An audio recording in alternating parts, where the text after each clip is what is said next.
There we go. Hello and welcome back to another Tomato Sauce stream. It's been an exciting couple of days since the release of Rush Duel on Duel Links and Seven's World. We've been having a great time. Busted through rank, got all the way up to stage 20. We still have a few stages to go, but you know, we're not going to do that right now. That's a little bit tedious. What we want to do today is bust in and get some ranked games going. Basically, some lovely King of Games. Hopefully, not really long queues, because basically it's been another day, so hopefully there's a lot more people in King of Games, and some of our queues are very quick anyway. So we're hoping that it'll be pretty... Oh, hello. Where have you gone, my game? There you are.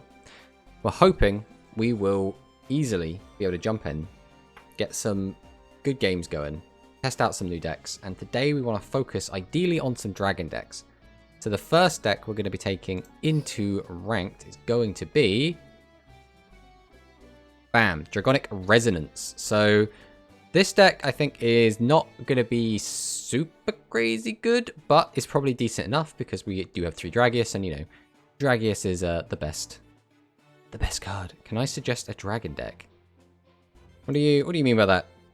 You want me to play a dragon deck, or you're going to try and tell me how to make the dragon deck?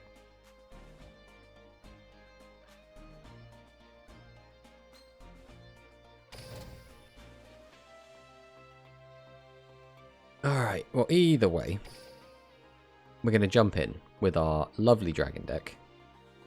Any pretty dragons? I mean, you be the judge. We've got Dragonic Slayer. Let's zoom into his art. You know, he's got a big axe.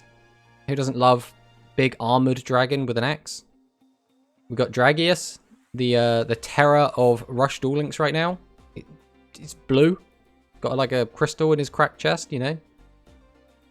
Oh, that was a bit prismatic. We got the Gravity Press Dragon. Very muscular, very upper torso focused. There's the Triad Drago, which is 3 heads of all different colors. You know, that's neat. And then you get the weirder ones. This is a Sports Dragon Slugger. This is just a dude. Just a dude.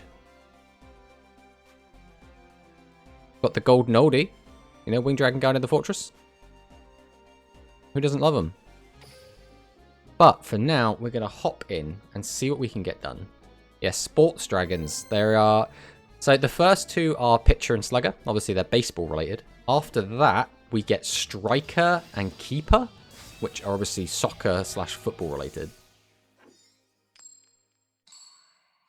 Alright, we're going second.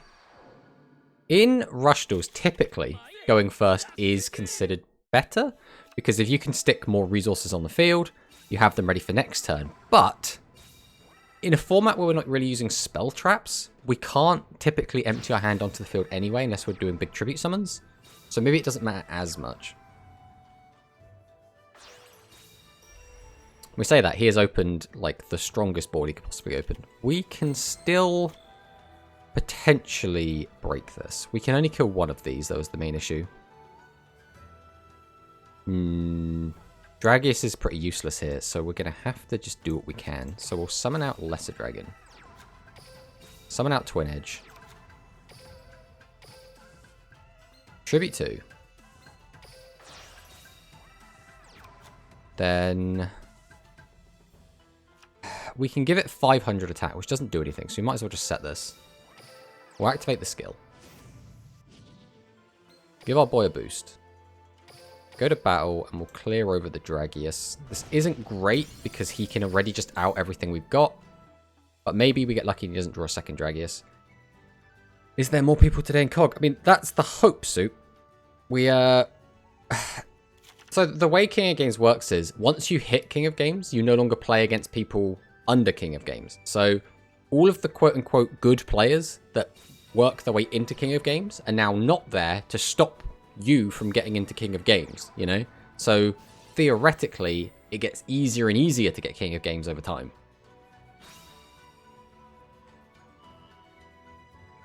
Oh, don't weaken my poor Dragonic Slayer. You didn't need to weaken him. I suppose just what cards out your hand. Oh, don't tell me you've got another... Of course he drew a second Dragius.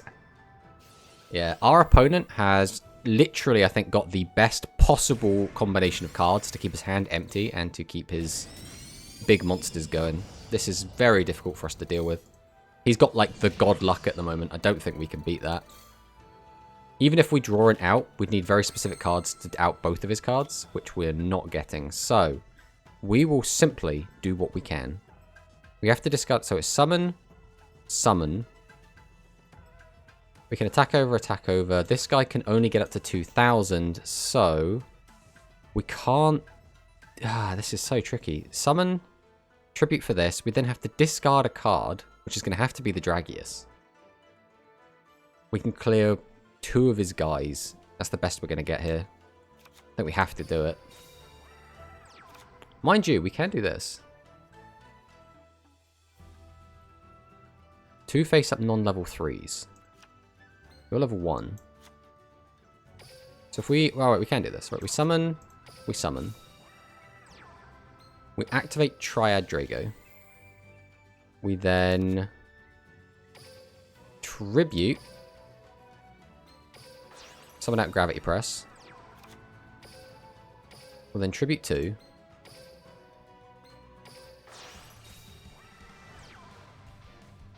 We'll activate Multi-Strike Dragon, Dragius. We will activate Gravity Press. Discard. Weaken this. We'll activate the effect Dragonic Resonance. Boost this guy up. Go to battle. Swing over this. Swing over this. And swing over. The fact we managed to do this is already quite the accomplishment. But again, we have a 1500 attack monster with 1500 life points, so we're probably still dead. Maybe our opponent... Well, our opponent needs anything at this point. 2 1500 attack monsters out us. So I don't think there's a hand this guy could draw that doesn't kill us. But, again, to get to this stage, he had to get extremely lucky. And the fact we managed to clear his board was really, really good. Okay, this might just kill us on its own. Yeah, there's lethal damage. Oh, well, it's a shame we couldn't open with a win. But, again, our opponent's playing Dragon Casters, which is like the second best deck. Alex with the subscription. That is another point. We have hit affiliate, which means now we can have people subscribe to us. Thank you very much for the sub, Alex. Really appreciate it.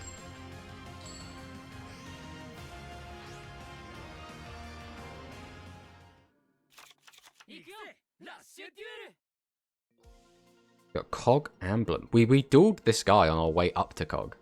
How are you doing today, Alex? I hope you're grinding hard on the old Rush Duel Links.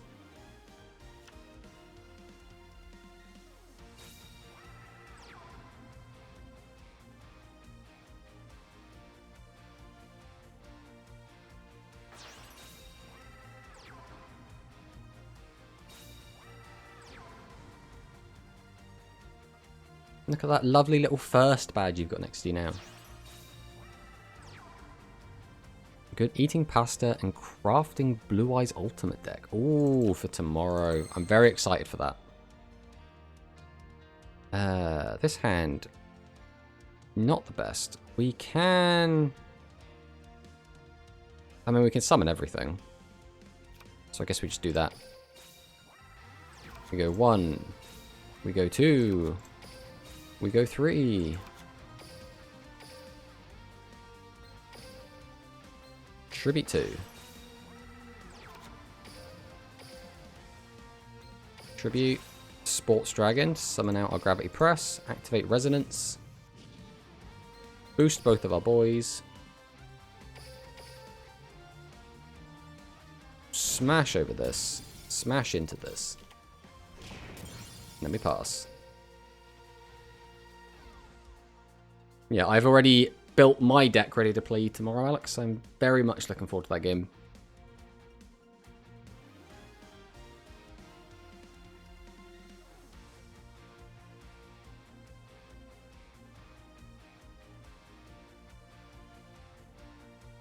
Let's see what our opponent has for us. I could only assume, again, that he's got all of the animations and voice lines on, which is why His turn's taking so long to start.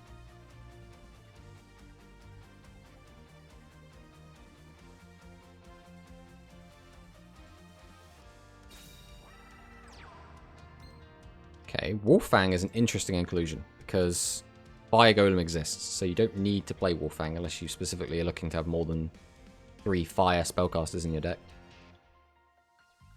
I mean, it's a cool art though. I mean, look at this. This is awesome looking. It's just terrible. Yeah, it's just a shame it's on a terrible monster.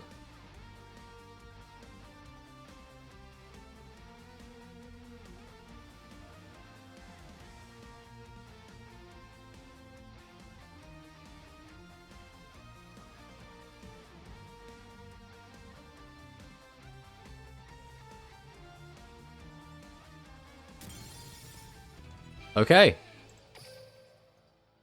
1 and 1. We take those.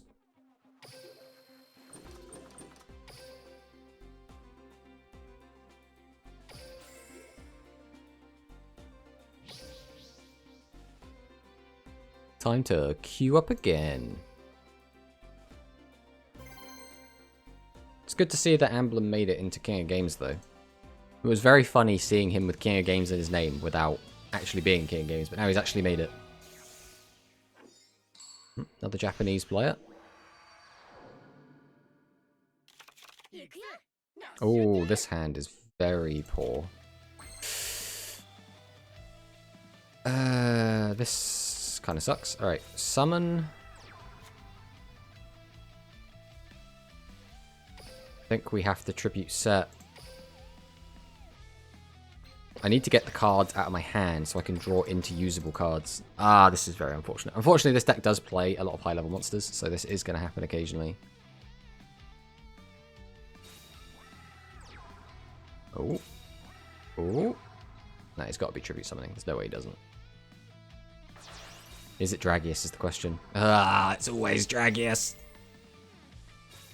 If he summons 2 15s, we are basically dead already. Okay, we're taking 4,000 damage though. So it's not looking great. The problem with dealing with Dragius is even if we draw 2 normal summon monsters, like what do we do off that? I mean, we have to do this.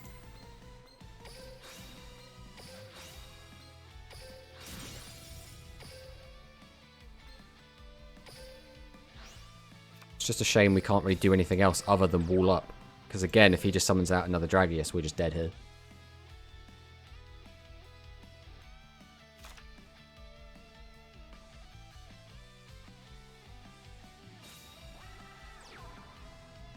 Okay. Oh, we are gaming. Okay. Can we do... No, it's very cope to try and game him this turn. Right, we'll set. We'll tribute both of these boys. Then summon you. Oh. Okay, we didn't have lethal damage. I mean, we did have lethal in hand. We didn't have lethal on board. Alright, we'll take that. 2 wins with the dragons.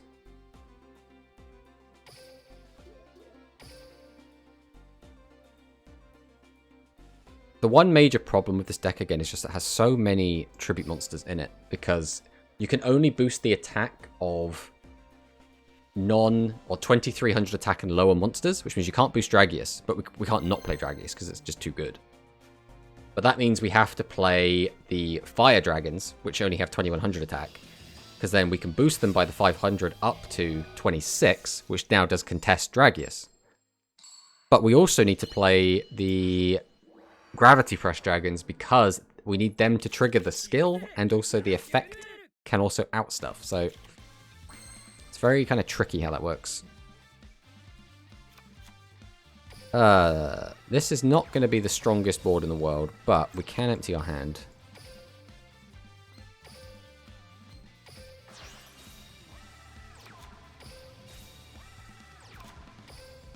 There's no point to use the skill, so we'll just pass. Unfortunately, again, this does just get completely beaten over by just Dragius and a 1500 attacker, so really not a good turn 1 board.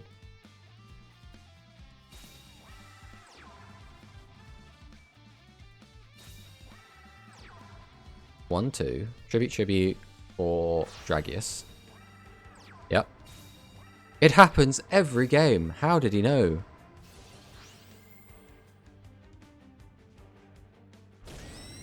If we had just drawn our own Dragius instead of Slayer, this would have actually been pretty good, because he still would have had the advantage, but we would have got rid of his Dragius at the very least. And we have drawn nothing, which means we're taking at least 2,500 damage next turn, which ain't great. What do we already have in Grave? We have both in Grave, so it doesn't matter which one we keep. Fortunately, no high-level monsters means we cannot play the game.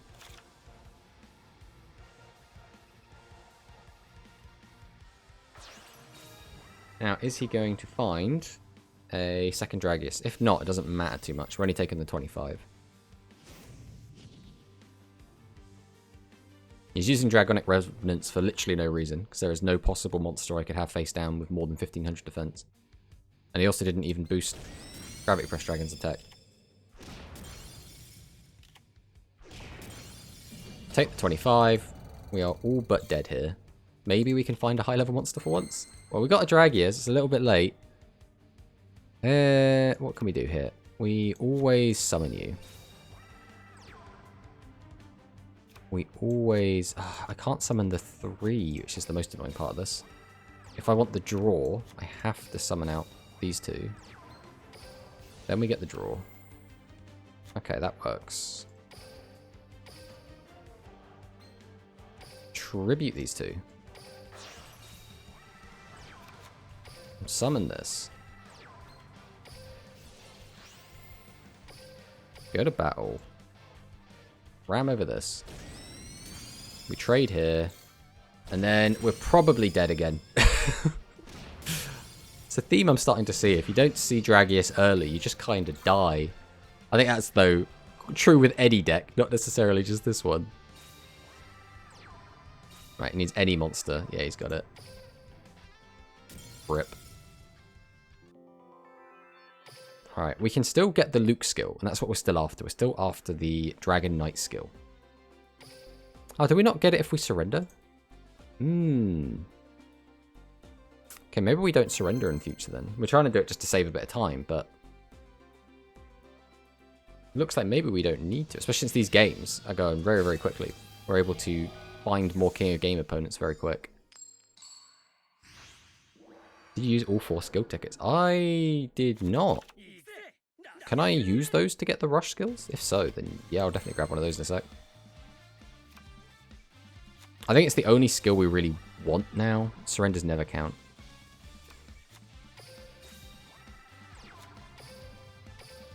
Alright, well we can make a big board. Again, not crazy hard to out, but he can...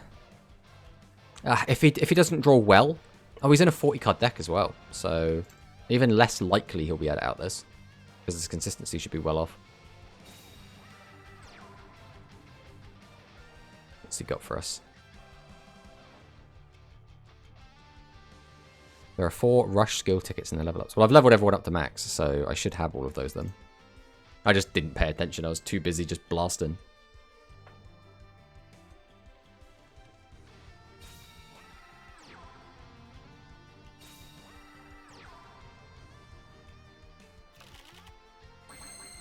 Would you look at that? That's how you win a game, boys. It's just that easy. Just draw 2 Dragius. Game's over. Then...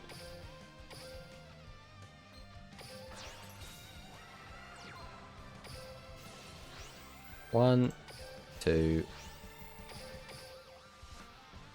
Well, it's not over, but it might as well be, right? We're close to being over, as makes no difference. 5,000 direct damage.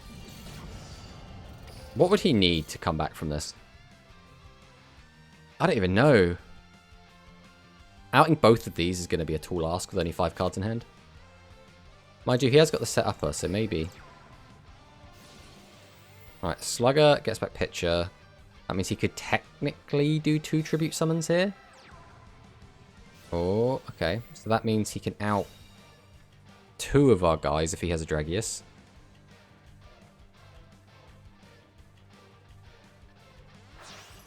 Tributes 2.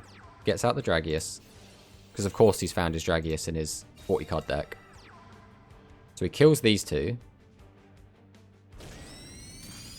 Is he gonna kill this? I mean, no, that was the wrong decision. You need... it doesn't matter. No matter how you do it, I still get 4 attacks.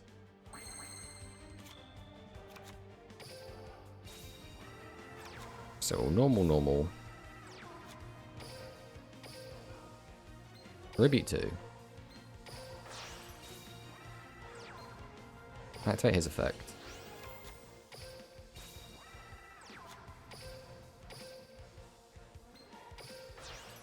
Tribute summon this boy. Use the skill. Boosty. Go to battle. Swing over the Dragius. Swing over this. Kill his picture, and then... There we go. Whoa. Alright. We take those. Alright, we still want to use this deck for a little bit more. We do still have a lot of other decks to try out, but I still want to jam this deck a little bit more so I get a good feel for it. I want to know if there's like anything else I could change. So it's a weird one though. I think the problem this deck has, it has an over-reliance on high-level monsters. We want to have all 6 of the cards that trigger our skill, ideally. We want to have the 3 Dragius because it's just so good.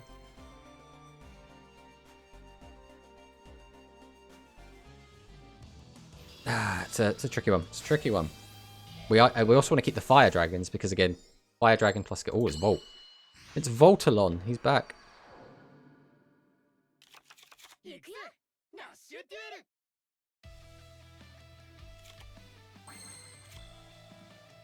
What do we want to do with this? That's 3. This needs... non-3s. Doesn't matter anyway because we can't get to it. So... we will summon.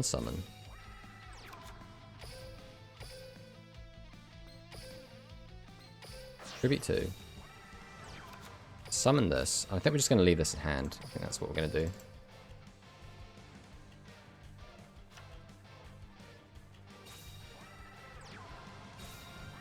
How defensive is he going? Is he about to tribute? Yeah. What would make him? The Inkito. Set. Right, crashes.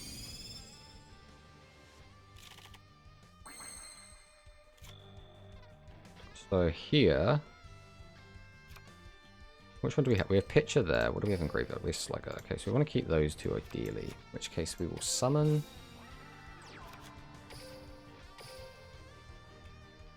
tribute that. Normal summon.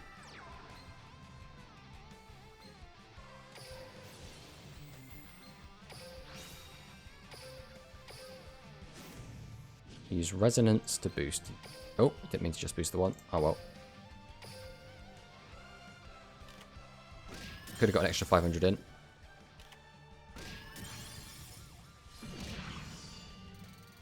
Still get the 3,000 in. Then we'll pass.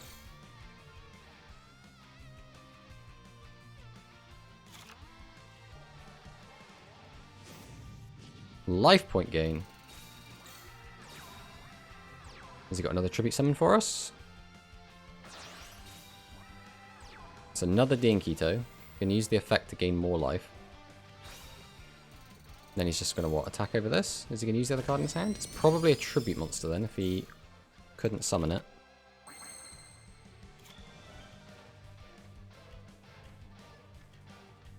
So summon, tribute out, summon, tribute out means we can't get Slayer's effect off. We have no way to draw another card.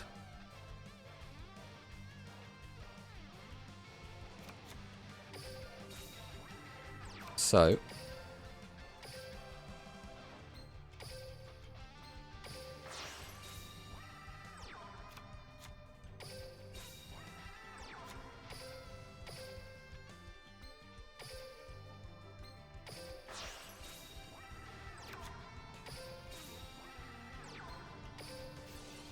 Just mill one because we can.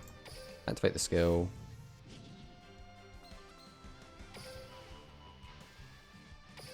Go to battle. Swing. Swing. And swing. Unfortunately, if we didn't misclick at the start, we would have won here. But we did misclick and didn't get extra 500 damage in.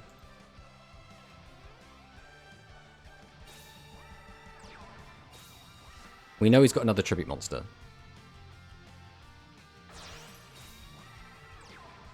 Seven's Road. Okay. Gets over that.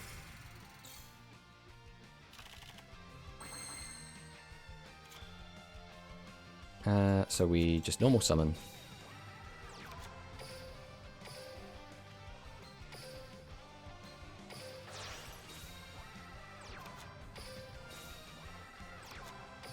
You know we pop off with this.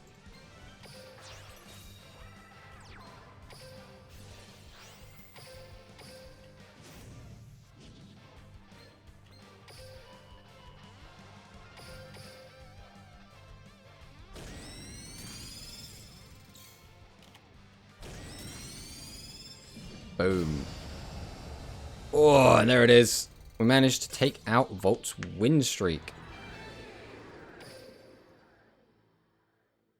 I'm still not sure how I feel about this dragon deck. Now, obviously, Volt was cooking with his list, right? He was playing some life gain cards. He was playing a lot of cards that obviously we don't see a lot.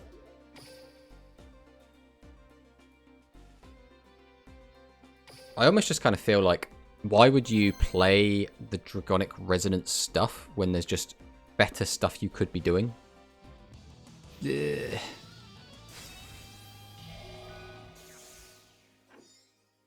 JJ.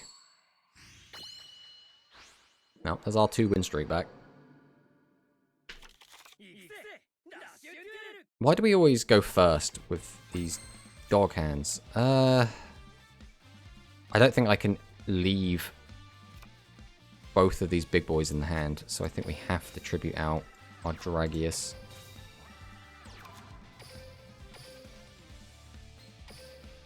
One, two. Also get out our Dragorite, and then we will pass.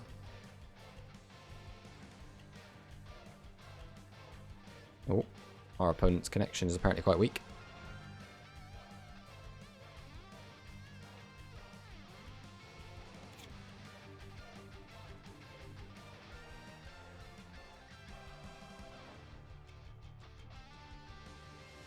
Let's see what they're on.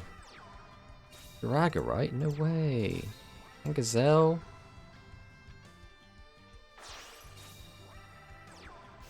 Oh, Volcondor. Volcondor and Prima. Ah, okay. Okay, I see you. So we draw here.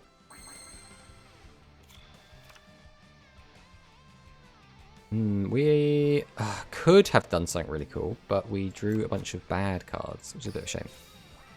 Instead, we're going to have to do something rather mediocre.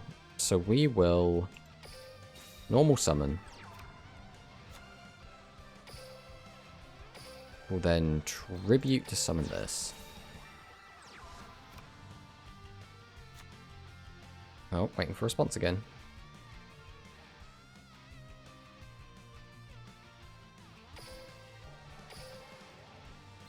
And we've got to tribute both of these. Activate our skill. Damn it, waiting for a response. It's that Volcondor again. That's right.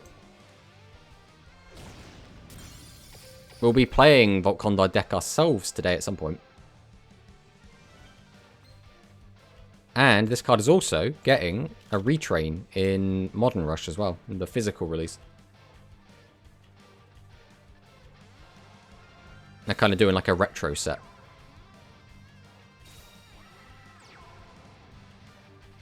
It's trying to DC you.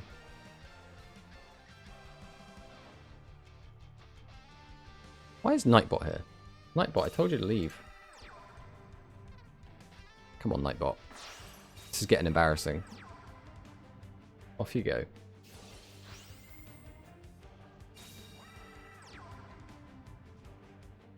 Ow.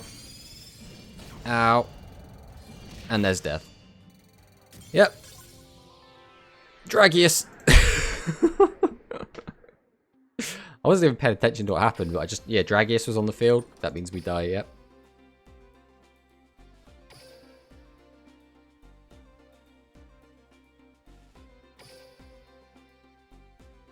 It's a weird one. I feel like Dragius is so dominant, right? Every single game we play, we run into Dragius.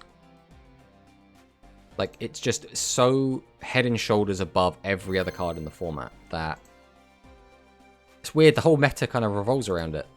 It's like if your deck isn't playing Dragius, it's almost not taken seriously.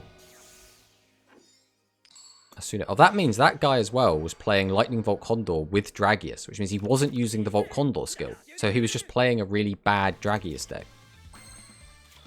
Oh, this hand's not the best. I can't summon 3 dudes in attack, so we're not going to try. Just going to go out in defense. Buster Blade are going to love this meta when he come out. I mean, the question then becomes, do you release Buster Blader early, right? Like, do you release it next set? Like the first extra set that we get? That would be an interesting way to try and balance Dragius. But then, I don't know, does that work? Because then you'll just play 3 Buster Blader, 3 Dragius, and that'll just be your deck now. The Dragius players will use Buster Blader.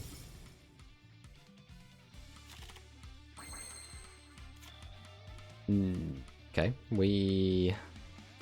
1, 2, 3, 4. We don't need to boost, which means we don't actually need to summon Gravity Press. So I won't. Tribute these 2.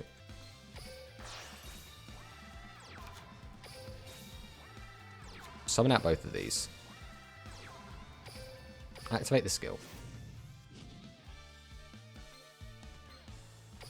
I am going to summon out Gravity Press. I don't like having him in my hand just because we run so many tribute monsters and I feel like it's just begging to get brick. Plus it is a legend, so it won't be that bad. Yeah, you're not wrong actually. I keep forgetting because they released a second Buster Blader later, right? That wasn't a legend. So we got like Buster Blader, then we got the Buster Blader adjacent card that's still called Buster Blader something something.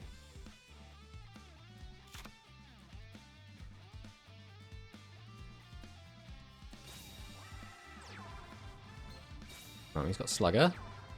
He's got Pitcher. Tribute. Dragius, maybe? Oh, who would have thought? Every single game this boy hits the board. Alright, what you got for me then? Dragius, bro. If you summon nothing else. Okay, set is double set. Okay, I was hoping you were going to brick on something, but... we lose 2 boys. We do get to keep 1. So we potentially have a double tribute summon coming out, but we have so many level 5s and 6s in this deck that... yeah, there we go. But yeah, that was not happening. We don't have a way to get draw. Legendary Swordsman doesn't get the boost. Dragons of Grave. What gets set? Well, anything that couldn't get over this 15, you would just set, right? So you don't just get blown out by a Dragius turn. Right, we summon. We summon. We're going to go for the Dragius. Is this where we get to clear his whole board?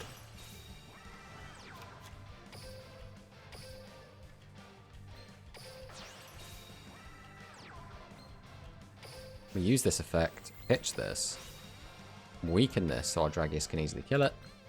Use this, use our skill, which unfortunately can't buff Dragius, so we're only going to be buffing our Gravity Press. Then we slap. And we slap. And we slap. Yeah, so crashing is a weird one as well. Crashing is very important to stop your opponent from having extra resources so they contribute on their turn. But whenever you crash, that's now a monster you don't have to block an attack on your opponent's turn. So it's awkward. A lot of the time, people will opt to just summon a guy and then just leave it there, because then your opponent has to use an attack getting rid of it. You'll take less damage because it will have attack points. And especially with the 6,000 life, it does make life points very much more important than they otherwise were. When you got 8,000, you've got quite this buffer to work with, but...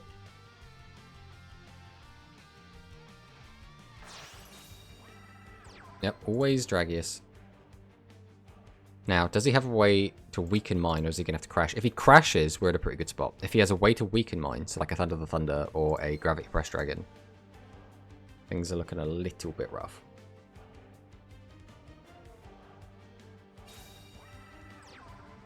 That means he's going to tribute. Oh, we're going to use Triad Drago. Ooh, he gets good value out of this. Does he have... He's got to have a tribute monster. There's no way you summon these two if you don't. There's the Gravity Press and the discard. Yeah. I don't know. I'm pretty sure that's the card he drew off of that. We are not dead, right? We're taking 28 plus 1. So that's 38 plus 7. We should be on 300 life.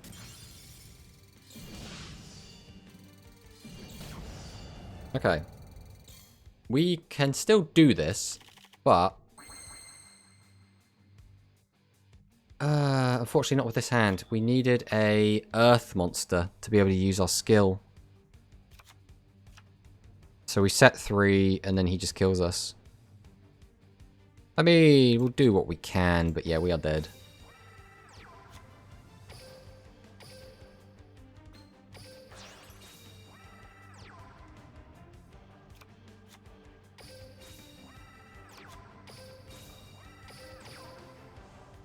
If we run into this, we do 18, puts him on 1,000, doesn't really do anything. We might as well just speed things up. Meh.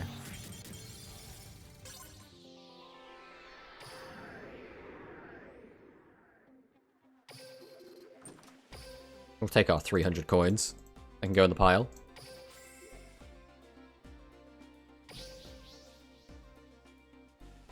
My thoughts, feelings, and opinions about this deck at the moment are too many level 6 monsters, but I don't know if the deck would be anywhere near as good without all of them. I guess we could take out the Fire Dragons, but Fire Dragon almost seems like one of the main reasons this deck can be good. Because if you just summon Fire Dragon and Dragonic Slayer, that outs a lot of stuff. This is a really bad turn 1 hand. This is a really good turn 2 hand.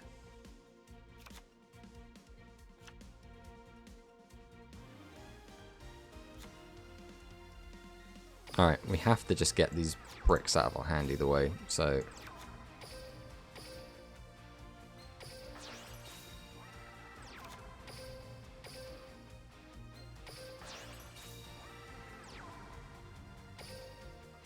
And we just pass on that.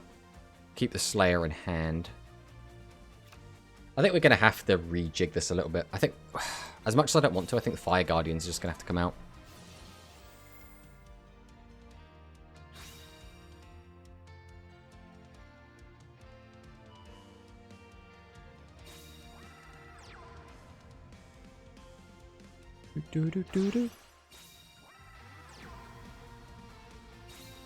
Oh, Meteor Impact. Oh boy.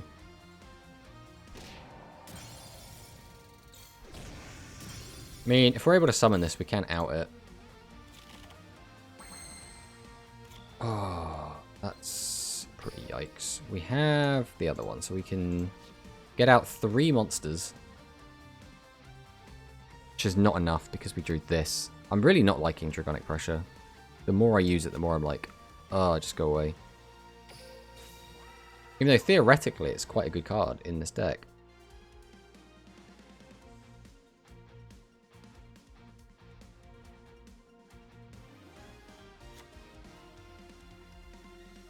Right, we'll summon this. Might as well use this skill. Just keep our guy out. Bring this back. Tribute to. summon this. We'll give the boost to the Dragorite even though it can't attack. Because why not? We'll go battle and just crash over that.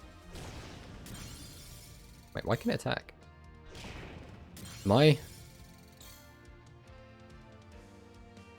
Is it the other one has a different wording? I thought they were both the same. This turn, your level 6 and lower monsters cannot attack. This turn, your level 6 and lower monsters cannot attack. Oh! He gets the boost from the skill. He gains the levels. That hasn't ever been relevant. But now, that's huge. I didn't actually think of that. That is really cool. I looked at the level change and I was like, you know, I guess that's for like in the future when you have things like hard defense and you want to make stuff like above level 8 so it won't be affected by cards that have weird restrictions like that. But that actually works really well with the sports dragons. Oh, that's cool. That's really cool. Well, he's got the skull. That is unfortunate for us. Boom. Boom. Boom. Right, we need something good here. We did not draw something good, unfortunately. I mean, I guess this does do it. So, can't be too upset with this. Activate Slugger, bring back picture. Tribute. Tribute. Get out the boy. Summon. Normal summon. Activate his effect. Pitch. Weaken summon skull. Activate Multi-Strike Dragon Dragius. Activate our skill. Again, can't boost Dragius, but we can boost Gravity Press. Go to battle. Then we will start cleaning up this mess. Smack. Into smack. Into smack. Into pass.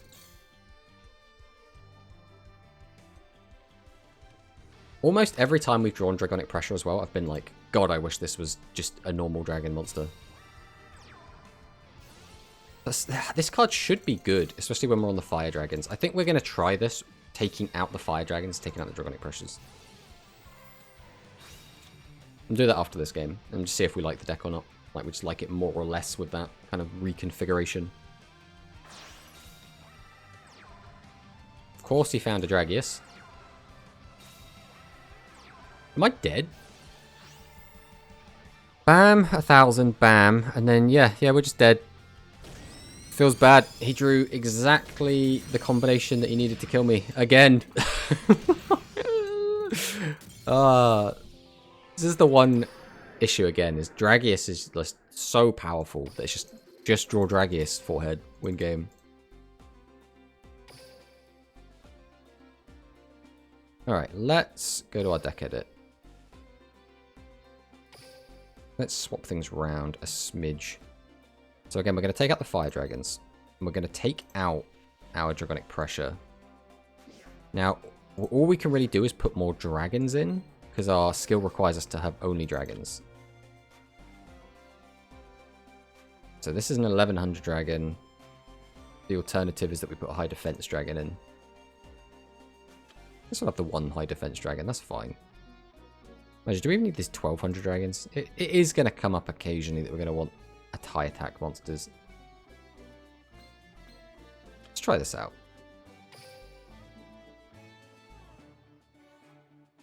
We're back to 0 spell traps.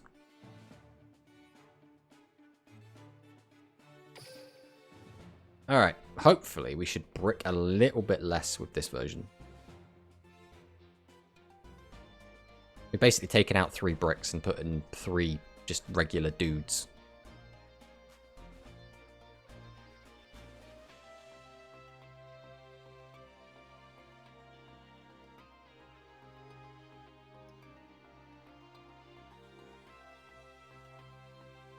Oh no, the long queue is back. It's been so good to us so far today.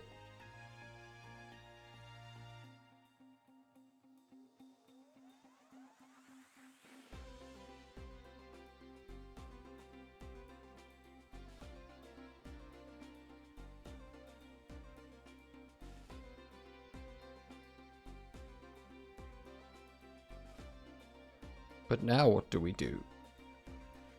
just have to wait.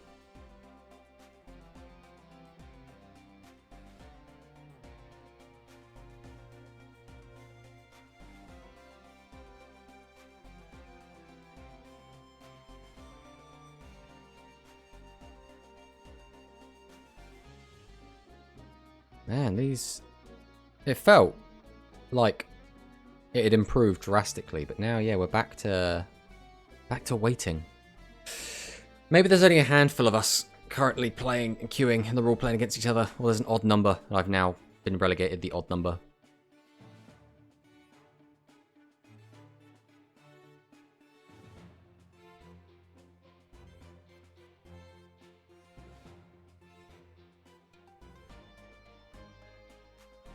Come on, game, I want to play.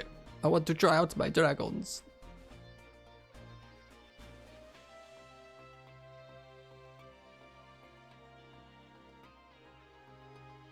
It's like we make a few adjustments to our deck, and the queue's like, nah, you're done. You changed your deck. You should have just been playing that one deck the entire time.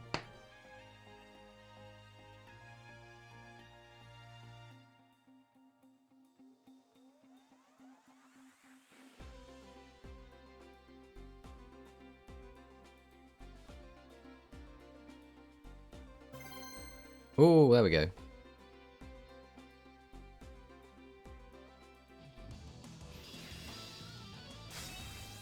Against a Gavin. Another Japanese player. Although I think I simplified kanji, so... maybe it's not.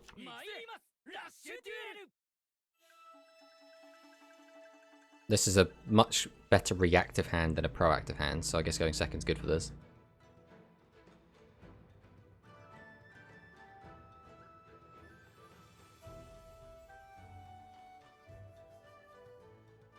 The music, man.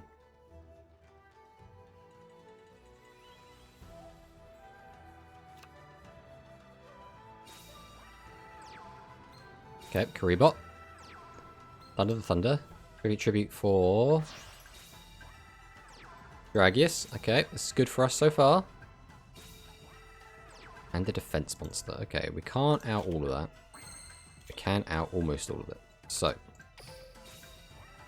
1, 2, 3. Tribute. Tribute. Dragonic Slayer.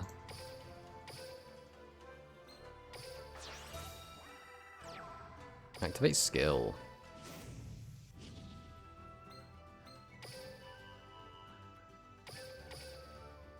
We'll smash over the Dragius. We'll smash over the I guess we have to go for the attack monster, but... I would really like to have killed all of his monsters, but we would have needed... I don't think there was a good way that we out all of his stuff, to be honest. If we summon Gravity Press Dragon, we need to have a discard. Like, it's not Thunder the Thunder, which we could just normal summon and discard. So that crashes right now. I'm guessing he's going to tribute something which can get over our Dragonic Slayer. It's the second Dragius. God, I feel like everyone we play on ladder has multiple copies of Dragius glued to their hand. Like, in 11 cards, this guy's found 2 Dragius. We still haven't found 1 yet. And we're so low on life that we can't kill him, so he's almost certainly going to get us on the crackback. We still haven't found a Dragius. Again, we can out one of these, we can't out both. This is level 3 as well, which really sucks. If we didn't have 2 level 3s, we could have got an extra draw. And then outed both, but we can't with our current setup. Ah, this is frustrating.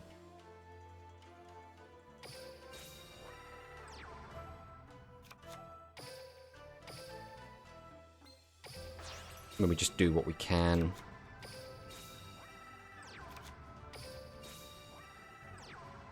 I can use the skill to make one of these not level 3 and get draw, but then I can't use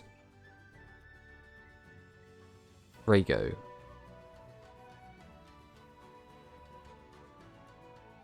Is the problem.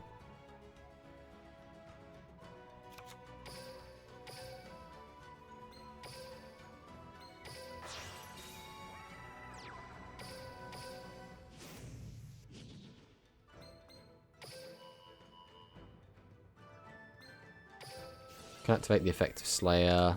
Pop the back row. And then again, we kill this, but then we just die to, like, anything. If he doesn't get a tribute monster, we do kind of live. But again, we're so low on life, I don't think it matters. And I mean, this guy's drawn a Dragius every turn, so there's no way he doesn't just draw his third Dragius right here.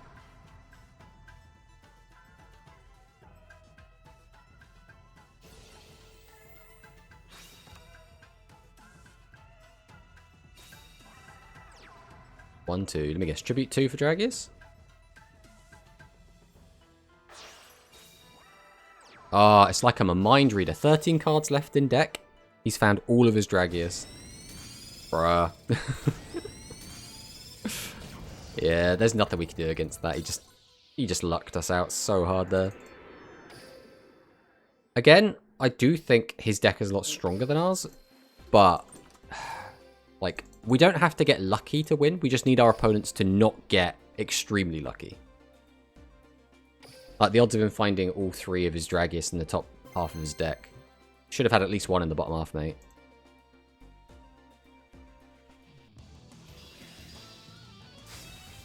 Right, here we go again. Back on Asuno.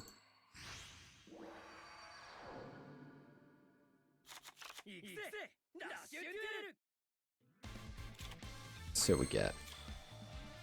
Again, this hand is awful going first. It's pretty decent going second, but just going first. This is just not it.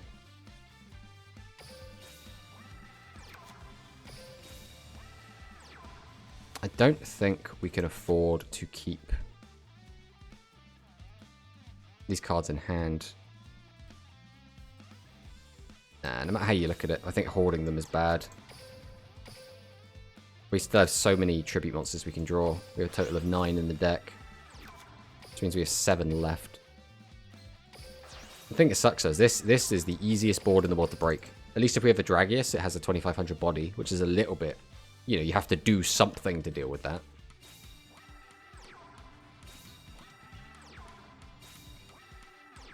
Right, 1, 2...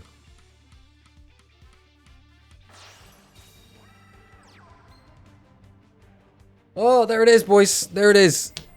Multi-strike Dragon Dragius glued to every King of Games opponent's hand. We can't draw it to save our life, but by golly. At the very least, he only summoned Dragius, so maybe there's a chance. No, we still have not found our Dragius. I mean, we can still play around this. This is fine, right? This could be so much worse than it is. So we could summon, use the effect to get the other one, tribute both. Is there even a reason to do that? I could just summon, tribute both for that, summon that, summon that. That doesn't knock me into anything. Lets me get the boost. The alternative play is that I have fodder for him, which means he will deal 3,000, whereas these two together will do... Okay, we will go for that. Let's just double check which one we've got in graveyard quick. We have Slugger, so we need Pitcher. Yeah, we have Pitcher, we need Slugger. I'll take Slugger. Bring this back.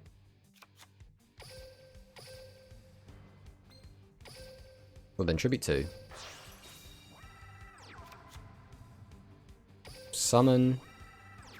Summon.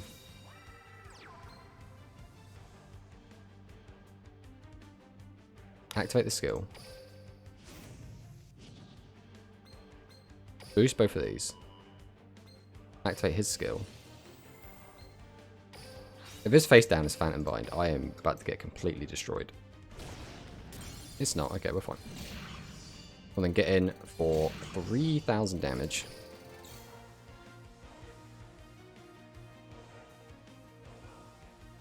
Let's see where we go from here.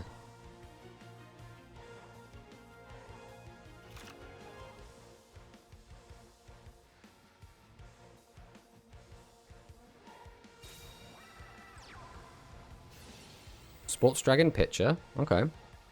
Brings that back. So we potentially could do 2 big tribute summons this turn. Mate, if he summons 2 Dragius on me... No way. Okay. Dragonic Slayer. At least that's not a Dragius. He can out my Slayer, which is fine. Slayer was always getting outed. Summon, summon, and he's going to tribute again? No, we're not. Okay.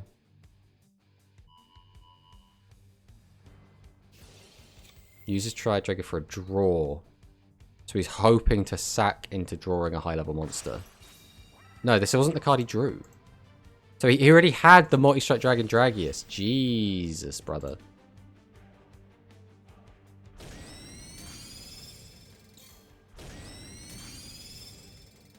Right, we're not dead, but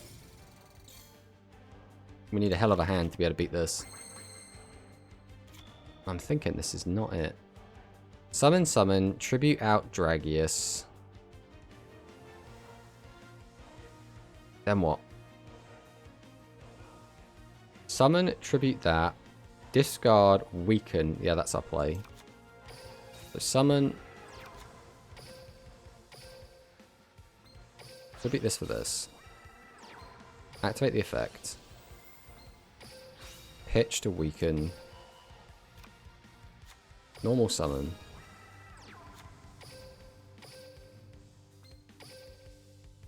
Tribute 2 for Dragius. Activate the effect. Clear is bored, but then 1500 life points in just one monster.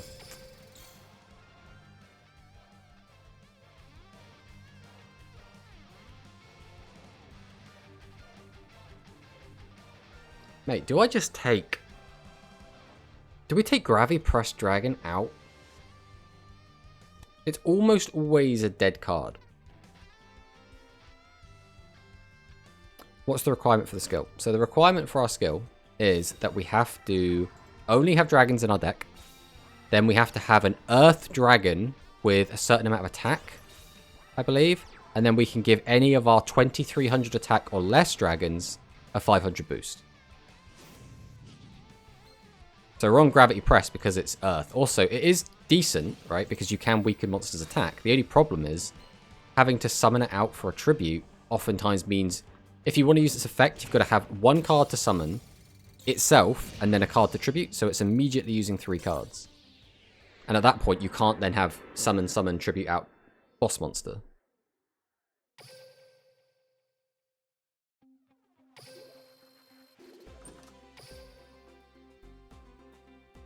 Which is, I don't know. It's rough. It's a rough one. Let's hit the old eye. So, activate if you control a face-up Earth attribute effect monster with 1500 or more attack. Or 1300 or more defense. And it has to be a dragon. Try to simulate if we have game, if we crash Dragius instead of reducing his, then use double attacker. But the only thing with the double attacker is it requires discarding a card. So we would have had to summon, summon, tribute both for Dragius, use Dragius effect, hit, summon, discard. That would be 2000 damage on top of the 200. That would have been 2200. And then we end on just 1000 attacker.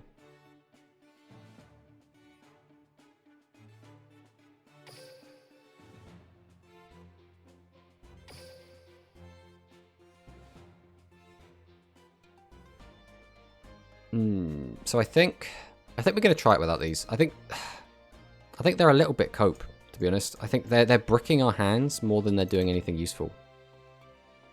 Like, we can still activate the effect, but now we just have to have Dragonic Slayer to get it. And Dragonic Slayer is fine on its own. It can pop a back row. I'm trying to make it so we're bricking as little as possible. So we're always able to make plays. That's like the goal. That means we want as few level 3 dragons in here as possible as well. We keep bricking by having Triad Drago, who needs 2 face-up non-level 3 dragons. And we just keep getting our level 3 dragons with it. We can't include Phoenix Dragon. That's a level 3. That's a level 3. That's a level 3. Why are they all level 3? I mean, if we're going to include one, it might as well be the one with slightly more attack.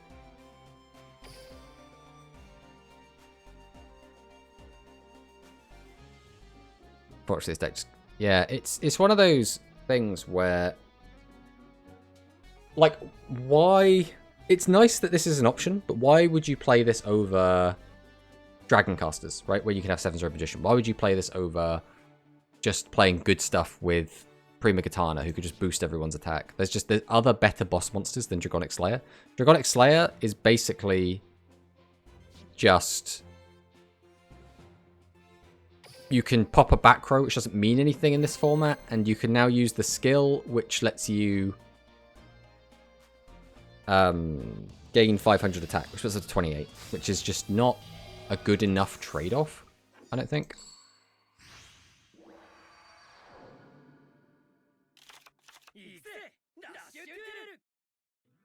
We've actively gone to make our deck less bricky, and we've immediately opened 2 tribute monsters. Feels bad.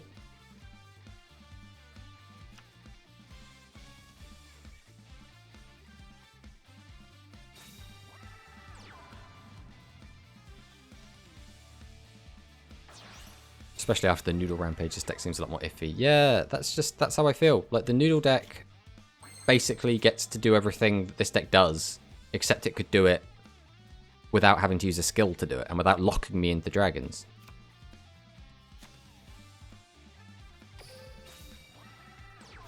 Alright, we'll summon. Get out the old Dragius.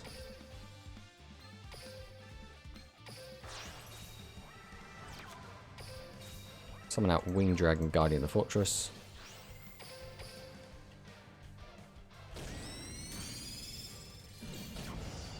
Just get a shed ton of damage in. Let me pass.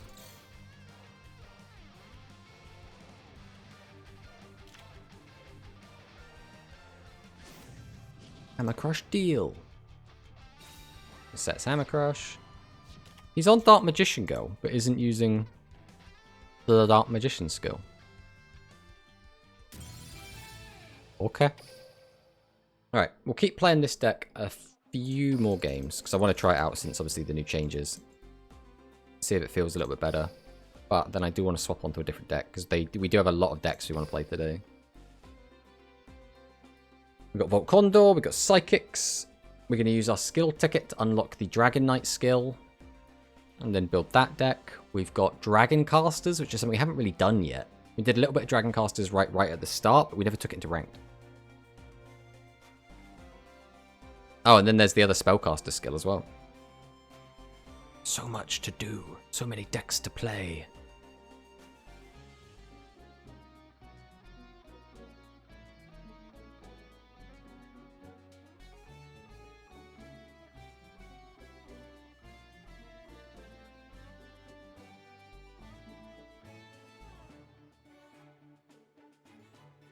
That is, if we can ever find another game.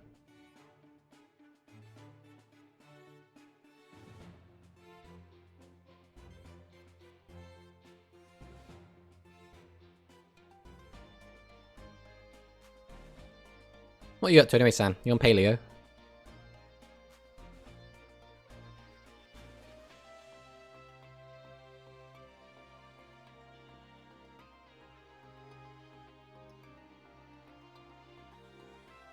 Just chilling. You can't just be watching this stream. This is boring. Might do a bit of Payday or Cyberpunk. Ooh. You been enjoying playing Payday solo? I know Alex has been playing a lot of solo Payday, and for me specifically, that wouldn't interest me. Playing solo Payday just... it's not it for me.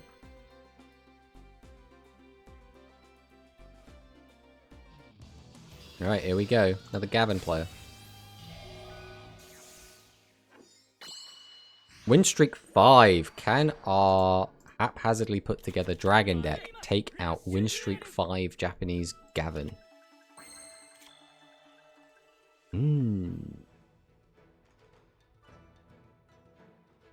Alright, we're going to set 3 pass. That's going to be the play.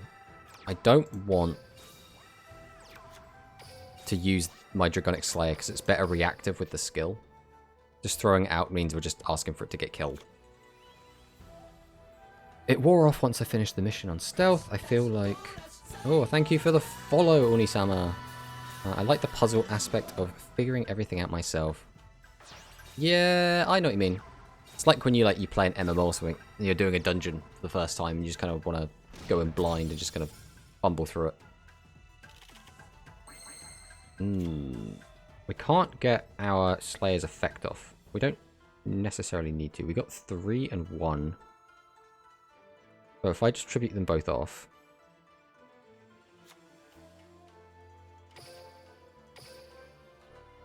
Right, we'll tribute these. Get out our Slayer. We'll then summon out a 1500 attacker. And we're going to summon out Triad Drago. We're just going to... Oh, I can't use Triad Drago's effect. I'm an idiot. That's why. Oh, and I misclicked again. That's what I get for rushing. Rushing in Rushdoll. Never do it. Not even once. So we misplayed because Triad Drago's requirement... I didn't even notice he tribute summoned that. We have played this terribly. Yeah, Triad Drago needs your opponent to have a level 7 monster. So we completely forgot about that effect. We were just looking at our own levels. On top of that, we didn't notice that he tribute set a monster because we weren't paying attention. Okay, so we're doing the Blue Falcon formation. Show us your deck. Yeah, you can see my deck as soon as the game's over. Although, this deck, I'm not too happy with it at the moment. We're still kind of changing things as we go. Okay. Here's a lot of back row, which does concern me greatly.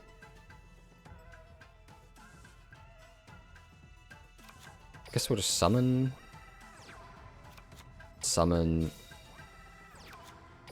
Tribute out Dragius. I mean, at this point, if he has the Phantom Bind, we are going to get murked. So we're just going to have to hope he doesn't have it.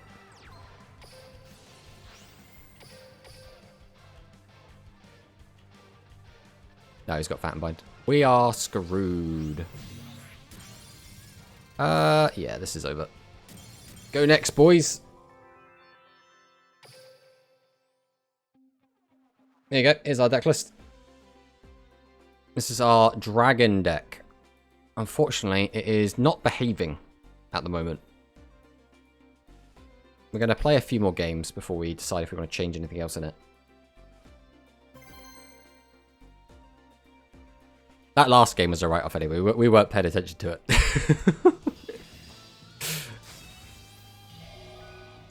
Alright. Let's see what we get here.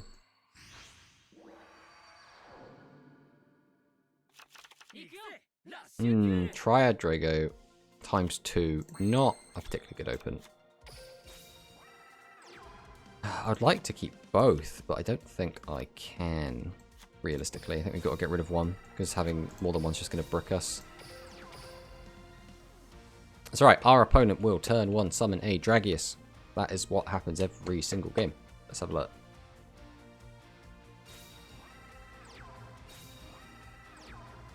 Ooh.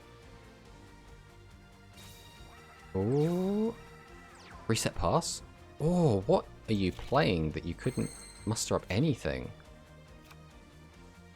That's intriguing. Alright. Well, we're going to sack 2.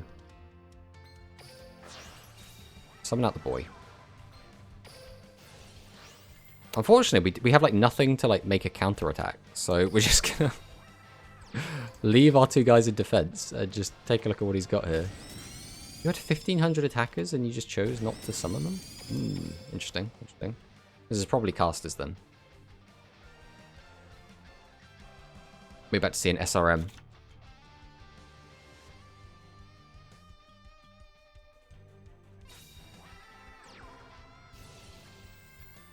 Alright, dealer. Gonna discard like Fire Golem. Oh, predicted. What is next? SRM, or SRW. Then we're gonna, what, pitch? 7's Excel Road, that lets him tutor out SRM from the graveyard though, right? This is, one of his, if you have this gun turn 4 onward, you can return 1 card from your hand to the deck to add 7's Road. Yeah, so he does tutor out 7's Road.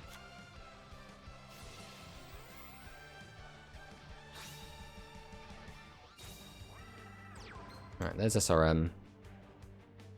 He doesn't actually get to punch me too hard though. And he can't even clear all my field because this thing's only got 1200 attack. That's right. Take your 200. Alright, can we get some big monsters? We cannot. We cannot find big monsters today. So instead, we're just going to set. Just going to set and pass.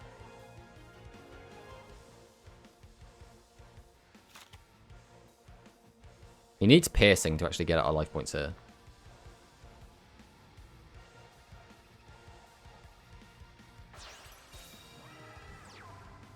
Oh, I take it back. He's got a Taunt. He can get to our life points now. I mean, there's nothing we could do about this, though, is the problem. We need to just draw into a tribute monster. If we don't, nothing we can do. We can't even empty our hand anymore.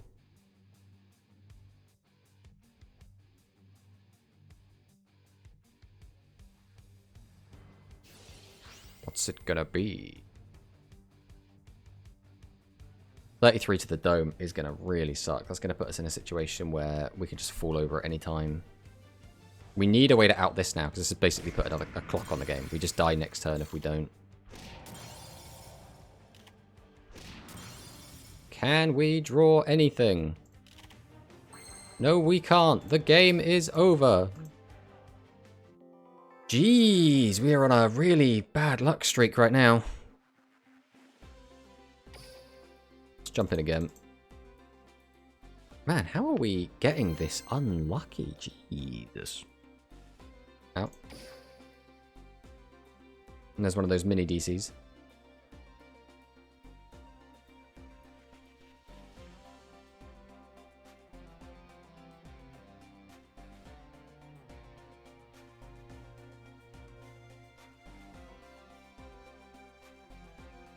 Now we play the waiting game for Duel Links to sort its shit out.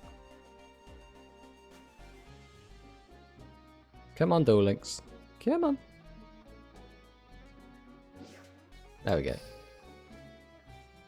Alright, let's take this opportunity to swap decks, because the Dragon deck in general I think is just a bit shit.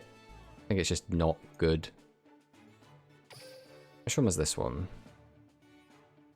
This was the just kind of generic Dragon casters. Let's jam this for a little bit.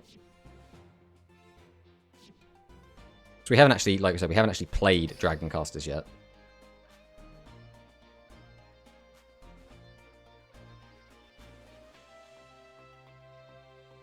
We played against it a decent amount. It definitely seems strong.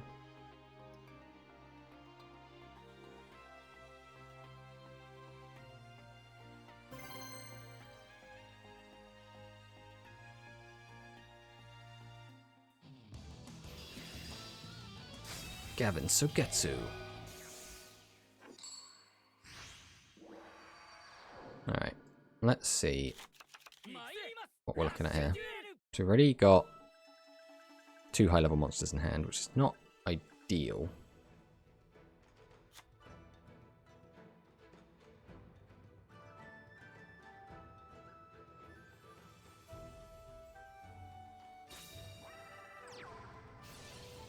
Right, dealer. Discards SRM.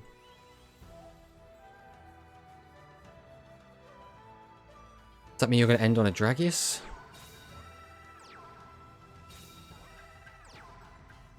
Oh, we're just going to... Okay. Interesting.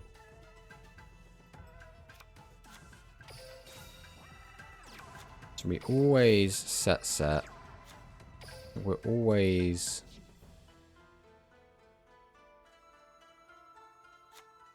Yeah. We always tribute these. 1000 attack is not enough for me to just want to ram it in. So we're just going to set this Karibot.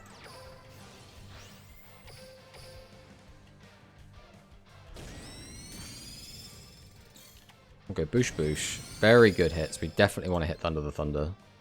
Gives him a very easy out. Chances are he's got another SRM in his hand, and that's why he discarded the other one. So he's just holding it for the crackback. Using Magician Shuffle, okay. Had the Dark Magician, and he went first. That's the shame. Hi, I'm using your deck of Dragis and Katana in ranked. Very good deck. Yeah, man. It's very, very powerful. I genuinely think it's the strongest deck you can be playing right now in Seven's World. Oh, there he goes. What's he summoning here? Oh, it's just DMG. Okay. And we knew he searched out a DMG. Okay, we can out this. What else we draw is going to be... I guess as long as it's brick, as long as it's draw a bunch of high levels, we're good to go. Out. Alright, let's see what we get. You know what we said about not drawing a bunch of high levels?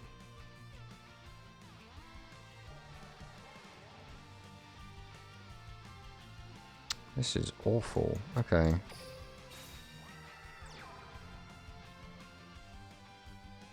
No matter what I do here, I'm put in a really shit position.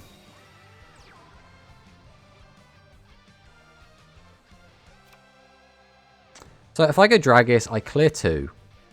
And then he has the ability to crash and then get at me. If I go 7th Road Magician, I can clear the big one, and then he needs to draw into something that can out me. So I think we are going to go for the 7th Road Magician. I still think this is always the best play. It's just, he's already got a card in his hand.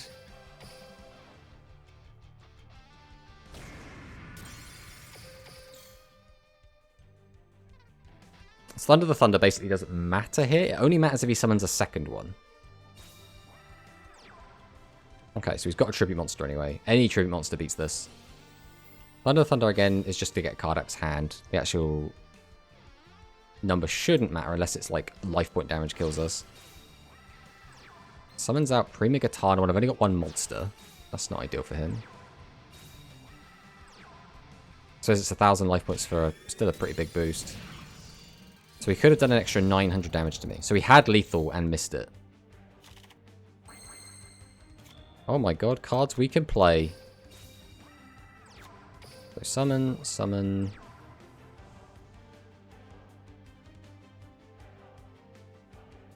I can either crash or... If I use his effect, I discard, let's say, Summon Skull. Tribute both, summon out this guy, smack, smack. Then I can have an extra guy left over to hit that. I end with a Dragius on board. If not, I tribute this for this, tribute both of these for this, smack, smack, smack, end up with a Dragius on board. So, which one benefits me the most life point wise? We would get 300 plus 300. Which is not as good. So yeah, we should just tribute summon. 1, 2. Normal summon.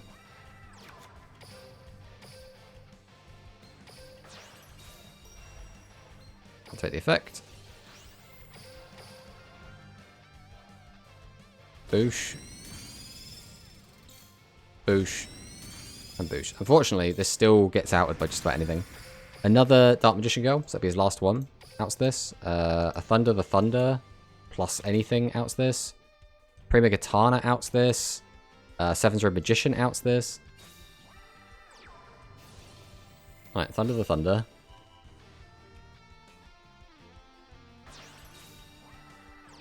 And then Dark Magician Girl, yeah. He drew his third and final DMG. Feels bad, man. Ah. I think we played that as well as we could have. It's just the RNG wasn't on our side. It didn't help again that we opened 2 big tribute monsters. Alright, here we go again.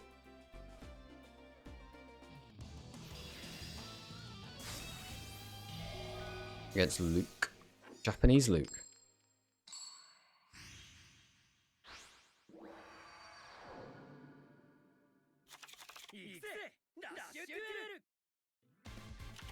It's actually our first time opening this boy. Do we even need him? I think I would almost rather just summon out all of the big boys.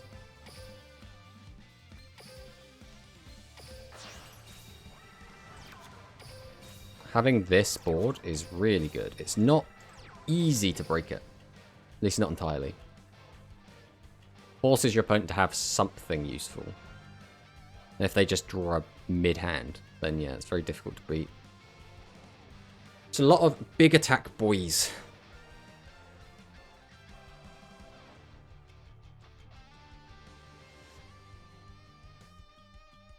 First turn would ever start.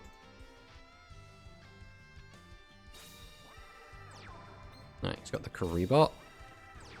Got the Thunder.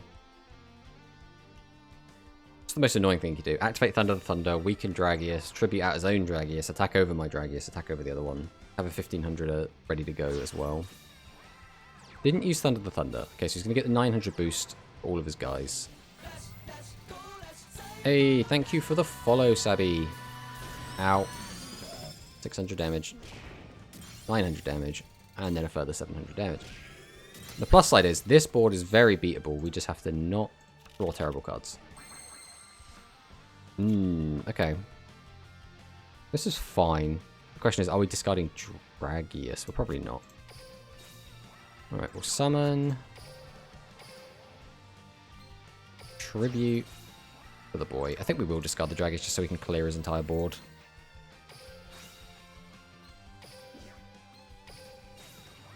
Bam! The big boy. Summon out the Gazelle. Activate Seven's Road. Go to battle.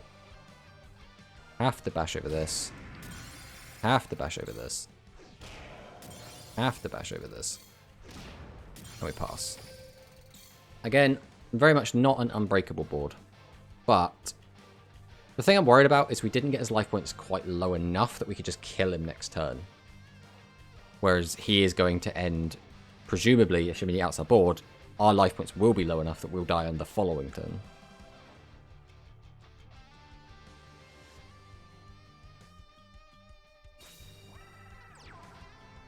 Okay, got Slugger. Got Masaki. We've got Silent Assailant. Tributes for Prima. Does he have another monster? That's the big thing. Okay, Summon Skull is actually fine. I'd rather hit Skull than an extra monster to get the 900 boost from.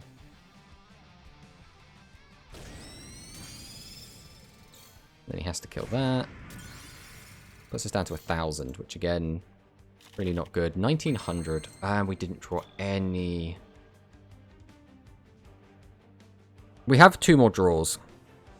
We either go all defense and hope he doesn't get anything, or we risk it and go for the draws. If we whiff the draws, we just lose. What do we have left? We got 1 Dragius. We have 2 Seven's Road. And we have a Summon Skull. So there's 3 cards in the deck we want to see. We get 2 chances. We're going to go for it. We're going to risk it. I think not risking it means basically saying my opponent gets to be in control of the game. I'm going to activate his effect. Nah, that's game then. Yes, no matter what we do here, this is game. It's a shame, but we went for the risky play. The reason we went for the risky play, because if he does play Dragius, which he should be, if he draws that, we lose. If he draws a copy of Pierce, we lose. If he has Torna, we lose. So it was like, we'll just try and win the game now. We had 3 that kind of did it. We didn't find them. Obviously, we only drew 2 cards out of 14. That was, what, a 1 in 7 to find 3 cards?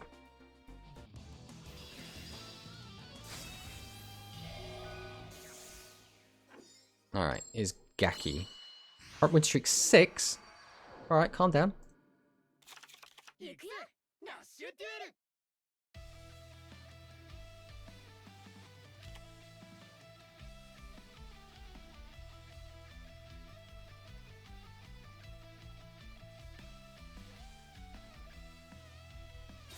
Alright.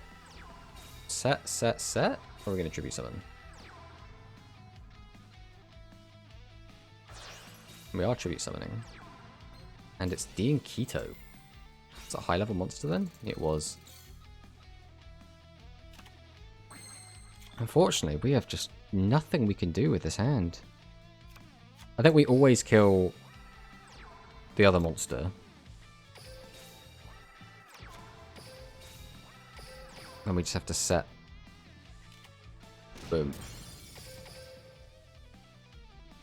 Not having an out to this really sucks because we have so many. Where are my high-level monsters at? I guess he's about to summon a second high-level monster. Yep. And it's Dragius. Oh, God. This guy is on at least Dragius, 2 copies of Dean Keto, and some number of Kimirula. How is this guy not bricking as well? I want to know. Right, well, we're probably fucked already.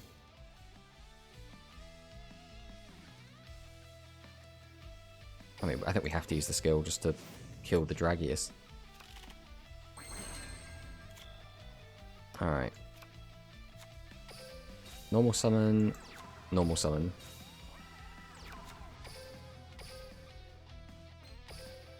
Repeat 2. Normal summon. Oh, no. Normal summon. Normal summon.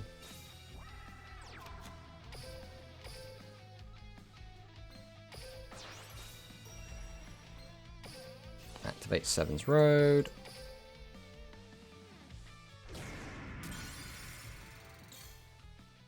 The unfortunate thing here is we basically lose just about anything. Just the Dragius kills us here. But, again, we opened really, really badly, and our opponent basically opened crack.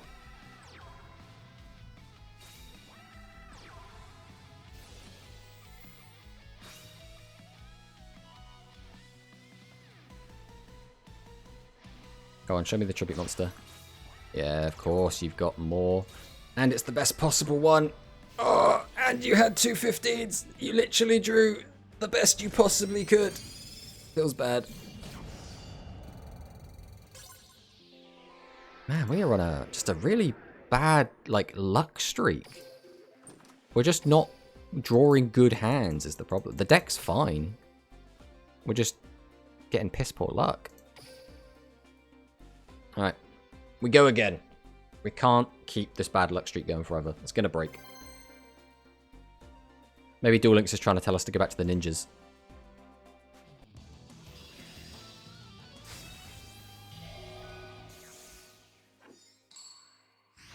Okay, we're going to second. Still don't know if I prefer first or second in this meta.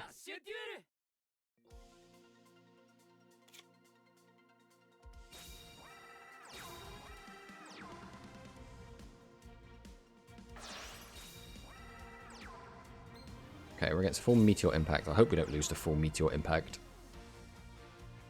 Right, draw. 7's Road Witch. Right, we'll summon. We'll go ahead and fire off the effect. Pitch to draw. That's disappointing, but I guess it's fine overall. Maybe it's summon Witch, activate Witch, pitch Currybot, summon out SRM. Might as well just normal summon Dealer, activate SRM, Rash over Impact, kill this, and get in for an extra 1,000.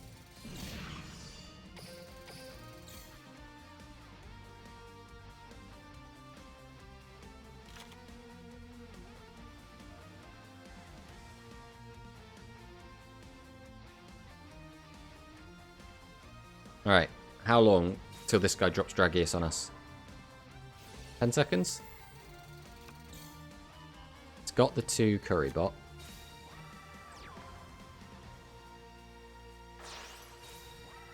That's about 10 seconds, right? There we go, called it.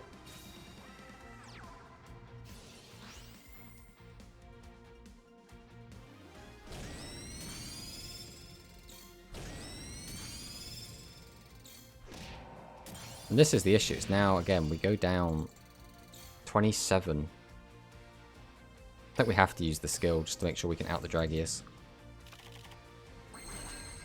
Oh, come on, deck. Oh, this is abysmal. I mean, we have to do what we can here.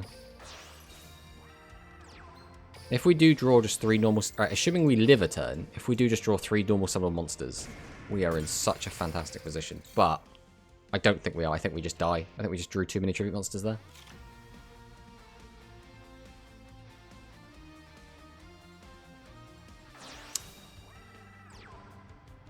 We're not dead on board. Is he going to summon another tribute monster out? Yeah. Gee, so yeah, he just gets everything he needs. Oh, what is this luck streak, bro? We're basically playing the same deck, but he drew out all the good shit and I drew out all my tribute monsters at once. Alright, come on. Come on, Duel Links. You can't keep doing this. You can't keep giving us garbage draws.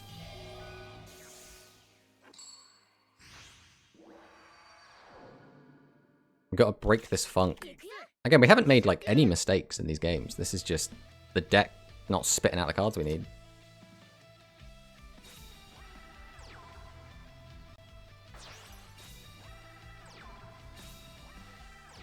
Alright, here we go. Uses Berry Bassist, gets back that. That's fine.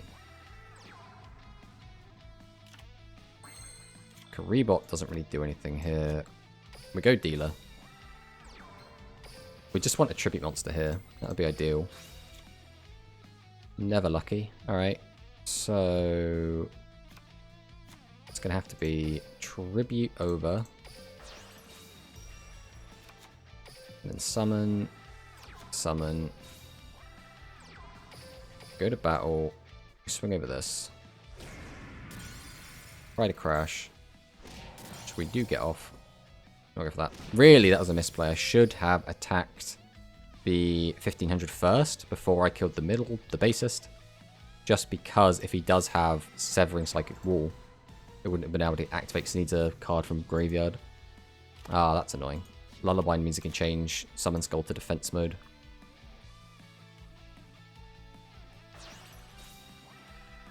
Okay, so he's out at Summon Skull. He can't because he doesn't have a second Psychic monster.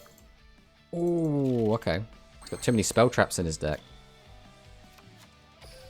Right, normal summon, normal summon. Tribute 2. Normal summon. Activate Seven's Road. Go to battle.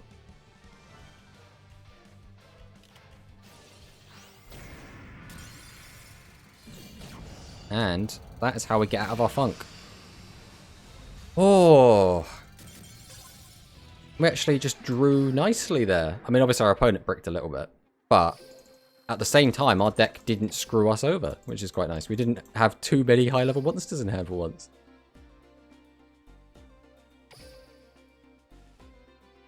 Right, this is it. This is going to be our streak.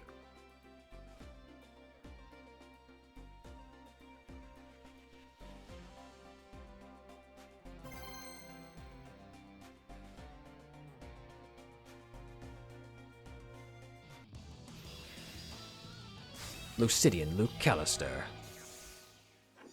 Or we're against Alex. Alex, what are you doing in my game with your 5-win streak?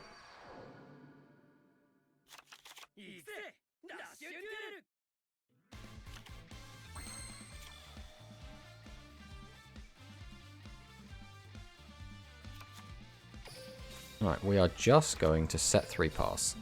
Because this way, if he does summon out like a Dragius, we can out it using our 7's Road. All we need is just one normal summon monster and we've got him online.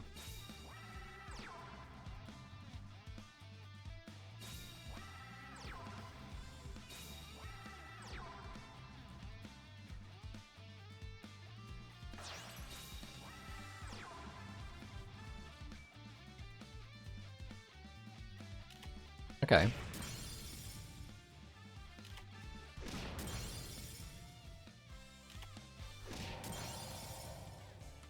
I'd really like a Dragius and then just some normal summon monsters. Ah, This is now tricky. I don't think we do go Dragius here. I think we have to go Seven's Road Witch. So we'll normal summon.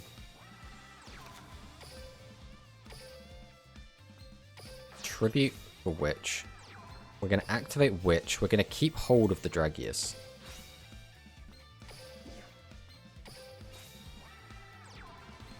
We're going to go ahead and activate Seven's Road. We're then going to wipe this guy off the face of the earth. We're going to kill this. And we're going to pass. This way we have the Dragius for the follow-up, assuming again we don't brick on high level monsters.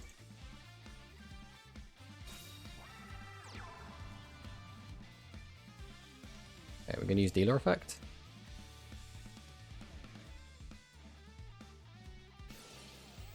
Okay, what we discarding? Discarding the second dealer.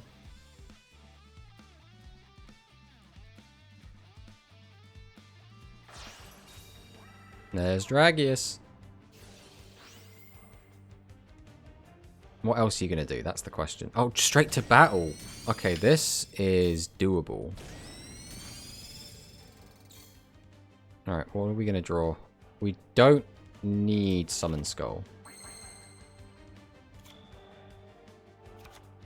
Okay, summon. We have to use the effect. We have to get rid of a Dragius because it's just dragging our hand down right now. Unfortunately, this is not actually a very good hand, which is a shame, but we can end on a Dragius. The problem is, ending on just a Dragius kind of sucks here, and if we just had another normal summon monster, we could have just won the game.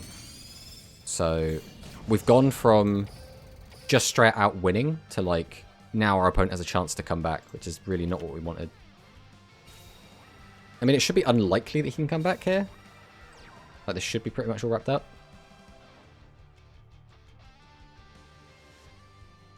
He's got to have at least 2 high-level cards in hand. Uses the Volcondor effect as 2 high-level cards. Right, now we should be fine as long as we draw summonable cards, which we have. So yeah, we're fine.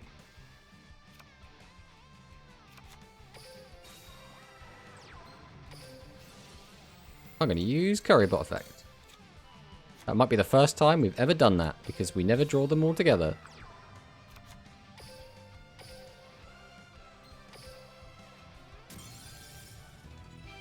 There's the scoop.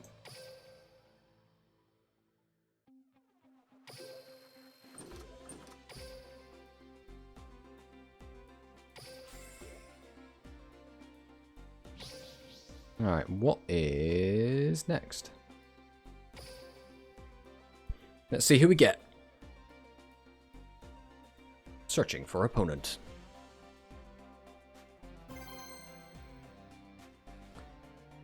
What are the popular deck archetypes at the moment? There aren't that many options because the game's basically just come out. But I would say the strongest deck has got to be the like Dragius good stuff deck that has Prima Katana. It's got to be the strongest. Then it's probably the deck I'm playing. This is Dragon Casters, just a mix of dragons and spellcasters. Then it's probably pure spellcasters. I did think it was pure dragons, but I'm changing my mind now. I think it's probably pure spellcasters. Then it's like dragons and then psychics. Then probably warriors. Or warriors might be a bit above psychics. We haven't really tested out psychics too much, so. Alright. A rebot. Don't need you. Right, we'll tribute these two. Activate your effect. I think we are going to summon. Just because we want more draws. We want to have bodies to block some damage. Get him for 13. I think if you played this, Steve, you'd probably be playing Psychics. I think Psychics would be your jam. Well, then again, you might play warriors. Maybe you'd like warriors in this. They're very floodgatey, very, like, attack directly. Pretty good bodies.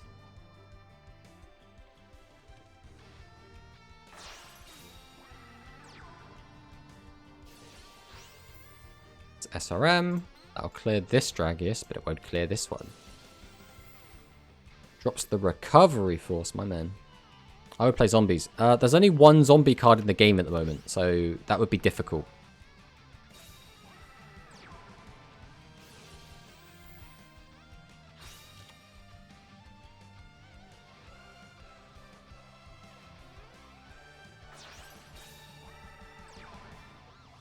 You do. Yeah, I was going to say you can't have another one. Okay, well, as is, we out his whole board as long as we can normal summon 2 cards.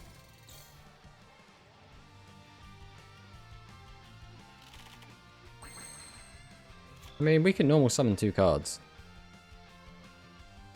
The question is, do we gamble? I mean, we just have lethal, right? So I don't think we gamble. Let's go 1. Let's go 2. Repeat 1. Repeat 2. Activate effect. Normal summon. Battle. Slam over that. Slam over that. Get in for good game.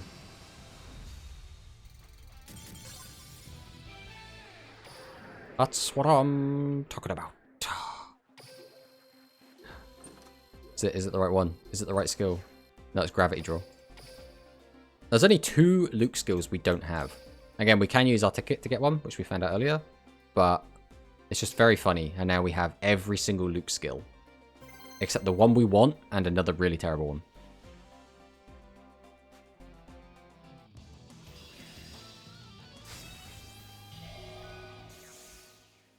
Oh, it's Infi Hearts. Another YouTuber.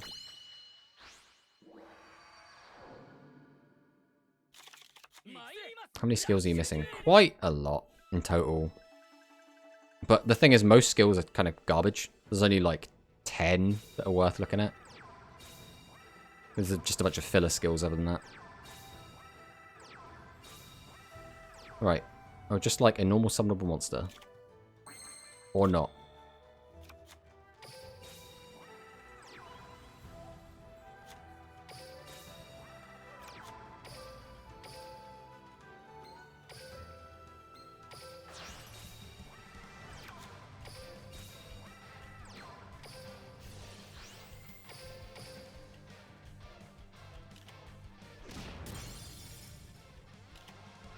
Bam, bam.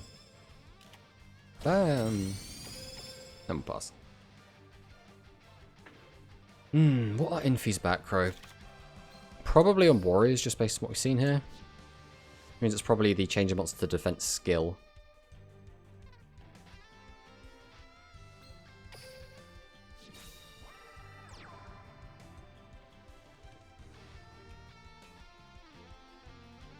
Okay, we've got Thunder the Thunder. Discarding that means almost certainly has another 2500 attacker in hand. So it's going to be Summon, Tribute both, Summon out probably Yami Ruler, then use Bonded Bowing, that's a face down card. Change it to defense, activate its effect, change it back to attack, lock me at Tribute Summoning next turn.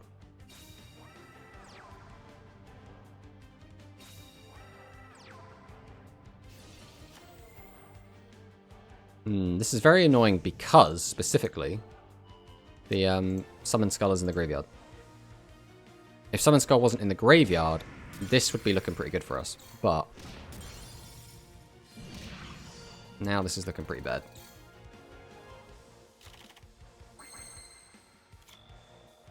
We always contest this, and then I think we do just set the others. Now that was maybe a small misplay because of the skill combined with Kimirula. But that only matters if she is able to summon out 2 Kimirula.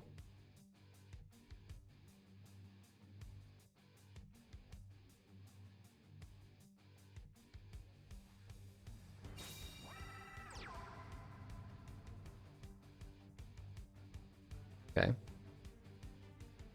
Tribute summon for the second Yami ruler. You got the second Nandez? No, we just got Fire Golem. Tribute for Umigumi? Umigumi! That's 1500 damage. You don't have any way to change Yami ruler?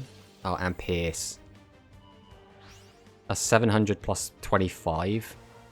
We are in Struggle Street. If she draws another Pierce, we are just straight dead. If she draws a Yami ruler, we are straight dead. This was probably the best draw we could have gotten. Can we do anything off this realistically? We summon this. Discard, summon that out. There's no point in using this effect. So we will tribute for SRM or SRW. Use effect.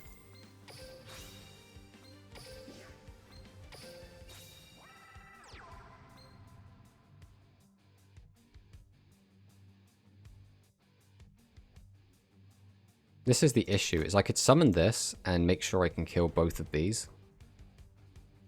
But then I die on the crackback. This, as long as there's a defense monster, I get screwed, so I have to get rid of it. I think we have to set this. We have to activate this. We go battle. We have to kill both of these.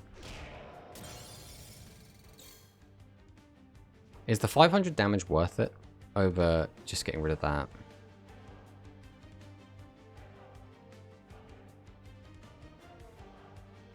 I think we do go for the defense one. Just because having defense mode monsters turns on a lot of stuff. I think we're screwed here no matter what. We just took too much damage between Pierce and...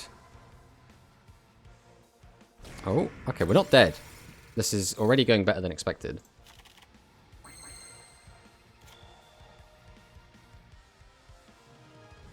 So 1, 2, 3, 4, 5, 6, 7. So we'll end up with 1 card left over. Unfortunately, it can't be either of the cards we have on the field.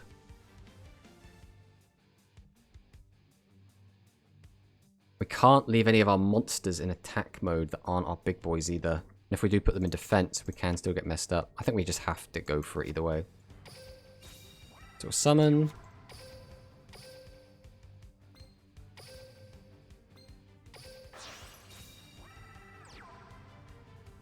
Oh, that was a misplay.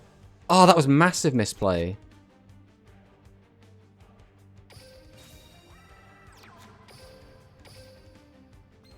I completely forgot you can use Seven's Road Magician's effect whenever.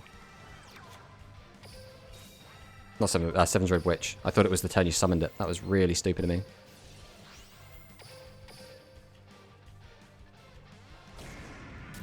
Right, this only gets punished by Pierce. Pierce punishes us a crap ton. If we had done it the other way, summoning any 2500 attack monster kills us. So this way it forces Pierce, which should only be maybe 1 more copy of it left in the deck. Whereas 2500 attack monsters, she's probably got more of. So actually this, I think, actually ends up being better. Yeah, she's only seen 4 of them, so she should have maximum 1 Pierce left. But a maximum of 2... high-level monsters. So, how do we want to do this? We can summon out a 1500 attacker. But it doesn't matter unless we can kill. We can't kill this turn, right? Because if we attack, attack, attack, the highest we can get at the life points with is 39, which is not lethal.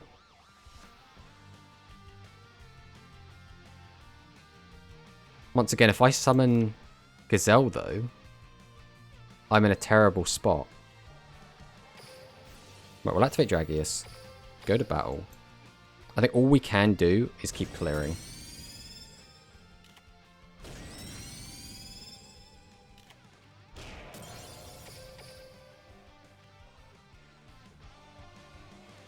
As long as we have 2 monsters in attack, and she can't change both of them to defense, she can't win with Kimi Ruler. Which means I think Pierce is... Oh my god, we've done it. We've done it, boys. Oh, that was a real thinker.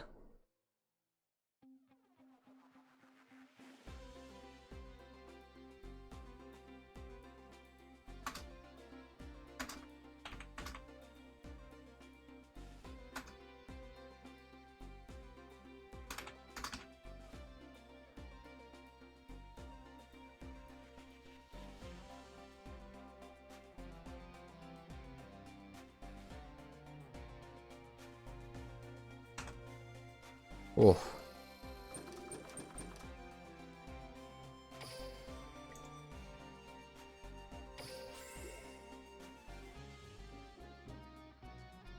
All right. Oh. Oh. That was like a mental exercise. That was really exciting. I really enjoyed that game. I was so sure I was dead so many times. I was like, I can die to this, I can die to this, I can die to this. We had to play around it as well as we could.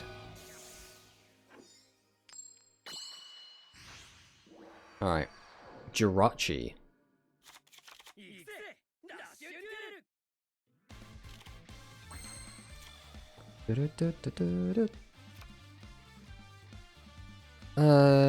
Again, this hand is not crazy good, but potentially set us up for next turn. I think summoning Seven's Red Magician turn 1 is just bad in this format. Waiting for response. Oh no.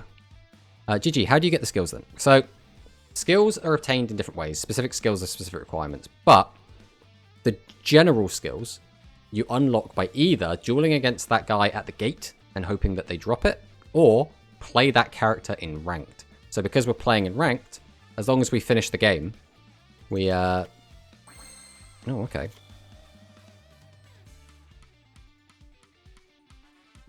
What do we do with this? We just... I think we're just gonna hit him.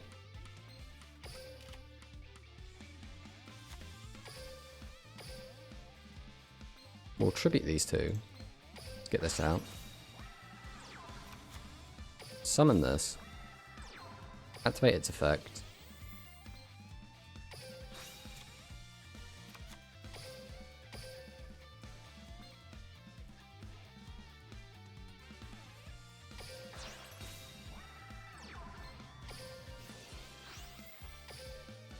Well, we have lethal damage, so we have done it.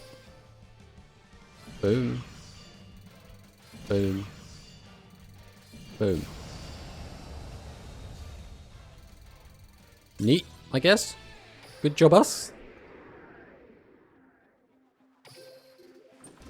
Look at that! We got 2 skills! Steve, you asked about them, and then the last 2 skills we needed have appeared. King of Games match. Yeah, everyone we play against is King of Games. Like, if you can see their ranks above their little portrait here. So, like, you have the portrait and then the deck icon, and then it's like King of Games, King of Games, King of Games. Everyone we play against is King of Games since we got to King of Games.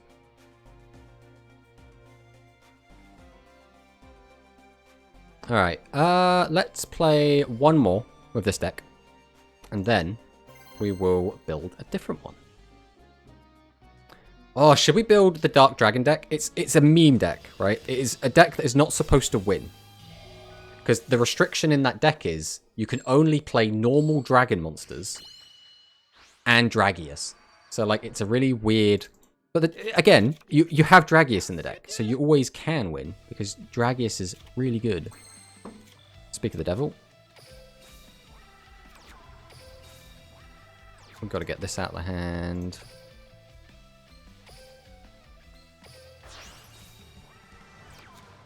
Normal summon. Plus the turn.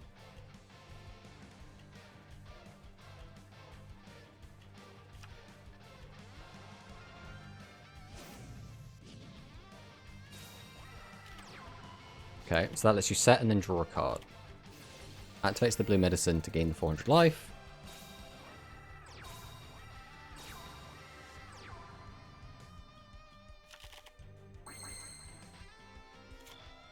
Not the best hand, not the worst hand. This could definitely be a lot worse than it is. We're going to go ahead and tribute these off for a second Dragius. I think we are just going to keep the Witch in hand. Use both of our Dragius effects. Go to battle. Bang. Bang. Bang. And then 5,000 direct. New character now to get more skills. So, we can do that. But I think there's only one other skill I want. And it's a Roman skill, which is this woman up here. So, I'm not too worried about grinding out the skills. Oh, there's another one. There we go. See, we just stopped getting unlucky. And then the deck just went on a massive win streak. That's what, 6 wins in a row?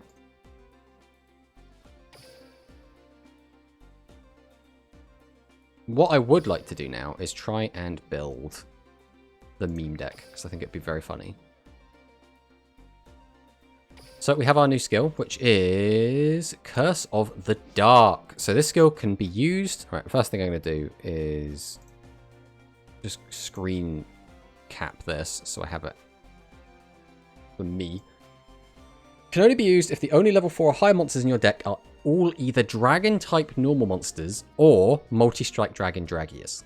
Requirement none. One face-up Dark attribute normal monster on your field that was summoned this turn gains 500 attack to the end of this turn. Then if you have selected Dragon Knight of Darkness, you can return 1 card from your hand to your deck. If you do, it gains 700 attack as long as it remains face up.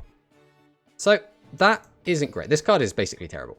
But we can give it a 700 attack permanently, which puts it to 23. 23 is not a great number, realistically. But it is very funny. So, we are going to start off with our 3 Dragius because our skill says we can run 3 Dragius. So, the only other thing is the only level 4 or higher monsters in your deck are all either Dragon-type normal monsters or Multi-Strike Dragon Dragius. So, we have to have a bunch of Dragon normal monsters. That is... But this is only our level 4 and higher. So, we can put these in. We have to have these, basically, because that's how the deck works. Which then leaves us with, like, do we want to include Fire Guardians? Fire Guardians pretty good. We actually only have 2 Fire Guardians. We haven't got our 3rd one yet. But 2's probably fine. Beyond that, I mean, I guess we can include these if we want. That is everything that we're required for. So now, if we use level 3 and under monsters, we can use whatever we want. Which means we can use Thunder the Thunder. We can use... Is there anything else in here we're going to want? I mean, this ain't bad. The old Curry Bot. We could use Triad Drago. I would like to use Sports Dragons, but locks us out of attacking with level 6 and lowers, which is going to be a lot of our deck. So, what else do we wish to include? We can use Twin Edge. Again, is there any benefit to using Twin Edge? We have no way to boost it. I guess there's no reason to not use Twin Edge.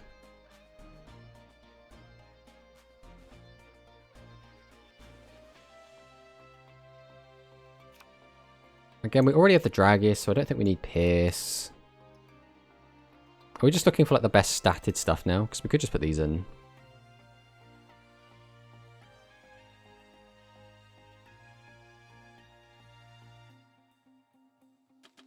Two of them, I guess. There's situations where discarding spellcasters can come up. Not particularly likely though.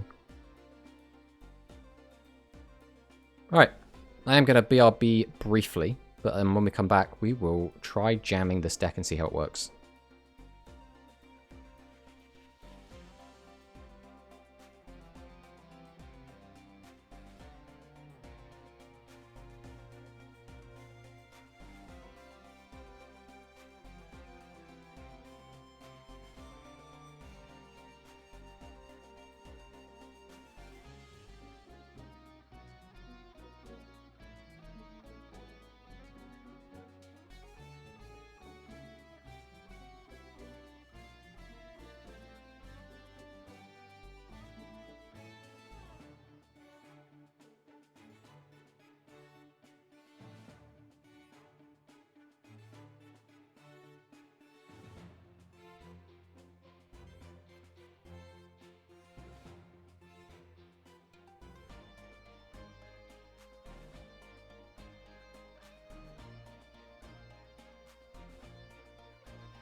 And I'm back. That didn't take too long, did it? Right, we'll try out this deck like this, and if it is garbage, we'll come back in and have a look, see what we can change. I do not have high hopes for this deck, but we will see how it goes. Fingers crossed we can get at least a couple of wins with it. It'd be really funny if we can. Again, this deck is very odd, like how the skill works and everything.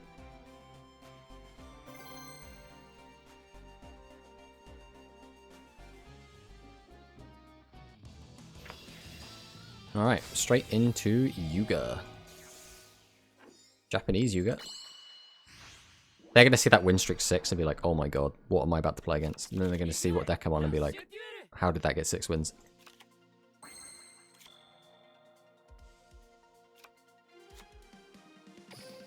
Well, we definitely don't need this, or this, or this. So we'll just go triple defense bars.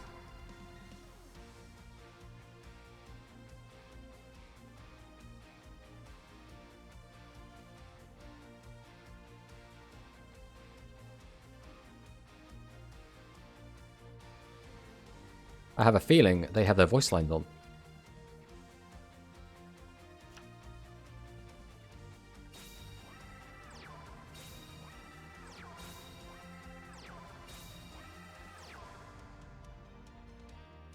Alright. Just some defense monsters. We can work with that. We will go ahead and tribute both of our Lil Karibots. Flip this over. We can't use Triad Drago here. I think we're just going to get rid of it.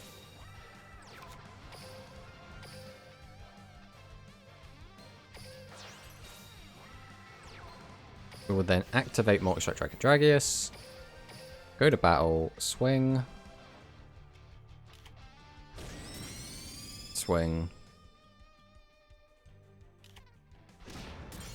Swing.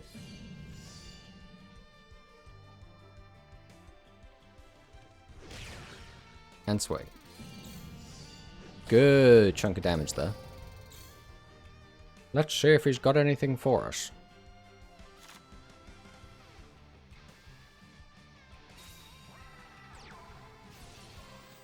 Okay, we've got Dealer. This card's Torna, so that was one out to Dragius, so we must have another one.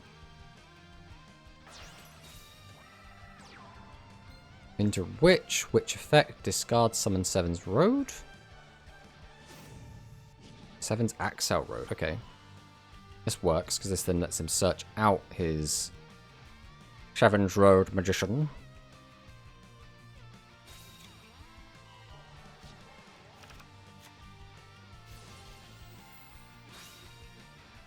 Oh, okay. Discarding the Dark Magician. Activate SRM. Clears both my big boys. And Recovery Force. Okay, so he's going to hope he draws into like a 1500 attacker. I guess.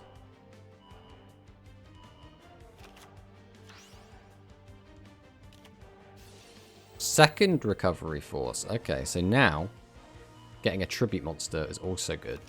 Well, I guess there's specifically one Tribute Monster, so a Dark Magician Girl. Okay. Splat is fine. It's a little bit annoying it gets to wipe out my entire board.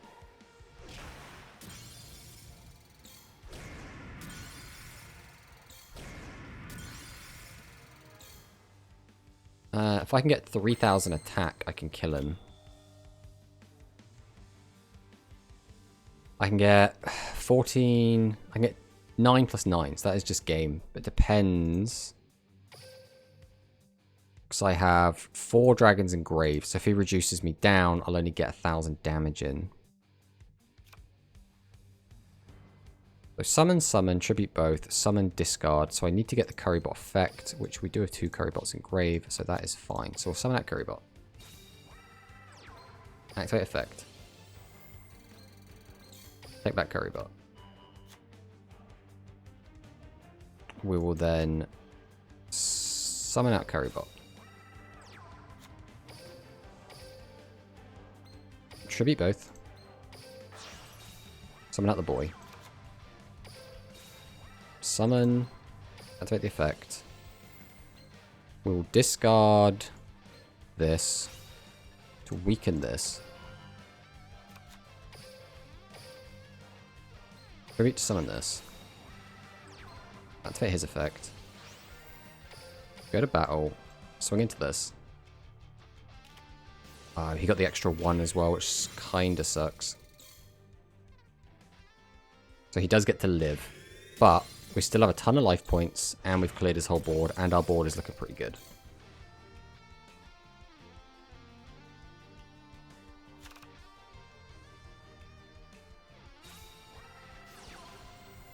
Draws Recovery Force. This isn't too bad, because he's playing it from hand, which means he's not plussing off this. He's just going even. He's digging to try and find an out by the look of things. Add the Torno, which did out this, but then die in the crackback. Needs a better out than that. Tribute both. Right, has got the other Torno. At this point, I think you have to use the effect.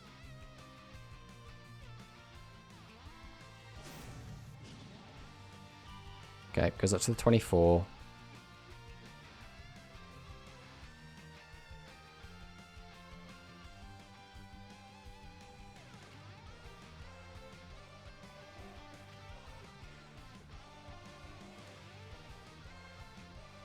You're gonna search out Seven's Road Magician? No, it just gives up. Okay. We take those.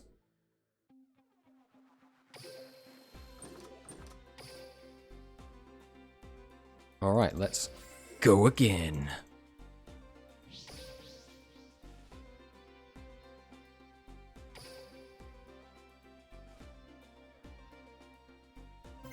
Well, the deck has a win, which is good. Unfortunately, we actually didn't get to use our skill or summon our Darkness Dragon, but... Win Streak 2 versus Win Streak 7.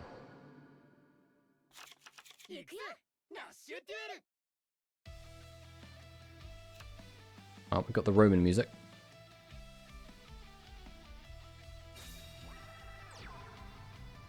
Straight into the Currybot.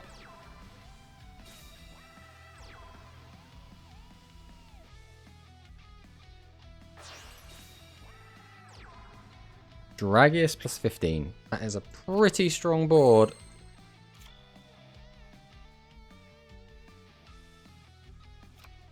Okay, we just go for it, I think. So we'll summon, summon. Tribute to. Summon, summon. Activate the effect. Activate the effect. Go to battle phase. Swing over this. Swing into this. And get in for 18. And then we pass.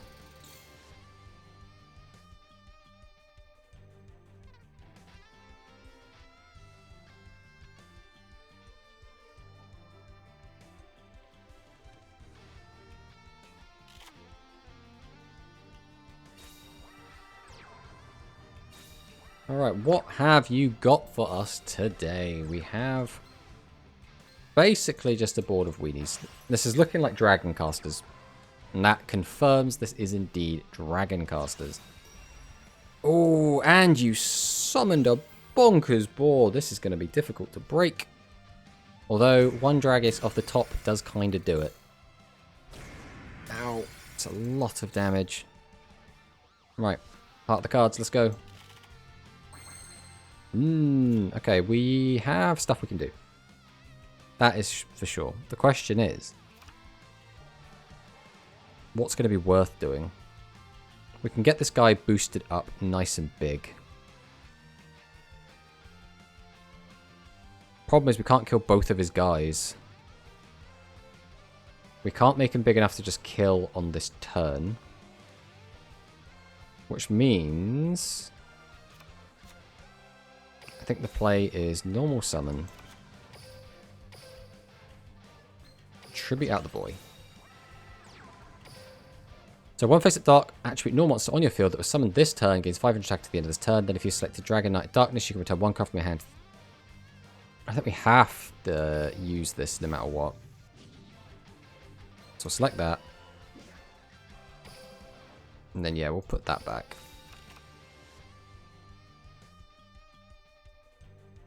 I think we have to play these in defense after this.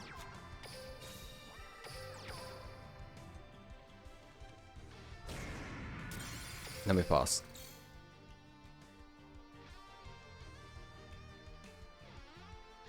The problem is, again, if he just gets a Dragius, we lose the game. But I suppose if we had gotten a Dragius, he would have just lost the game, so kind of swings and roundabouts.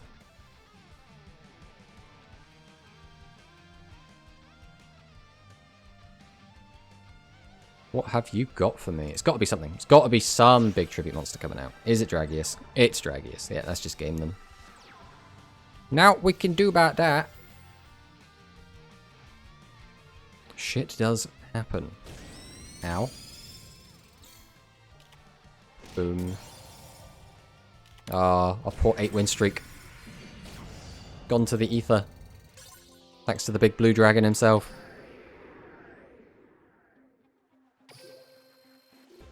Right, we still want to keep jamming this deck, though. We have to work out if we think this deck has any legs to stand on at all. It still might. I'm not convinced it does. The one benefit I guess this deck has is it doesn't entirely lock you into dragons, so you can play stuff like Thunder the Thunder. And you can get a 2800 attack monster without tributing 2 monsters. But I think that's very rarely actually going to come up. Oh, there's Sammy. Let's see if we can take down Sammy.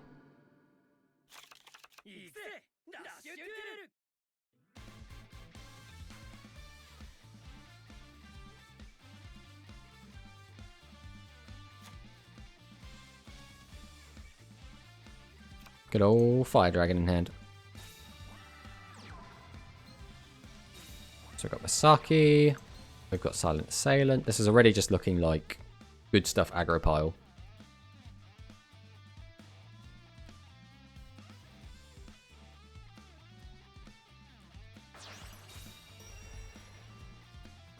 Oh, let's summon Skull, the face of the aggro pile himself.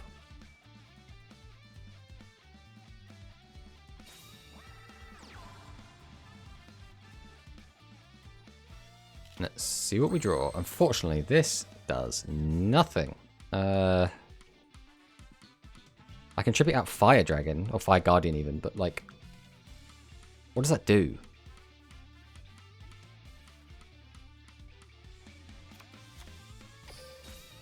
I guess we'll do it anyway.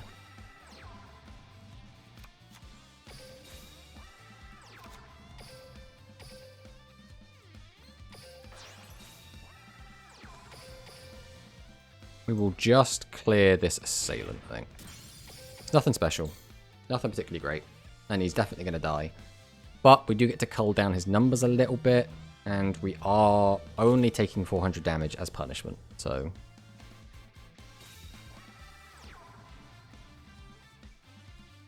yeah, this is definitely aggro pile. The only question is what boss monsters is going to be on. Should be on the Dragius and Gitana, if he's playing all of these guys with it. I guess he could just... he's on the Sevens Road Magician.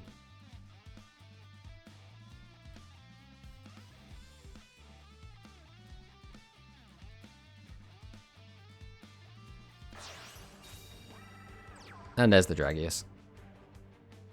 That's going to be a big oof from me.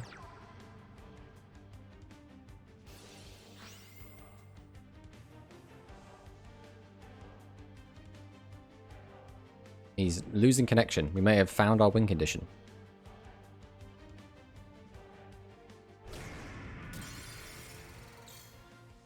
This is actually a very difficult board to break. Our opponent getting out 2 25s really sucks for this deck. We basically need the Thunder to deal with 25s that crashing into them.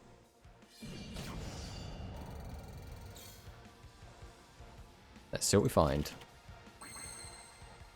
Well, that is Thunder. Right, how are we doing this? So we summon Thunder.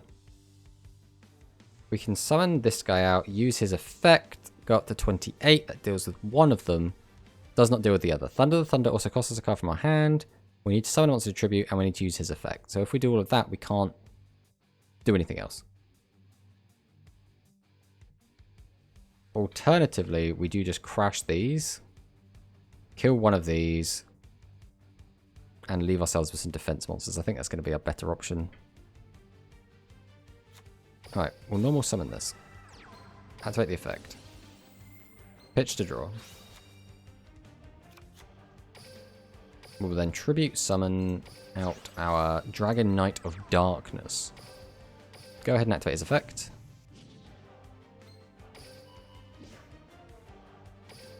Then we will just pop this back into our deck. Normal summon. Set. Battle phase, Soar Wing. Get rid of the Dragius. And then we just trade here. And pass. I think that's the best we could have done.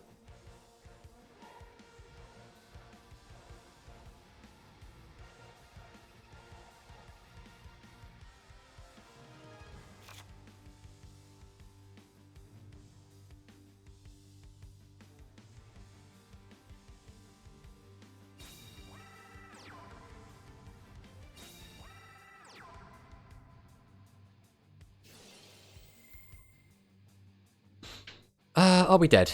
Discard 2, put us down to 17.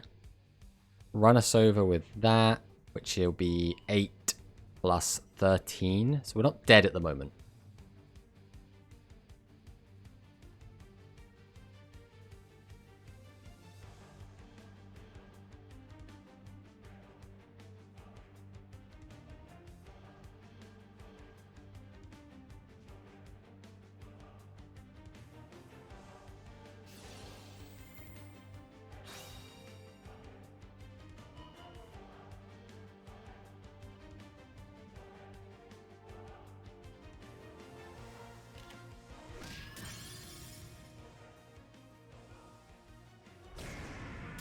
Oof. And then 13. Okay. We're not dead. That's something.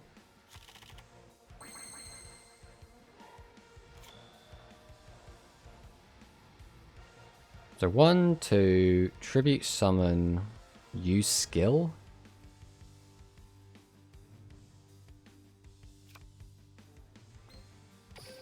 We do have that engraved, which means we can do everything. It just sucks because it dies to anything.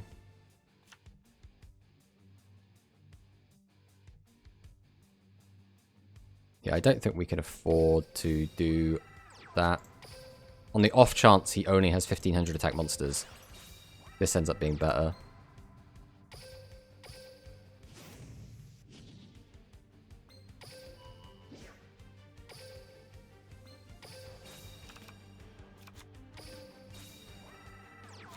Summon. Go to battle. Get rid of that. Crash into that. Attack over that. And now our win condition is our opponent only has 1500 attack monsters and thus cannot tribute summon. That is our win condition. If he tribute summons, we are dead. But this was the only way that we had. The alternative would have been to keep an extra monster on board, but we would have died to just a normal summon 1500 attacker. Go on, go to battle phase. Do it. Do it. Do it. Okay, no, there we go. That is the game. Unfortunate, but we played the best we could. Almost. Only had the one tribute monster. Oh, if he just didn't have the Prima.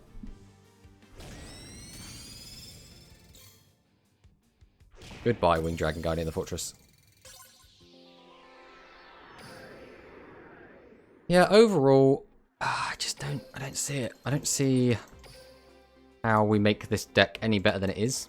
I think this might just be a... You know, we've learned our lesson. We know this deck isn't good.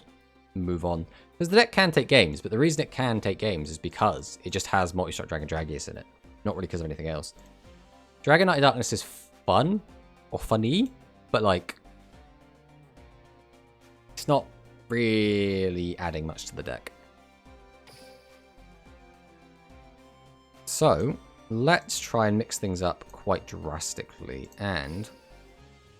let's try out the Psychics. This is a deck that we've wanted to try for a while. It's specifically interesting because it actually has Spell and Trap cards in it. Which is something that we basically haven't been seeing whatsoever in Rush Duel Links so far. Because all of the spell traps that people have just kind of suck. Now the drawback of this deck is, again, it does not have particularly great main deck monsters outside of its boss monster in Prima Gitana. So... we're going to have to see how this goes. Oh, win streak 5. This might be someone that's just won the way in.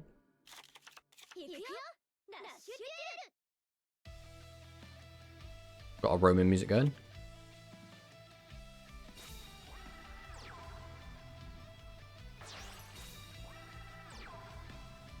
Tributes out Berry Bassist.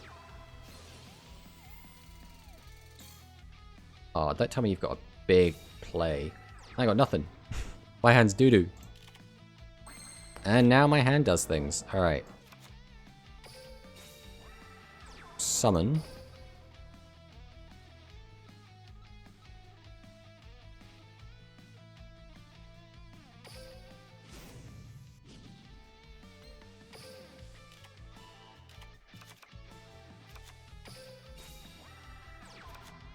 Alright, we'll tribute out both of our guys.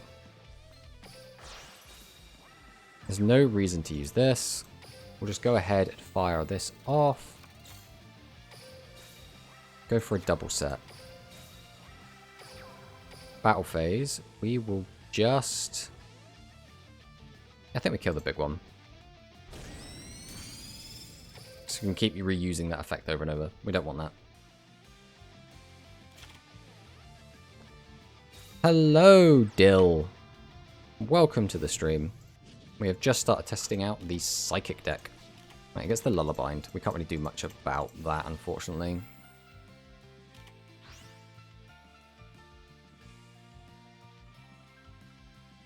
Now, what are they going to do? Tribute 2, probably for...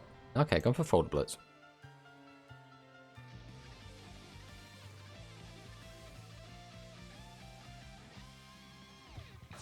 What's next? Tribute out the Psy Stage Bouncer. This guy seems to be on a ton of tribute monsters. I feel like he's very fortunate to have not bricked. Boom, boom. Our turn. Let's hope we draw something good. 2 Berry Bassist is a little bit awkward. So we summon, summon. Activate our Lullabind. We always change this to defense.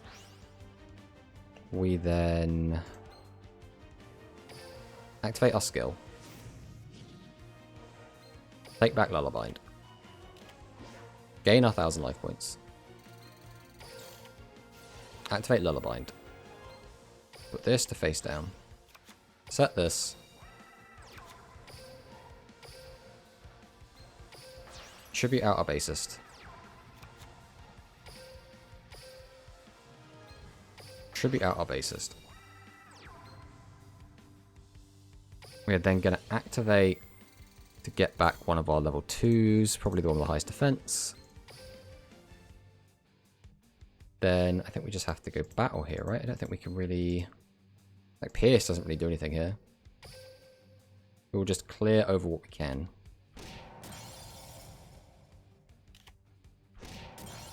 That's all we have. Let's see what they got.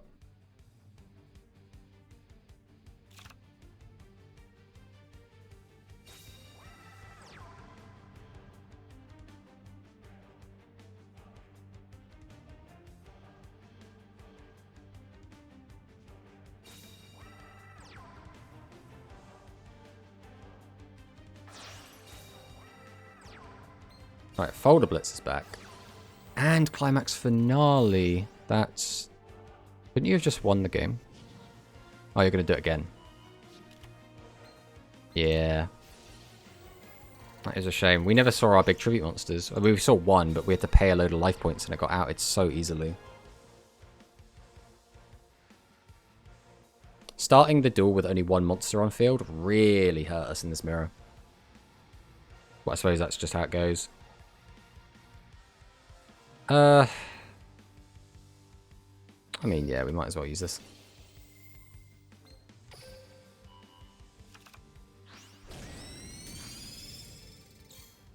Fortunately, exact light lethal. If we had any other traps, we actually live that. That's a shame.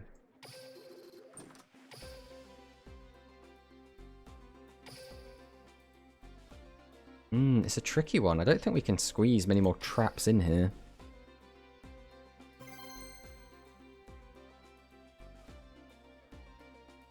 I think the only reason we really lost that one was because, again, we only managed to summon one monster on the first turn, which is really bad for us. Hey, it's Voltalon again. Now, we beat Volt the last time we played him. Oh, don't give me this. Give me another normal summon monster, please.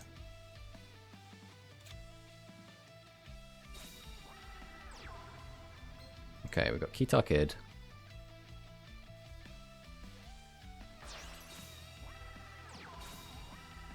Tribute set. Okay. Thank God.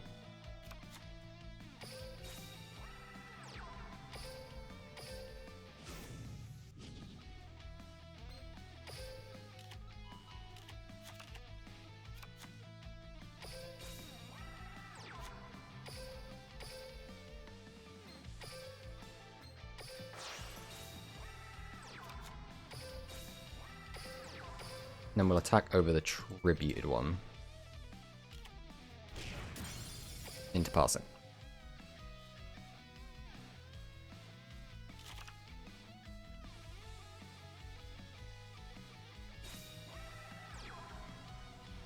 My guess is he's going to change this to defense mode.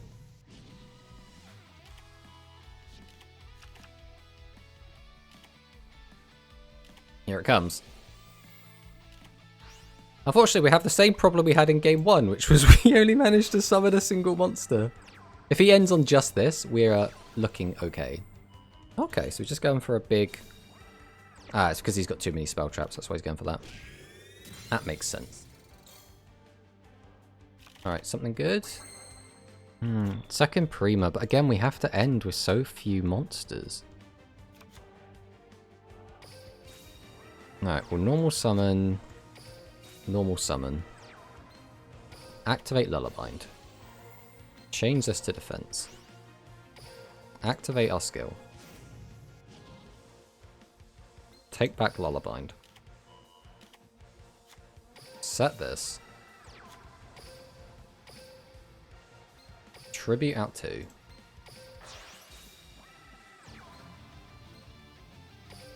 Go to battle and attack. And again, we're stuck on one monster again. Which is atrocious. We really need more monsters out. Because, again, he's just going to lullaby this to defense mode.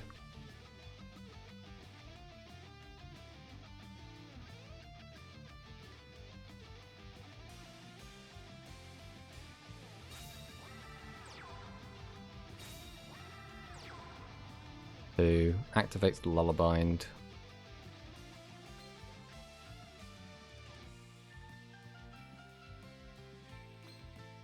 It's got what? 1, 2, 3, 4, 5.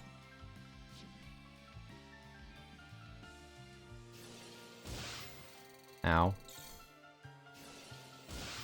Also ow. Now 7.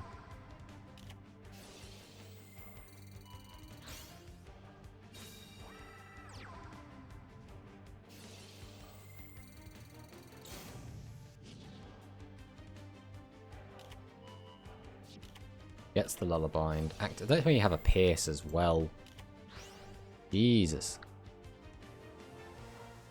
So we can save our card from getting destroyed with this. Okay. That went better than expected. Can I get a bunch of monsters, please? Okay, this is awkward. I have too many life points now. And only one normal summonable monster. Right, we have to summon this.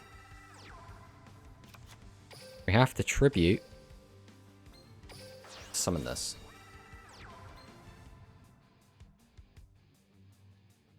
I can't get another psychic type monster.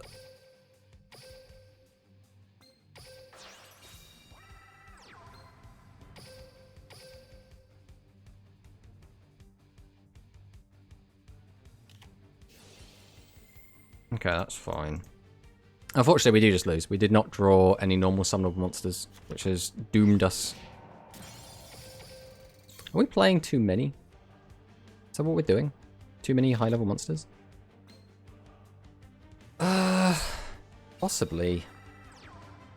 The thing is, I feel like you need to have the Folder Blitz because it works really well with the Severing Psychic Wall. It means at 25s that just crash over it. I think if we're going to cut anything, it's got to be very basest.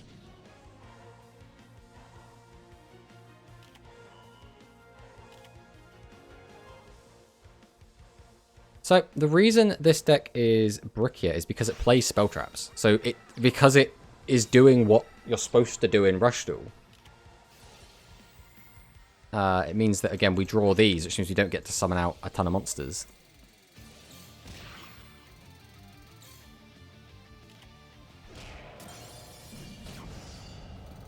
Because our opponent was playing basically the same deck we were. Like, probably almost card for card. But he drew good, we didn't, so we just die.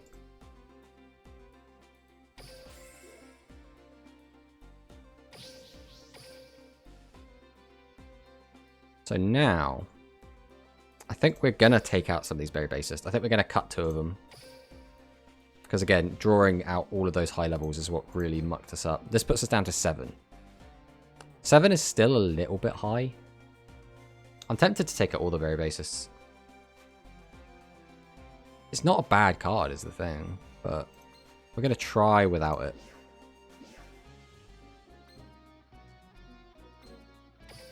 Right, let's look at our Psychic. Which ones do we not have in here yet?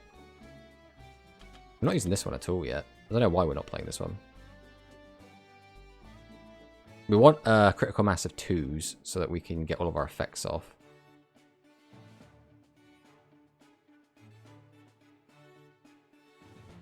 Why are we playing this one? It's got 800 defense. Oh no, we got Kitar in. That is fine then. Alright, let's try this. This will hopefully be a little bit less bricky. It doesn't help as well that... Oh, hey, Volt. I assume... I'm going to assume Boltalon is your Twitch name. Yeah, that was a good one. I kept bricking on high-level monsters, so I couldn't do anything. It doesn't help as well that we're trying to test out the Psychic deck, and the 2 decks we've run into so far have been Psychic and Psychic.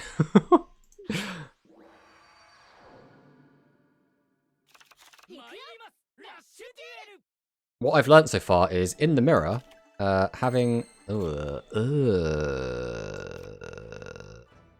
that's not a good hand. Legit considering just cutting a Pierce. We're currently on 2, but that's because I feel like the deck needs a way to get to your opponent's life points. Obviously, we're not running Dragius because we can't with the skill. So we need a way to get to life points. We can't just play it as like a control deck that doesn't do anything.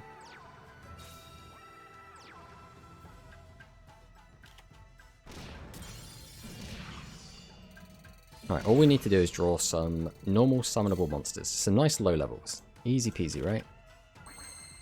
It's just that easy. Alright, so... we can get our skill off. We don't really need to worry about anything else at this stage. We can clear one just by attacking. The other one doesn't matter too much. I think we will just take the Lullabind for now. Summon this out. I don't think the boost is going to be too relevant, so we'll get out the Folder Blitz. I think Folder Blitz is better on our opponent's turn, especially when combined with our trap card Severing Psychic Wall. So we have to clear the 15. And then we go for the 12. If he has a trap, that is A-okay. That is A-okay. We'll pass on that. I need to grind with Robin to get the other psychic skill. Yeah, I looked at the other one. That one is at least more lenient with the low levels. Yeah, you're not wrong. I looked at it and I was like, oh, you know, you can just get an attack boost.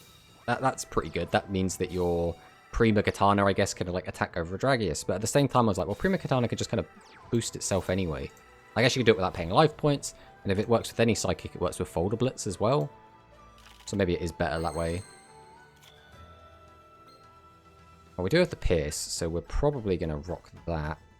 That only changes to face down defense. The other card doesn't matter, so we're not low enough life points, so we will just normal, tribute out. 1, 2.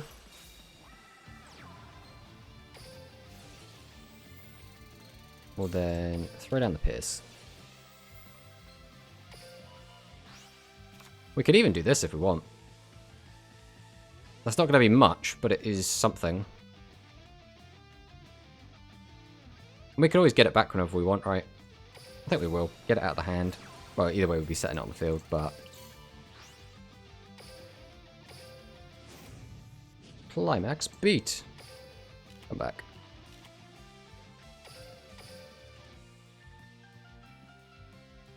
Let's hope he's got a lower defense. See what we're hitting. Obviously, allow you to just drop 2 tributes down, which is nice too. Yeah, that would be ideal.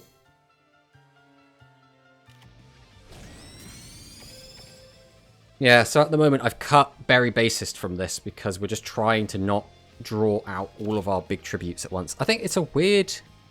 Because the meta in Rush Duel Links at the moment seems to be don't play spell traps for the most part, it's very awkward to work out ratios. Because at the start I was like, oh, 6 feels about right when you have some spell traps. But now it's like, well, 7 feels really good if you're using nothing but monsters. Nope, there's another Pierce.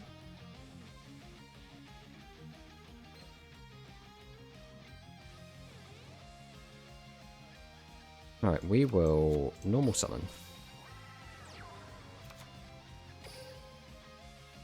We will tribute over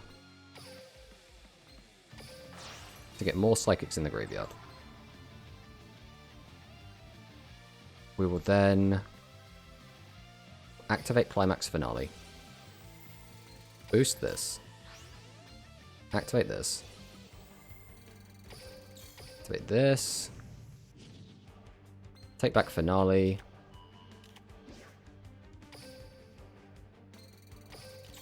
Activate Climax Finale.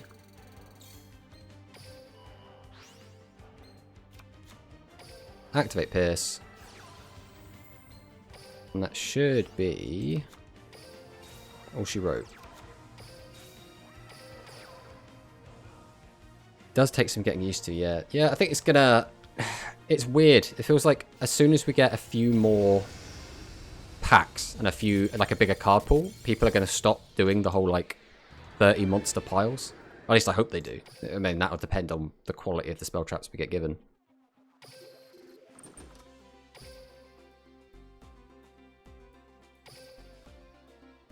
Alright, well that felt a lot better, but we did, you know, draw 2 piercings, have a board that was basically uncontested the entire time.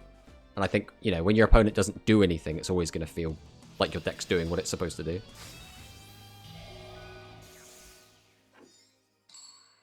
Let's see what Gakuto's got for us.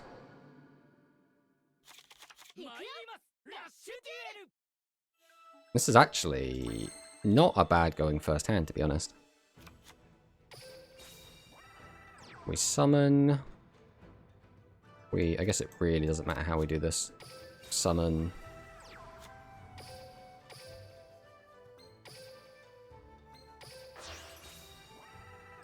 Get out the boy set. And set the Watkiss into passing the turn. Let's see what back row they bring in, yeah. Yeah, it just...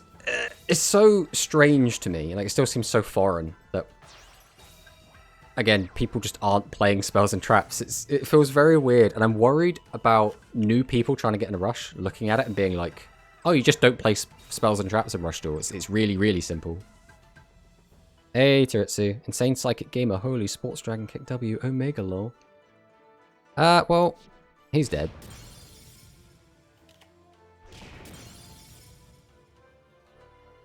Yeah, Dark Arts Celerity is actually pretty good.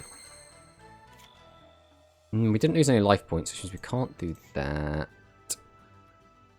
I guess we're just going for a Tribute Summon.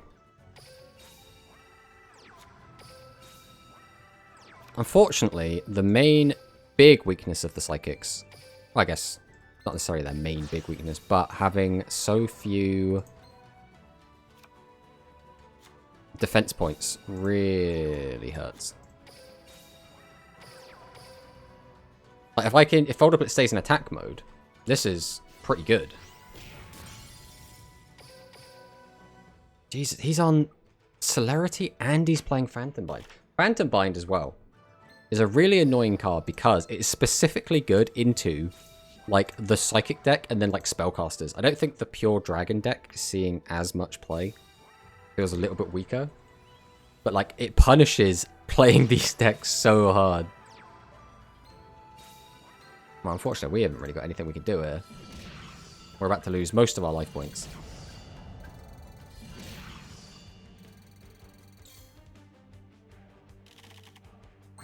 Do we draw playable?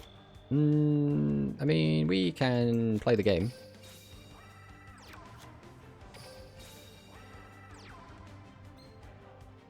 So, I think here we just tribute these.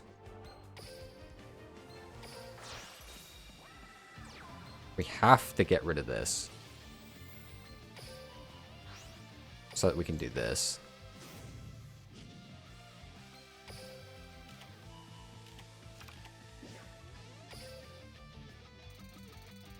Now the question is, do we pay the 1,000?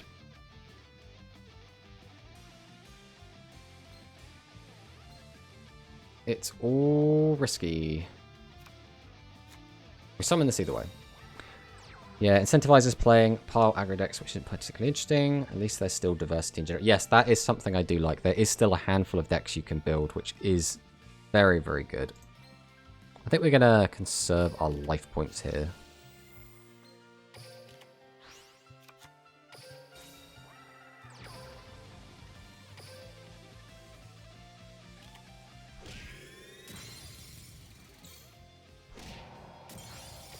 Although this isn't looking very good for us, I think we might be fucked. But we will continue to struggle till our last life point is lost. Now, there's Umigumi. Which turns on Dark Arts, which changes this to defense. Then weaken this one. How many warriors has he got? 1, 2, 3, 4. Excuse me, I was looking at that. 1, 2, 3, 4. Only 4.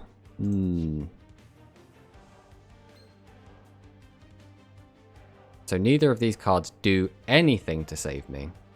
Which means I am somehow potentially not dead. Right, we have to do this. Roman pick. We're not going to have many life points left, so I don't think it's worth taking Roman pick. We'll just throw that back in. Take the 200. We take that. And then we reduce this one by 400. And we get another turn. It's not great, but it's something. Yeah, that's right. We lived. We lived, bitch. We've drawn a hand of a bunch of vanillas. The really tragic thing here is if I want my skill to get back Lullabind to out Umigumi, I have to have a dude stay in attack mode. That's really sad.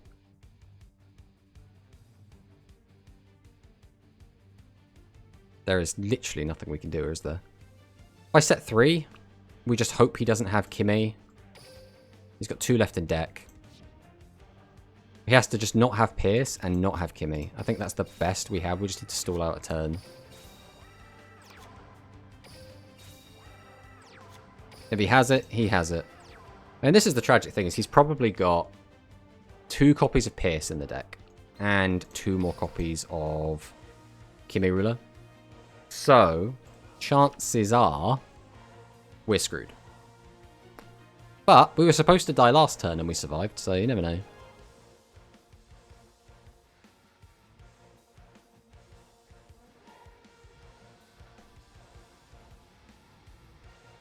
What have you got for me?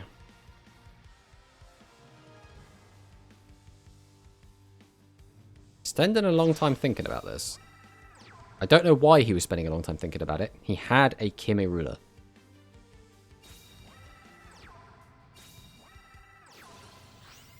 And that's us dead. There's the Pierce. The other card that would have killed us. Oof. That's a big oof from me. Yeah, I don't know. It's a weird one. Don't know how I feel about the Psychic. I mean, the Psychic deck is fine.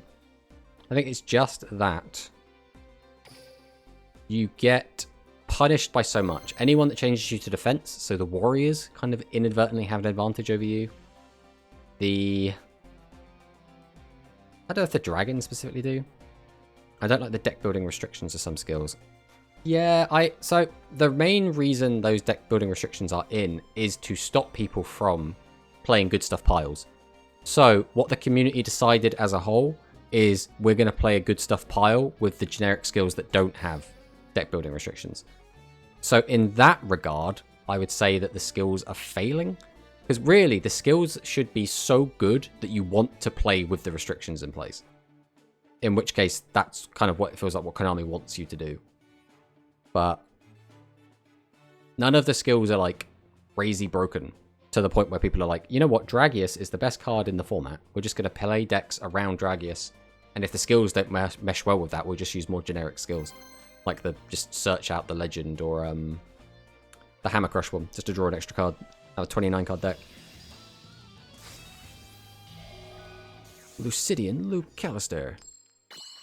Reef. I don't think we played against this guy yet.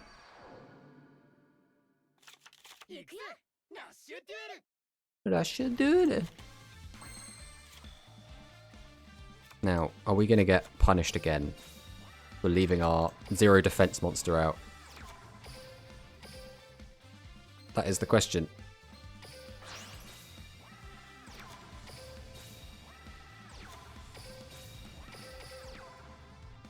Let's see what we've got.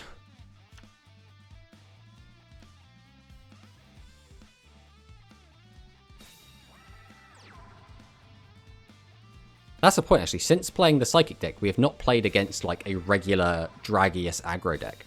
We just haven't seen them. This is probably the Dark Resonance, that was called? Yeah, this is looking like it.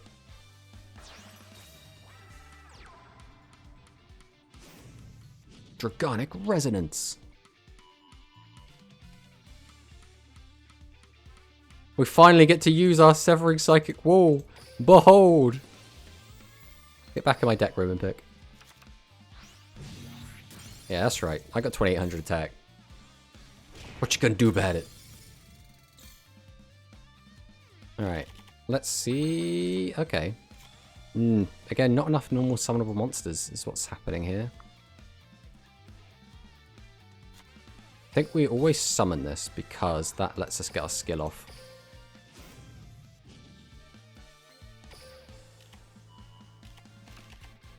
We'll fire this off straight away so that we can out the entire board. We don't want to give them any resources so we can tribute for next turn. Set to... Straight to battle. This way we can clear everything. I don't really like leaving a 700 attack monster on the field. But we do what we got to do. Now, this hand is not terrible if we draw 3 normal summonable monsters. If we draw another tribute monster, we are fudged. That is pitcher.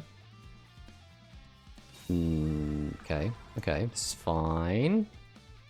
Where are we going with this? It's Dragius. Alright, we do out Dragius right now.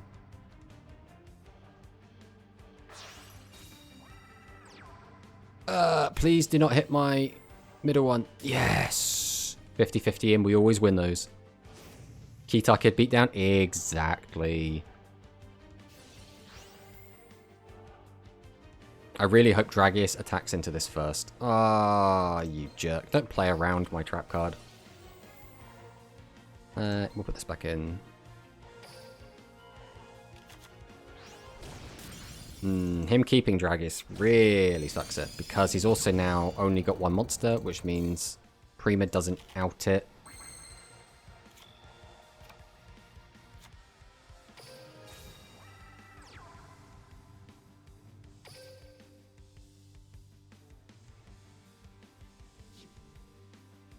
If we...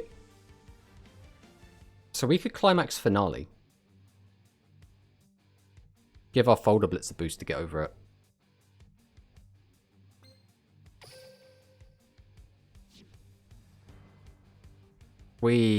It's too dangerous to do that. So I think we have... no matter how we do this, it's sketch. It's so sketch. I want to gain life points out of this, but I don't think there is a way for me to do that. Either I pay the 1,000, go down to 200, gain the 1,000, and then go back down. Or we just get this and have to pay our way down.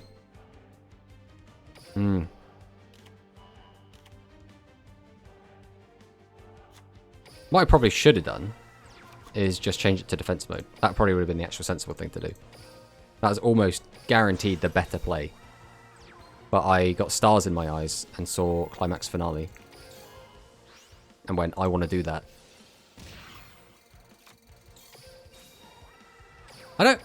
Overall, I don't think it really matters. Because I would have had a few more life points. But I mean, if he drops a Dragius on me, I'm dead anyway. If he has a way to out Folder Blitz, I'm just already screwed. Well, he needs a normal summonable monster. Now, he already had some, so I'm pretty dead. There it is. The Winged Dragon beatdown for game. Feels bad, man. It's weird how, because I feel like we're so used to playing now these decks on ladder that don't have spell traps, drawing any spell trap feels like a brick. It's very strange. Alright, we are going to cut down a little bit, I think. We're going to cut a Pierce out.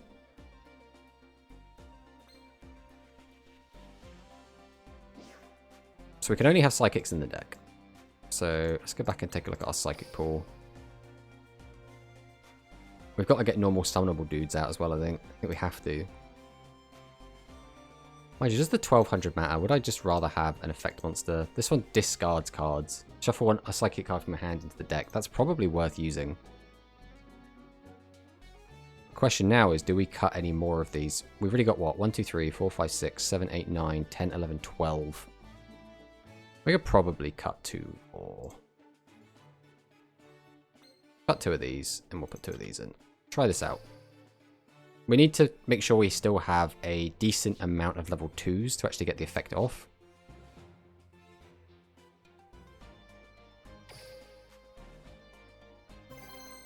Matching successful. Starting duel. So we get Gavin Sogetsu. He's on a 3-win streak.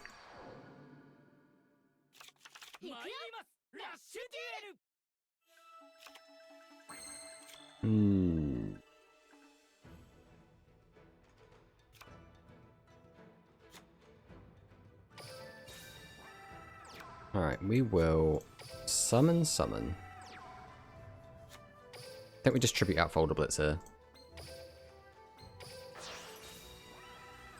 We'll then set Howling Bird and pass. Not the best board. I think that's the thing. Without our trap cards, and I guess specifically it has to be Severing Psychic Wall, our turn 1 feels like doo-doo. all the time. Like, if we get second, that's not bad. Because I feel like we have a very reactive deck, what with stuff like Prima Katana. But like dropping a 2300 and passing just feels like ass. It felt like ass as well when we do it with the dragons with Dragonic Slayer. And all of our boss monsters have 0 defense, so they get hard countered by this bullshit. On the plus side, if he only has 14s, he has got 15. I wonder how greedy he's going to get with it. If he gets greedy, he might attack with the Guardian first. Nah, he's not greedy.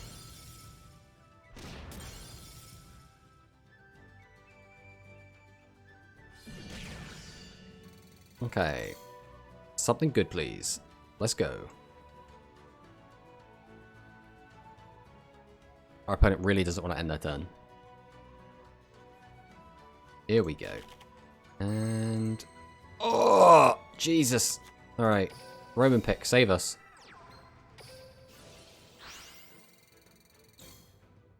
None of this matters. It's all getting tributed, whatever we take.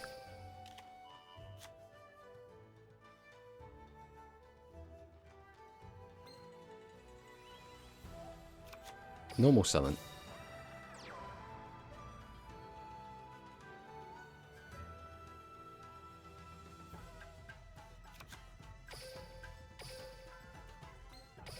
Tribute to.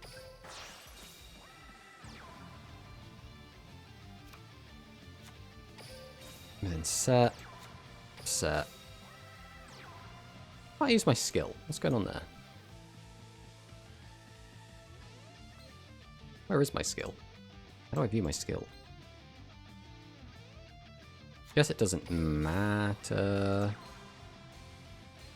Is it worth paying the 1,000? I don't think it's worth paying the 1,000 right now. I think we'll just ram in here. Now, we did get punished if he had Phantom Bind, but if he had Phantom Bind, I think we were screwed either way. Paying the extra 1,000 life points really bad for us.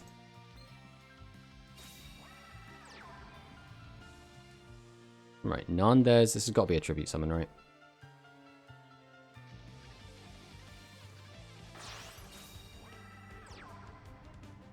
Then he's going to change us to defense.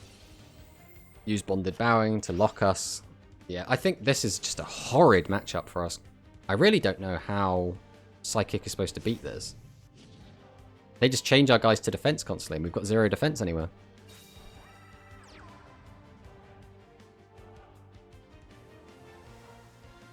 Okay, none of that does anything.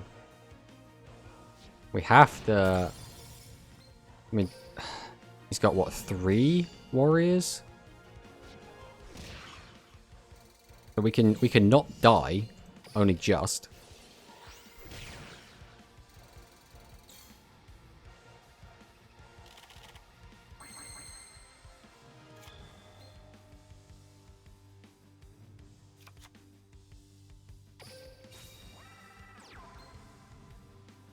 But like, what do we do from here? We can't out 2,500.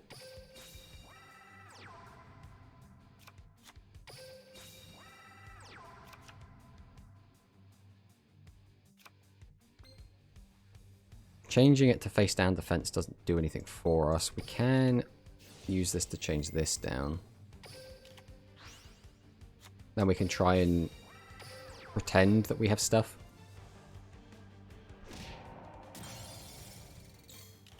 Yeah, I think the Psychic deck is literally hard countered by the Warrior deck. I think this is the absolute worst matchup we could possibly have. All of our boss monsters just have 0 defense, which is just, it's so bad when your opponent has easy access to changing your battle position.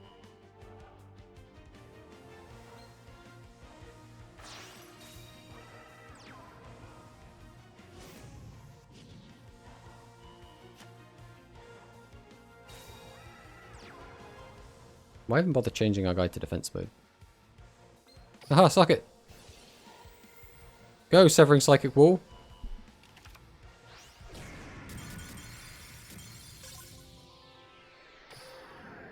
It's a tricky one. I feel like Severing Psychic Wall is only really good if the opponent isn't boosting their attack to a crap ton, right? Like, it's not going to be particularly useful into 7's Road Magician, because if they're at like 3,000 attack, you've only got maximum of 2,800 guy that you can get off that.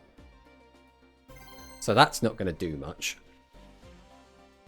Dragius with no boosts is really countered by it, I guess. The Warriors would be countered by it if they didn't have ways to change your guys to defense mode constantly.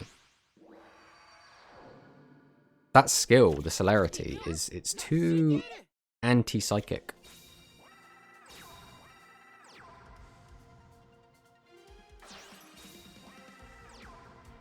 Okay, this is the spellcaster deck. Can tutor out 7's Road.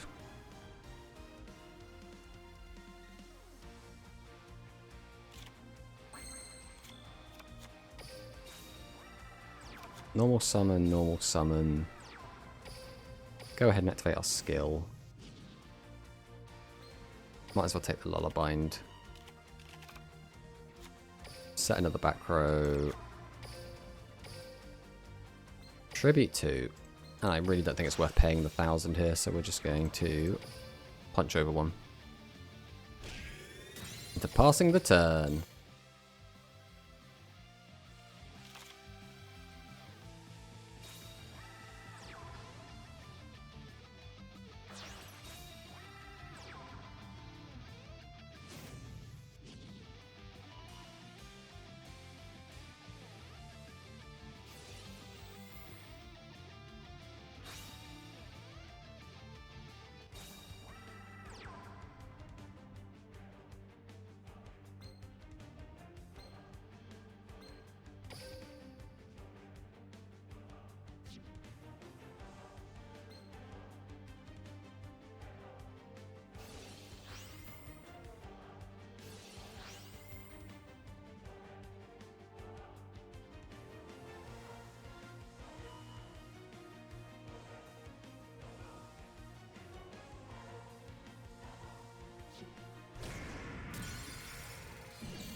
I am muted. I don't know when I muted myself.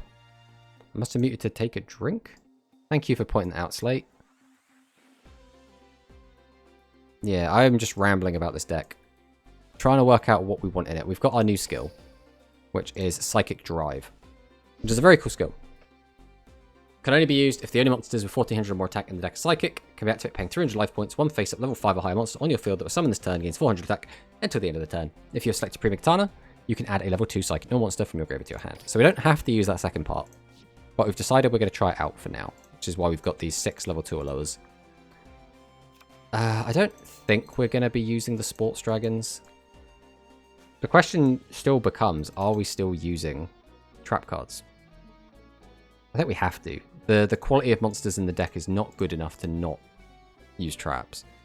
Now, though, the question becomes, how are we getting to our opponent's life points? We still kind of need Pierce just to be able to get to them. We now, though, cannot recycle Lullabind and Climax Finale. Lullabind and Climax Finale were really good because you could run them as one-offs and always keep using them and reusing them. You shoot them out, you keep getting them back from the graveyard. Now it's like, how many copies would you run of them?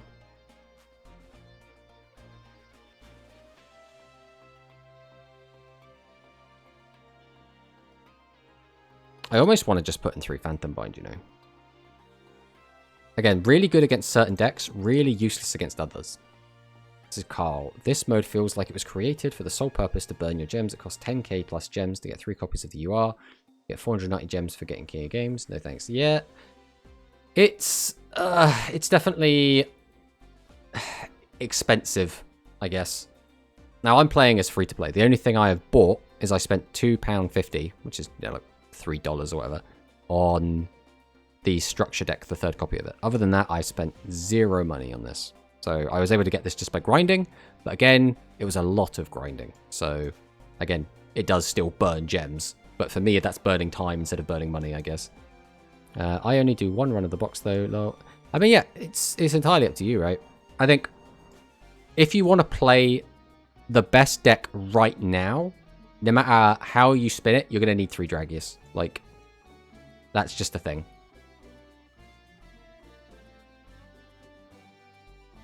If you are trying to, again, future-proof, again, 3 Dragius is probably where you're going to have to be. 3 Dragius is still really good.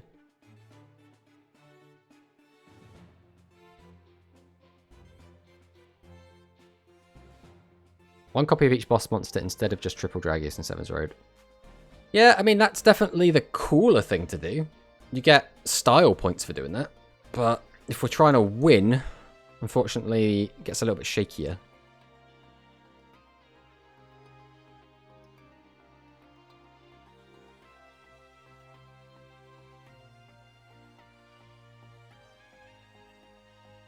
I don't even really know what else we're doing here. I want Climax Finale because it works really well with Pierce and Prima to do a big attack. Listen, right? For some people, and sometimes me included, style points are the most important thing when building a deck, okay? Just look at the Noodle Ninjas. We went for pure style and it rewarded us with a 9 win streak. So, can't really argue with that.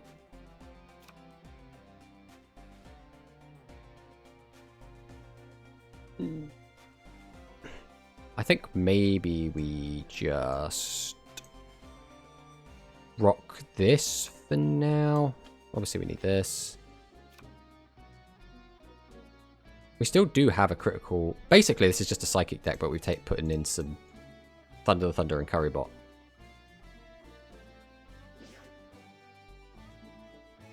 There's no, like, other good one-offs, is there?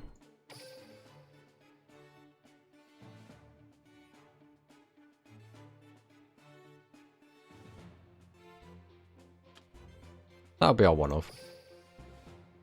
Right, we're going to try this out. We are not expecting this to be good. We need to feel it. We need to get into a game, feel what feels good, what feels bad. I do still think the other skill is probably better. But again, we wanna jump in, use these cards, see what we can come up with, see what feels good, see what feels bad, go from there.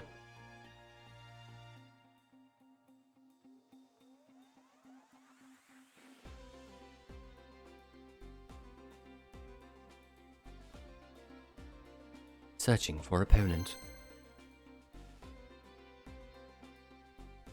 Tip, check out your street replay. I already did that. Thanks for letting me know. It's Fukuba. SFC Game Boy Advance on a 2-win streak. Is that a 40 card deck I spy? That's one thing we haven't done yet. We've not tried 40 card decks.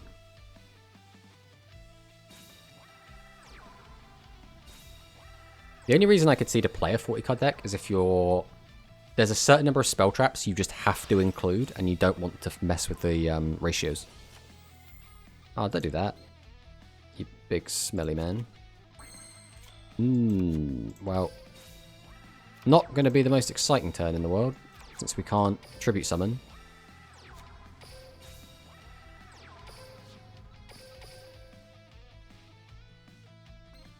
Not that we could have done much in the face of a 2500 anyway. Actually, we have a skill. That's right, we have a skill.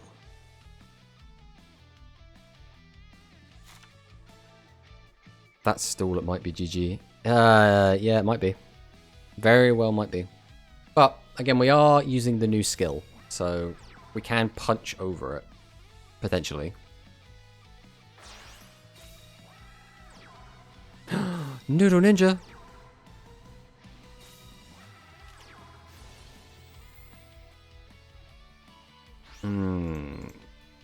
That's a little bit sad.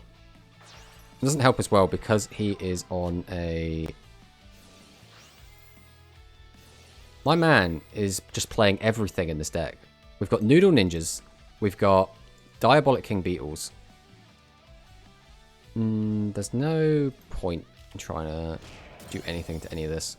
We are taking our lumps, unfortunately.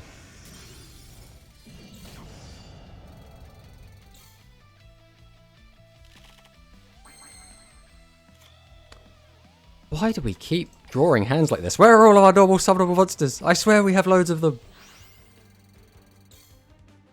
Alright, I guess we're taking this. We can use its effect to get rid of some of these high-level monsters from our hand. We'll put this back in. Ah, it doesn't get it from the hand. I never used Telepathic Agent. I'm just used to assuming it's from hand, but it's not. Right, we'll tribute to. Probably would have been better to use the other. Just get out Prima Katana to get extra body. Look at that. Big chungus. The problem we have is that all of these guys kind of work in tandem to do big number. So whatever I get rid of, there's probably still big number coming at me.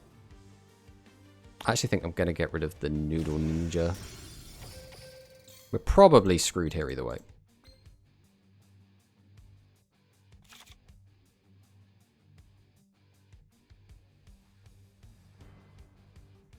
So I mean, it feels like Psychic's in Struggle Street. I feel like just the core of the deck feels like there's something off. Ugh. Stop being big.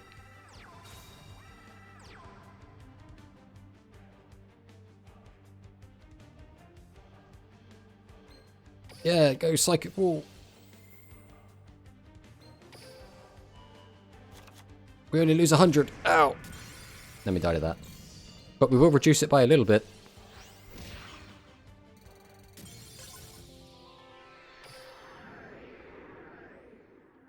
Yeah, it's very odd. It almost feels like Psychics are...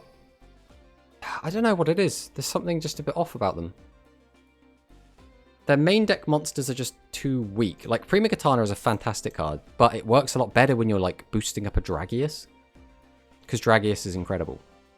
Boulder Blitz is basically terrible. The effect sometimes comes up and can be relevant, but for the most part, it's just a 2300 vanilla. You play it because it's a Psychic type, because you can use things like Psychic Wall with it. I'm actually starting to sit here and feel like Psychic Wall might just be bait. Psychic Wall is, when it's useful, is very useful, right? When you can use it to kill an opponent's monster when they attack you is invaluable. But how often does that happen? Play Folder Blitz for style points. Yeah, I mean, Folder Blitz looks cool at the very least. I mean, look at that. It's basically a Gundam. It's like a guitar Gundam.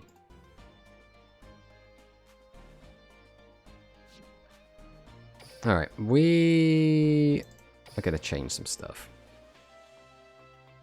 Yeah, I think you're absolutely right, Bolt. I think I look at traps and I go, I want to play traps. So I'm like trying to just jam them regardless. I think it's because Psychics feel like they're the only deck that has good spell traps. So I just want to play them. The question is going to be, though, how many do we want? We want at least a couple. Alright, why are we playing Psychics right now? We have our skill. And our skill says we have to play just Psychics that are 1400 and up. That skill gives us an extra monster, which means we could swarm the board harder if we wanted. Kind of. It also gives us a 400 attack boost. Now, 400 attack boost is relevant to get over stuff, but things like Folder Blitz, like this could just be a 7-stroke Magician, in which case there'd be no reason to play it. I feel like the reason to play Psychics is for some of these spell traps. The question is, how many do we want in? Maybe we cut down to like 5? Changing to defense, I think, is still a pretty good effect. So I want to try out some of these still.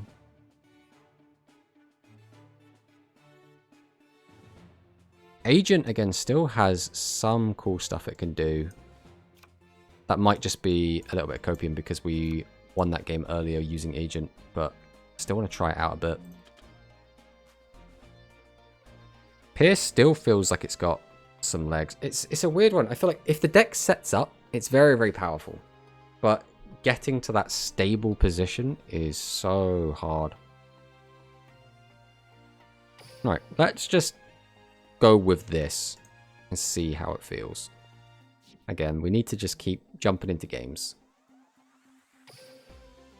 We need to see what feels good, what feels bad.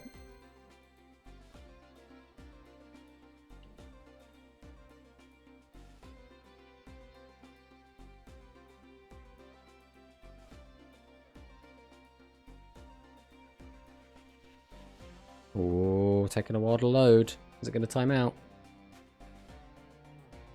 Looks like probably. Alien EX did not want to play.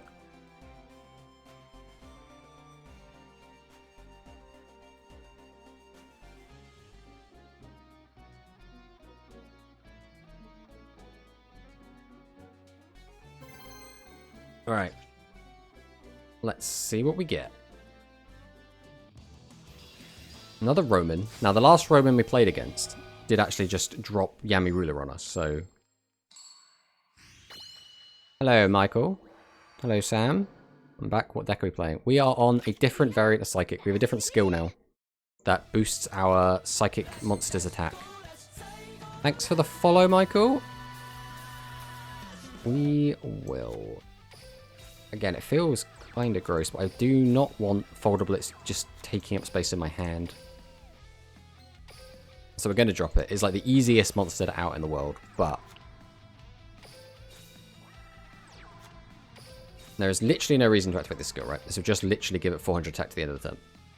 So there is no reason to do that. I'm using her skill to give her ace. Ah, I see. See, yeah. Don't really need it because I've got 3. Because I don't have red monster yet. Yeah. Yeah, if you haven't got them, then 100%, right? Definitely the best thing to do.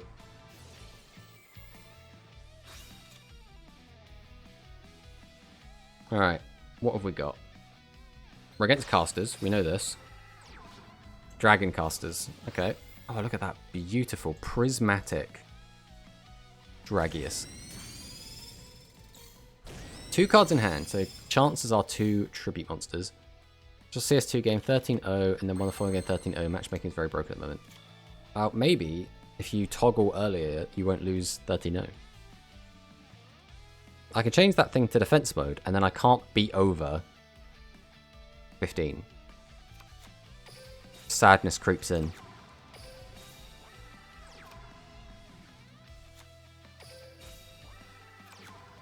Oh, all we can do is wall up. We can do nothing else.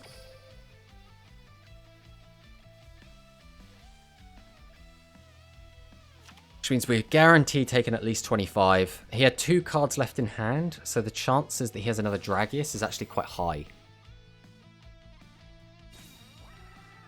I'm almost expecting him to set another card. Oh, he's got the Pierce. Oh, my man just really wants to cheese wins. I mean, he's done it. He's cheesed the win. It's all yours, brother. I got nothing. I don't know how I feel. I've got my main character maxed out. Nice. That's what you want to see. Gotta get that Yuga level up. Unfortunately, his level up rewards aren't spectacular, but at least gives you options. See, right there, drawing multiple copies of Lullaby just bricked me. Running one of Lullaby feels really bad, though. But I feel like it's a really good tool to help out Prima and Folder Blitz because they can't easily beat over monsters. I suppose you don't need that if you've got the skill, right? If you've got the skill, changing monsters to defense mode is not as valuable unless they have 2 tribute monsters out.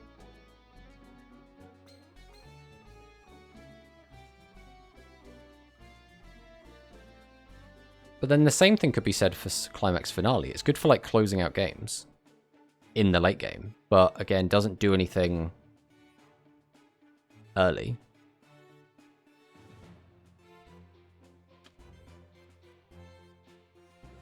Do we just put more monsters in? Is that where we're at?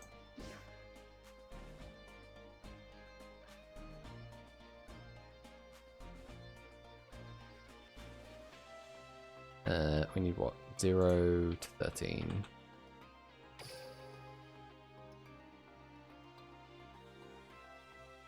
We could include Magical Ghost.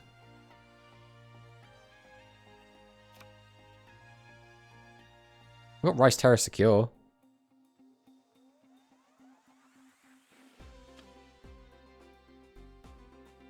Why not, eh?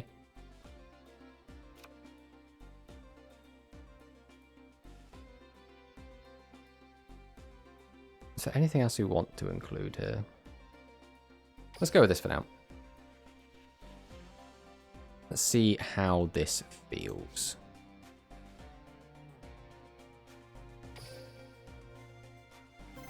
Oh, I feel like we might just give up on Psychic after another game or two and swap to something else for a bit. We'll come back to this. Look, maybe a fresh pair of eyes will help out with it.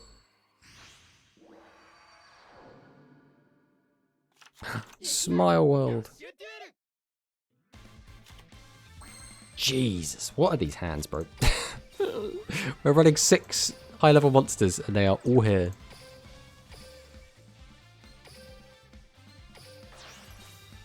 Right, we'll start by summoning the easiest boss monster to out in the world, and then pass to our opponent, who is almost certainly about to drop a Dragius on us. Here it comes. That's not a Dragius.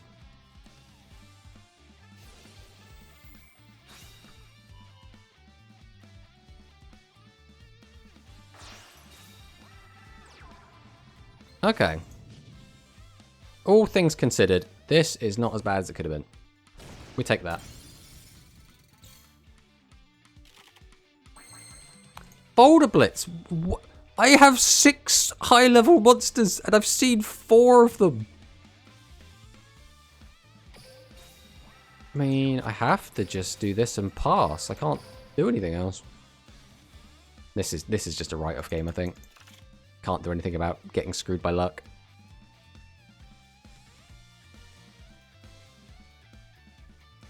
What you gonna do? Oh. Oh. Dragonic Resonance. Alright. We are maybe not dead. My poor Severing Psychic Wall. Now. He's on a dog shit deck, please don't lose. Mate, we're on a dog shit deck. We've got 3 high-level monsters in our hand. I don't know what you expect me to do.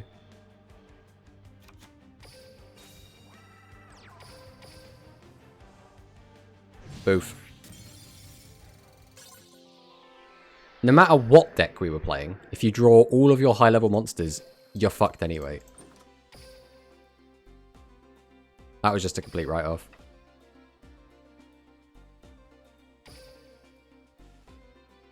Alright, let's go again.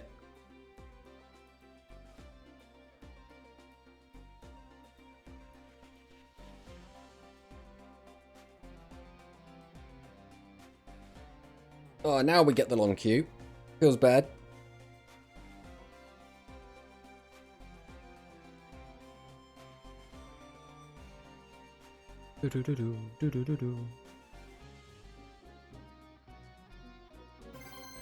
We've actually, the queues have been pretty good today. We've only had like 2 or 3 like long queues. It's good. It means there's more King of Gamers out there. Oh, we're against Yugi. Don't know how we beat Yugi.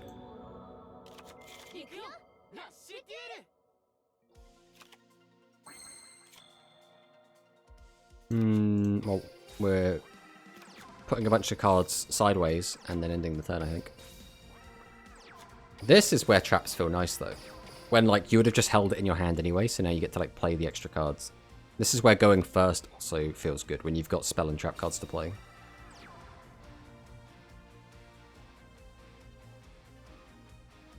Hello, Eliza. How's it going?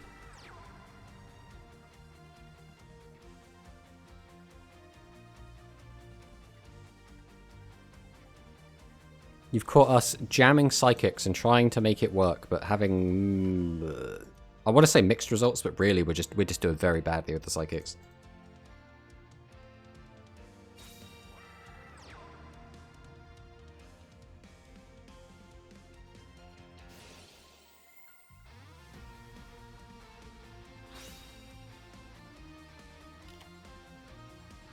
Flip my 300 attack guy up. She's not in here to be in attack mode. Ow. Right, there goes Currybot.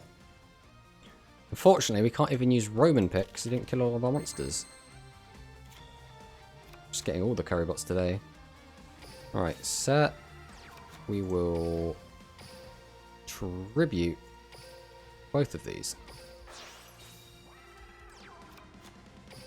Drop down this. We will go ahead and activate our skill.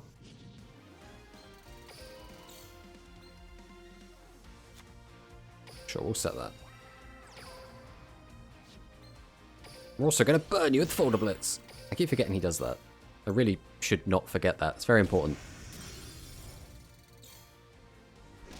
Right, attack over all your stuff and pass. Unfortunately, we have lost a lot of life points here. Again, our board is not particularly good, but we do have Severing Psychic Wall, which might actually do something here. You remember we talked about Luke yesterday? Yep. I do recall.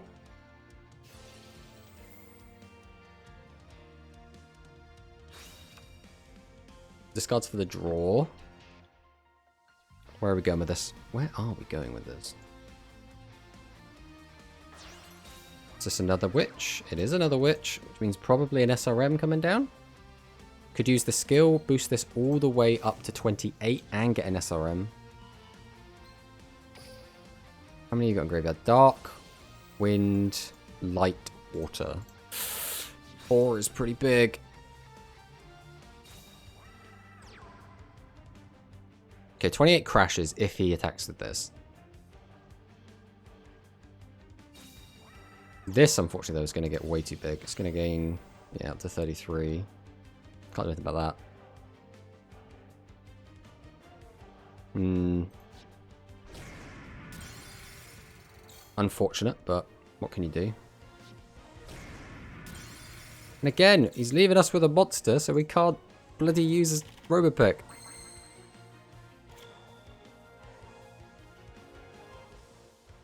The other annoying thing is we are not 3,000 below. We are 1,900, which means we can't even burn with our folder blitz at the moment. What we can do is use our curry bot to reduce our life points. We'll do that. Give me that.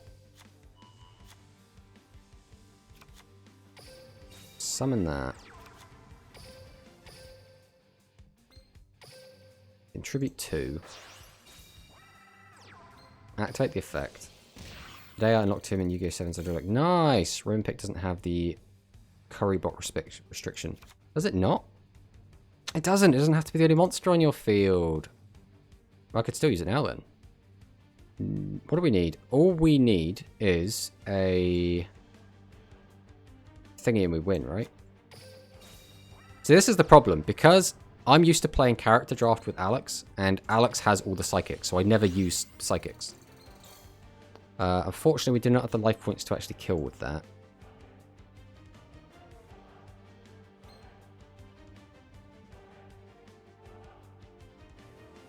Right, yeah, we take this. We normal summon.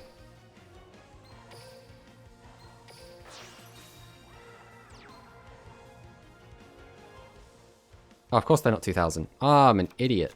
I guess that's fine. What could we do with this? We could get in for 1,000 damage. I would have needed a second. I could have got one back from the graveyard, but then I wouldn't have had a monster to summon.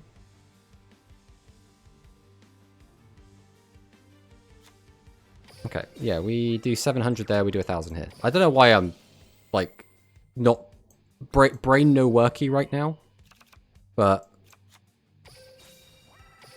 that's fine. We no need brain worky. We just need just enough of brain worky that we can work out how kill. As well as I now have 2 of the 4. Nice. So if you keep pushing at it, we'll be able to get all 4. You should be able to get all 4 possibly before I even end my stream if you're going hard at it. Nice. Alright, what we have learnt today is that Roman Pick can be used when you have other monsters on the field, which makes sense because you can Roman Pick into Roman Pick. And I knew you could do that because I've done that before. But that's fine. That's fine. I've also learnt I'm actually really liking Telepathic Agent. Telepathic Agent has done very well for us. Now, we might have just kind of lucked into using it twice, but it feels good at the moment. Gavin is next. Yeah, get Gavin. Everyone loves Gavin. He, unironically, is one of my favourite characters from all of Yu-Gi-Oh! 7's Zango Rush. Oh, is that a Korean name?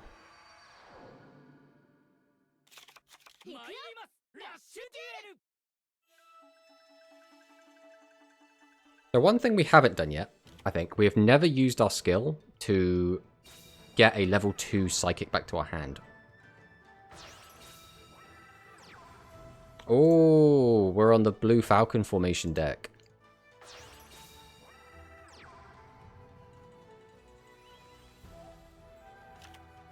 Looks like he's bricked a little bit.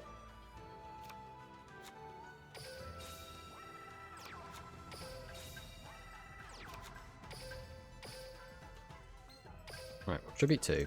Get this out. That Gavin, yep. This is indeed Gavin. Pay 3 to get 4. Yeah, why not?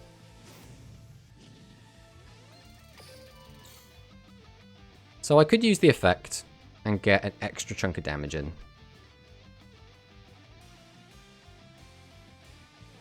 I don't think it's worth it.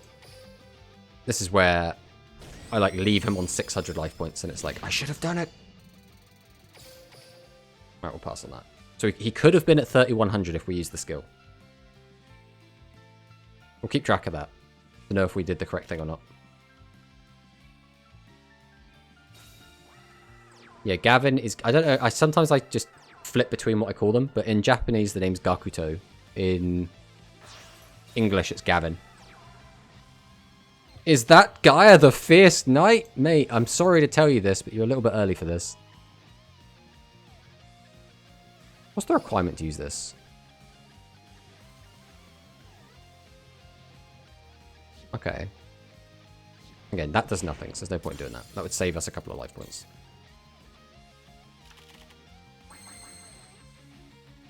We can reduce this attack by 300. Unfortunately, 300 doesn't do a lot here.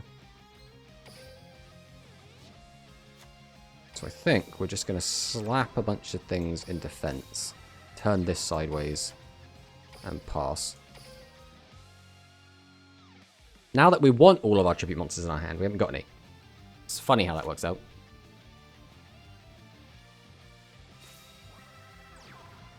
Okay, that does nothing here except help him sort out his hand.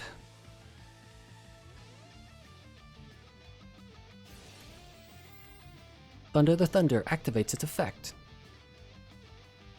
So, probably a high-level monster? Yeah. Max Raider. My man is on Max Raider and Gaia the Fierce Knight. I want this guy to win. He deserves it.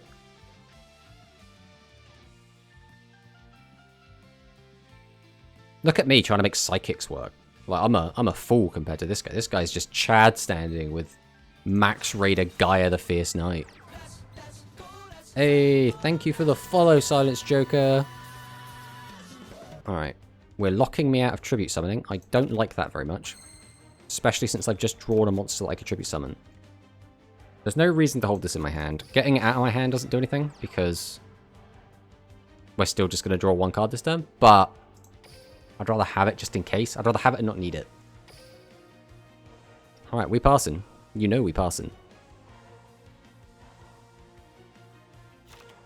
What has he got for us? The scary thing about this is this means he might be on Kimi Ruler. And I really don't want to get slapped in the face for 2500 damage.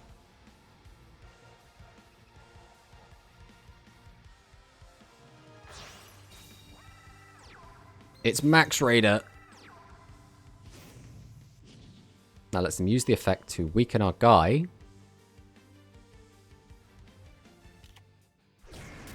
Then what? Kill two guys. Okay. Interesting. So we can summon out two guys. That's what I'm seeing here. How many psychics go over? 1, 2, 3.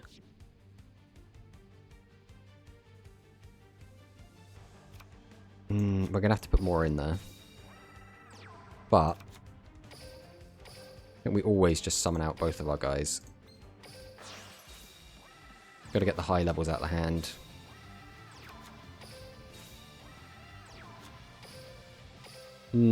I actually could have done this a little bit better. I could have ended on a 1500 attack monster. Because we're still not used to our skill yet. Could have tributed the monster we get off of this instead. But instead we're just going to summon out a Kitar. Why not? Oh. Go to battle. Let's see if we can't get rid of this. He's probably going to have a trap for this.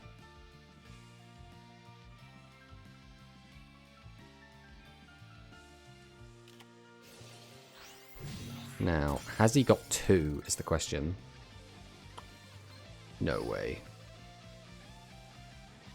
How many have I got? 1, 2, 3, 4, 5, 6.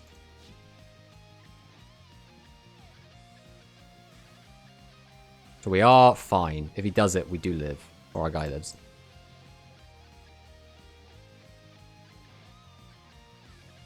He must have it. There's nothing else that he could use here.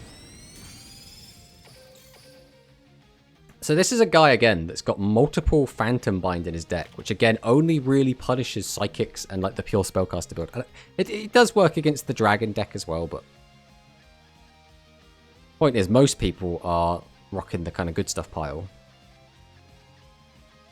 So at least we know we can play around that now, or we know we have to play around it. Alright, are we going defense mode? That's the question.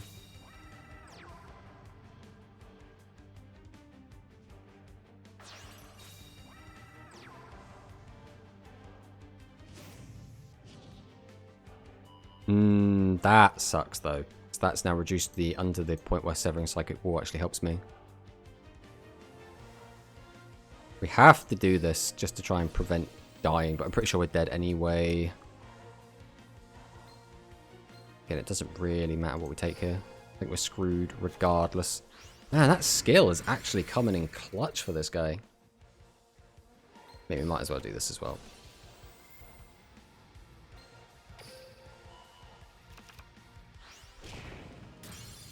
And then we dead.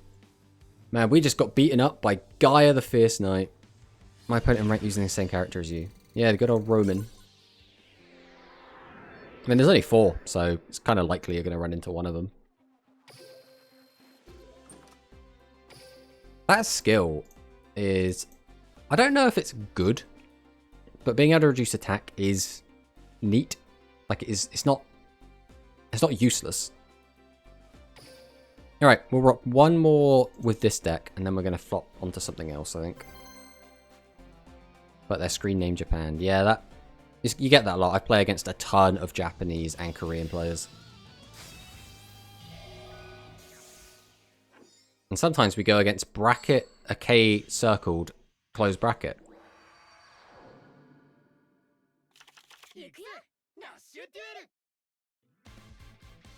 Oh.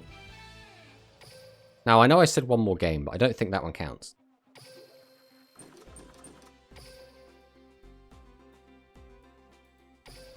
We go again. Oh, I really don't know what we're going to do with this Psychic deck. I think the other skill is maybe better. I like the fact this deck doesn't have to run as many level 2 or lowers. But at the same time, I like the other skill of being able to keep reusing Lullabind and Climax Finale so much more than I like the skill. But the attack point boost is good. I don't think it's bad. Getting back a monster can sometimes be really useful.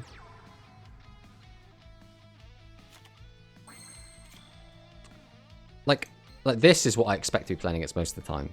And unfortunately, this hand does nothing in the face of this. We set 3, and then we guarantee we're taking at least 2,500 damage next turn, probably more. Unfortunately, we had the Thunder, so Folder Blitz outed this. In fact, any of our tribute monsters just outs this, but we didn't find them, so nothing you can do about that. And there's his Summon Skull. And so, alright, so it's just Dragon Casters then. Okay. Ow. Ow. Ow. And then we take the 25 to the face.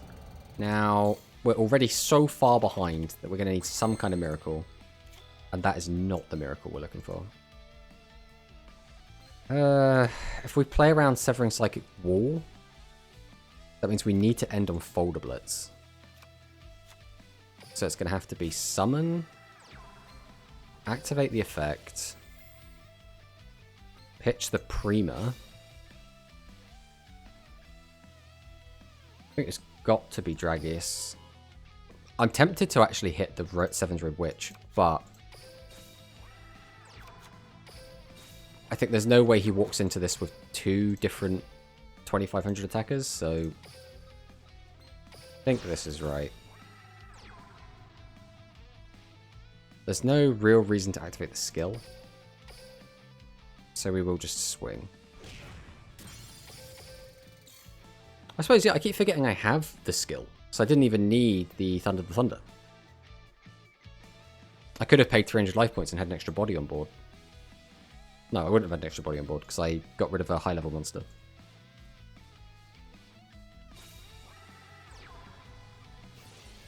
Alright, as long as he doesn't summon out 7's Red Magician, we're actually in a really good position here.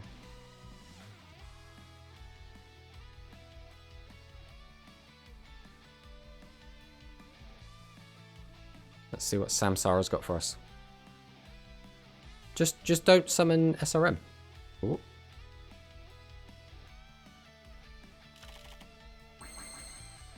Okay.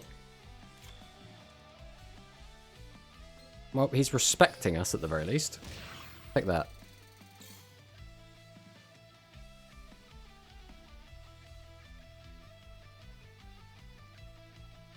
Well, we definitely don't want this in our hand. Don't want this.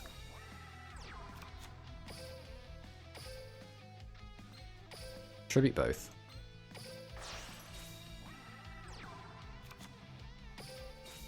Normal this. Activate. Get this out of our hand and just weaken this. Yeah, we'll go ahead and use our skill.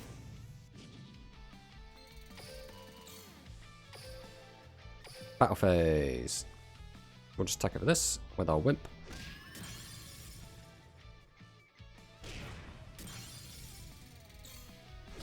Well, we're getting for a ton of damage. It's something.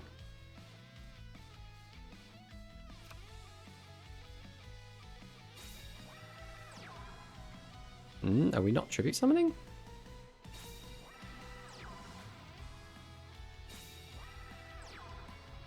Right, Pierce, Pierce, Pierce. None of that is Pierce.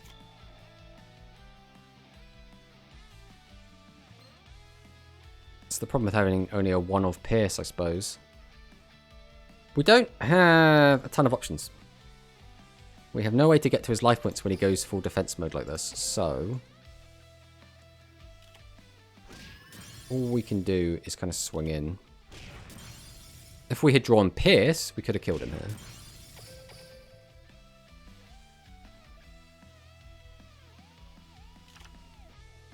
There's times like this I'm like, oh, I should play 2 Pierce. But you know, as soon as you put the second one in, you're never going to get into the situation again.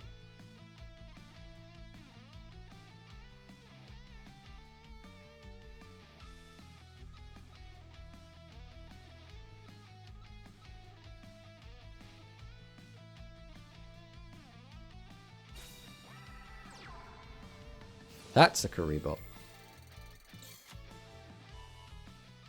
That's another Karibot. Oh, is he going to double tribute summon? If he summons like 2 7s Road Magician, that would be catastrophic. That would be so bad for us. There's 1. Please don't have another one. Just don't have another one. Just don't have it.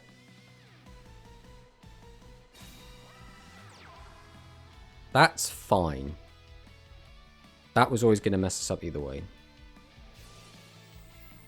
Just don't have another 7s road.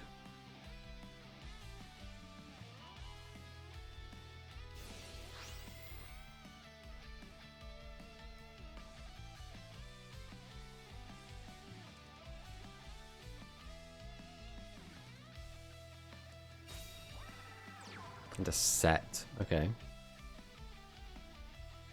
We're going to flip this up.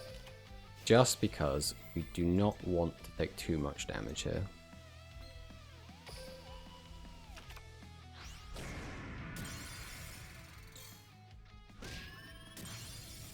Now, we can Prima twice if we want to.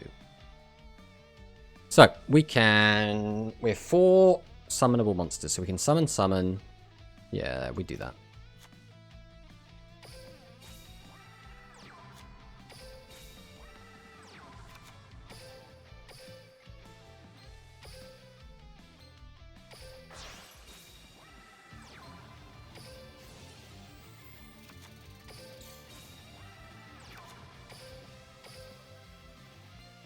Tribute, tribute. Normal summon. Activate the effect. Activate the skill. Why did I have to pick that?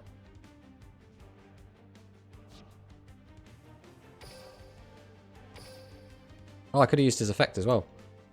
Well, it doesn't matter. We'd already won, but we could have used his skill to do a 1500 burn because we managed to get ourselves 2000 under. See, stuff like that happens and you're like, oh, Psychic's a great deck. But I think that's where it shines against that kind of 2500 Dragius style deck. Alright, one more. One more game. Just the one. Just the one more. Then it'll be 4 o'clock and we'll swap on to a different deck.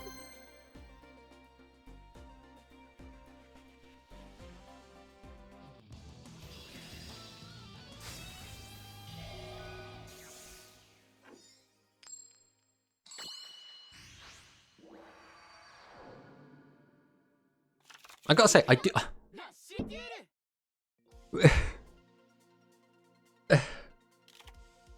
Ah!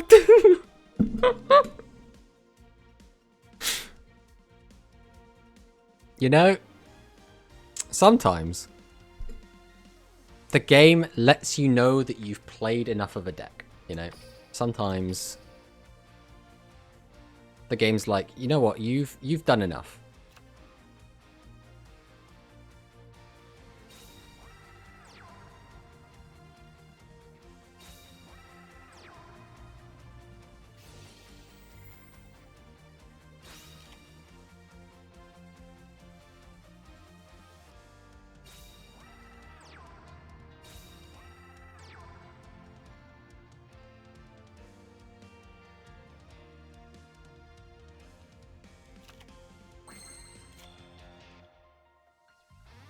I have to pass again.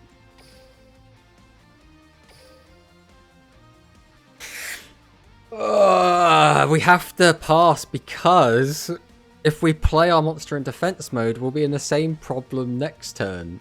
So...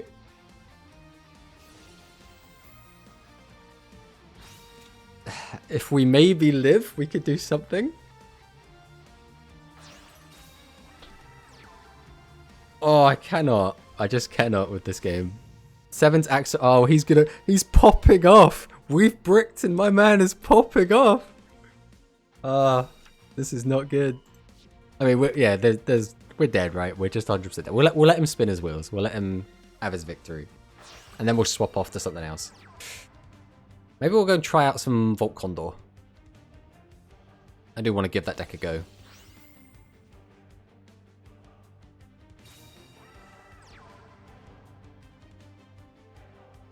How much has he got here? 5, 7, 6, 7, 2? That's pretty good.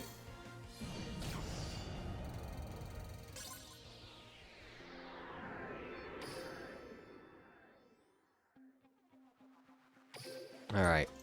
Well, again, we'll call that for the Psychics. We're going to go and play some Volt Condor and see how that goes. What do we have? We have this deck. Let's take a look at it quick. 1, 2, 3, 4, 5, 6, 7, 8, 9, 10. Volt Condor, again, is going to be one of those decks that lacks a way to get to life points, so we're playing Pierce. We also do have Torna, which is a way to get to life points. The problem is this deck might, again, have too many tribute monsters. We haven't really worked out the ratios that we want. I don't dislike Seven's Road in here as well. The only problem with Seven's Road is, obviously, we have a lot of tribute monsters in here.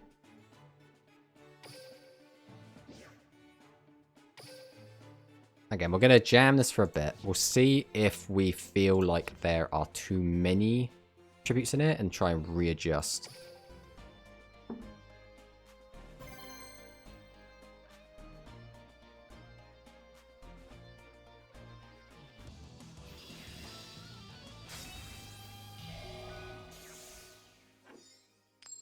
All right.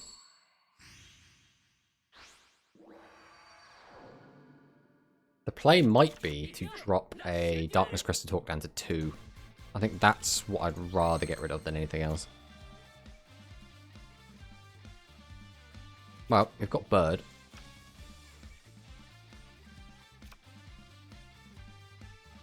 I mean, the play here is just set 3 cards, right? I don't think there's much more decision-making needed than that. I don't think we just randomly throw Seven's Red Magician away. That seems really bad.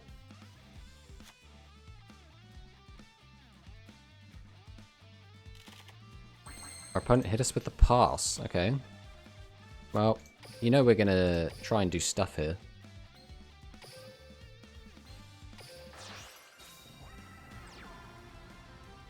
music, bro. Kicks in just right.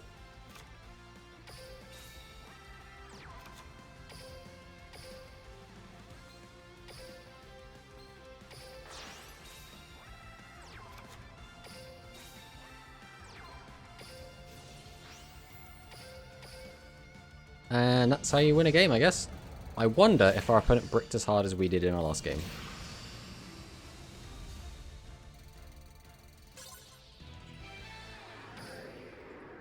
Or if they're just like trying to give out wins, but I don't know why you would at this rank.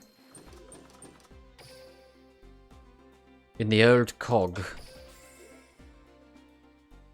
Take our 4 rare gems.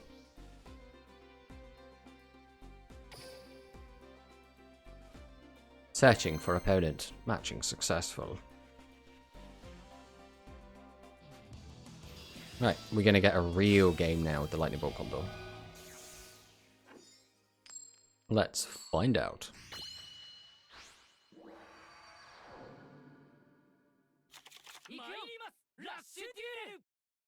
Lock. Alright.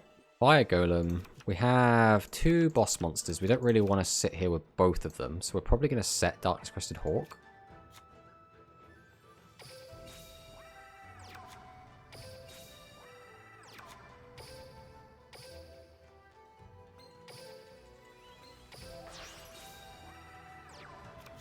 Question is, are we playing Torna? I think we keep hold with Torna, because Torna can outshit. And it can also fix our hand if we do draw too many bricks.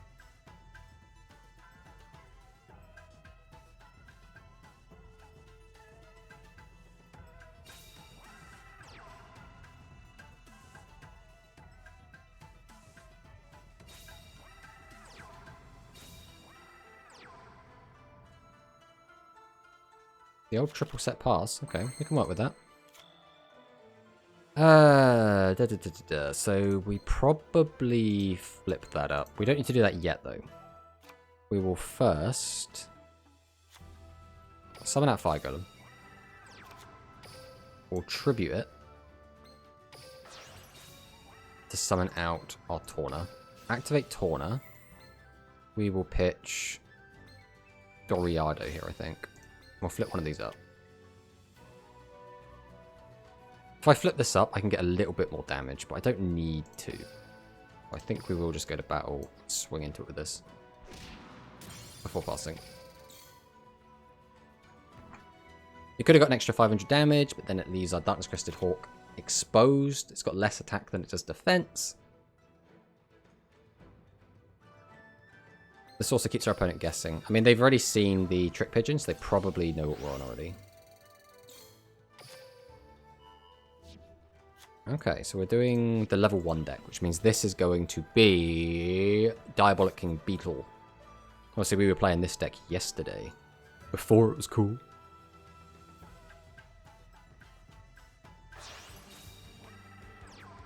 Okay, Yami Ruler.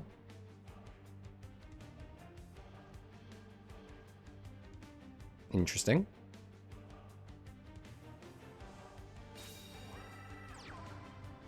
Sets another monster.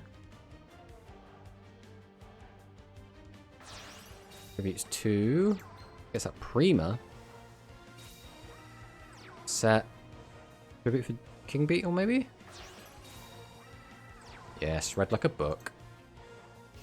So he's going to pump everything onto...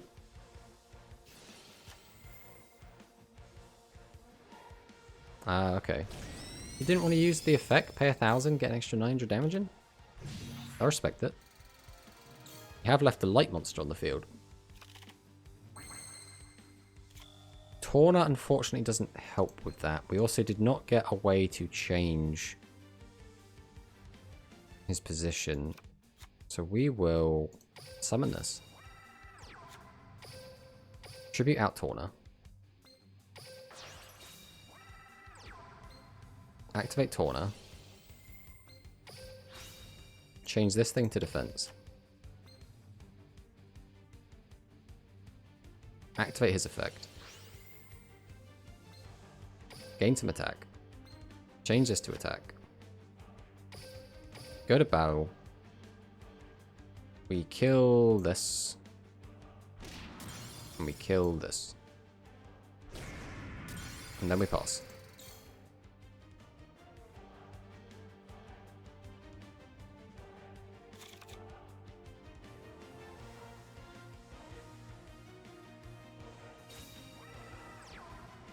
Okay, still on the defensive. Obviously, this is going to change to attack mode. There's no reason for it not to. Which one does he kill, though? I guess he has to kill Darkness Crested, right?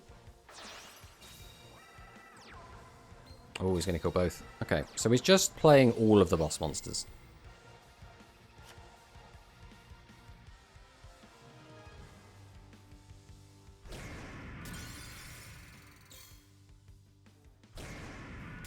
Ow. You never know, maybe we'll draw a Lightning Bolt Condor at some point. That's a little bit bittersweet. I did not need all the rest of this with it.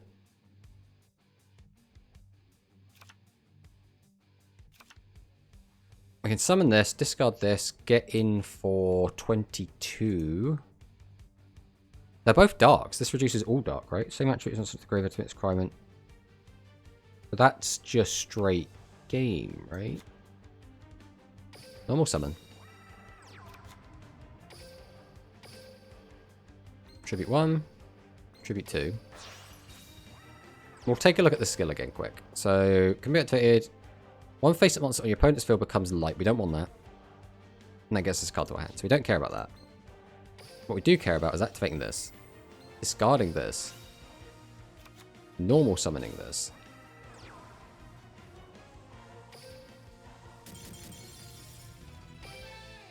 Excellent. It's just that easy.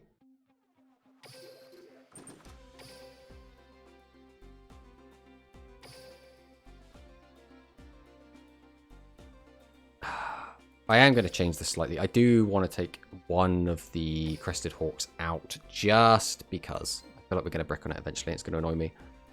So, with that in mind, we have what?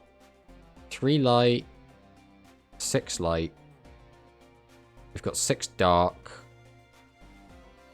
I guess Earth is the last thing we really care about.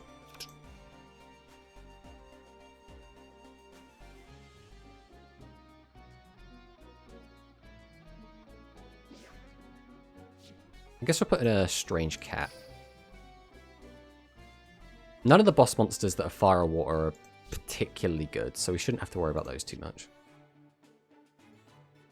Then again, Strange Cat's like level 1, so I don't think it matters either way. But it is a spellcaster, so it can be used with our dealer. So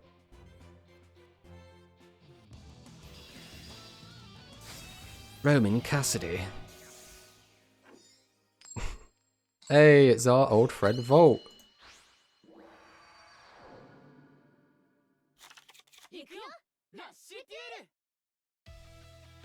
We are going second as well.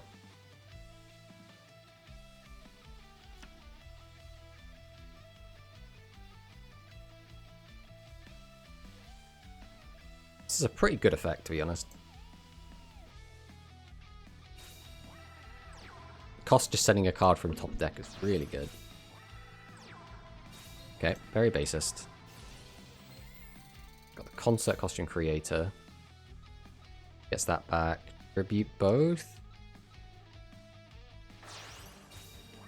Is it folder? No, we're going straight for Prima. And a back row. Okay.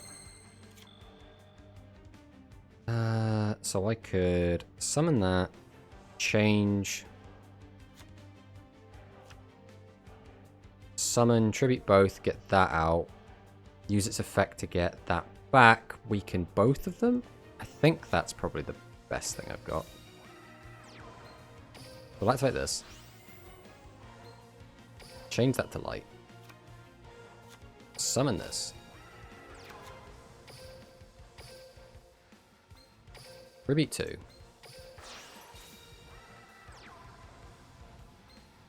Oh, I can't use my skill. Is it like level 4 onwards or some shit? We just didn't read that. That's annoying. Alright. We're just gonna sack everything down.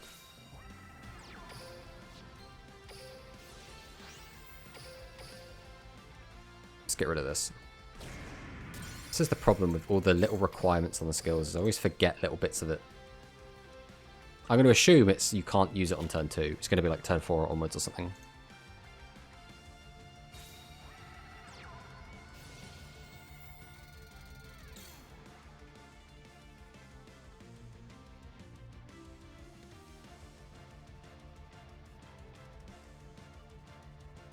Does he have a tribute monster to out my guy? Is the question. Yeah. Feels bad. Ow. So we're going to take at least 18, 28. I mean, we're not dead. So we always have the chance for a comeback. What was this? Let's... So whatever this is, we could have taken an extra 900. So it wouldn't have been dead.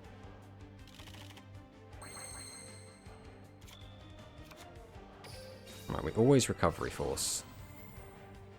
Oh, fire monster as well. That's a little bit annoying. 1, 2, tribute out that. I don't think we want Seven's Road back at the moment.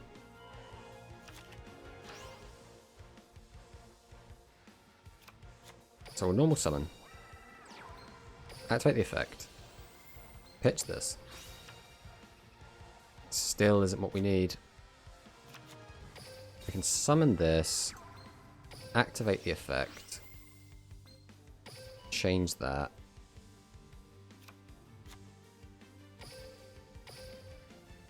Tribute 2.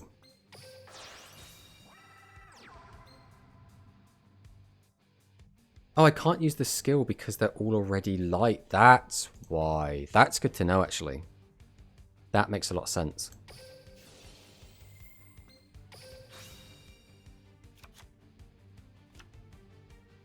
Fortunately, I think I'm screwed no matter what I do. So yeah, screw it. We'll just do what we can. If I leave that, I'm dead. So yeah, we're going to have to do this. This, and then I'm dead no matter what here. Yeah, that's why I got messed up in turn 1, because I used the parrot to make them light. I couldn't use the skill to turn them to light. It's one of those things where, until it happens, it's just like you don't really think of. It's okay, it's a learning experience. This is only our second game with this deck. We're going to be making little mistakes. We now know how the skill works properly. We now know how to navigate that in future.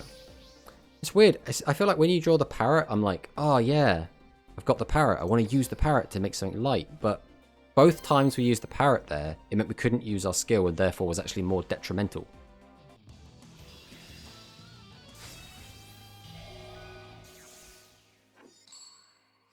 Ranked referee? Oh no. Yeah, GG buddy. We kind of didn't realize how well, I guess we knew how the skill worked. We kept using our parrot to change your attributes, and then we couldn't use the skill, so we're always down a card, which messed us up twice in that. But again, we're still like learning how the deck works, so there's going to be little kinks to work out. Fortunately, this hand kinda sucks. Just gonna have to kind of throw a Volt Condor out there and leave it.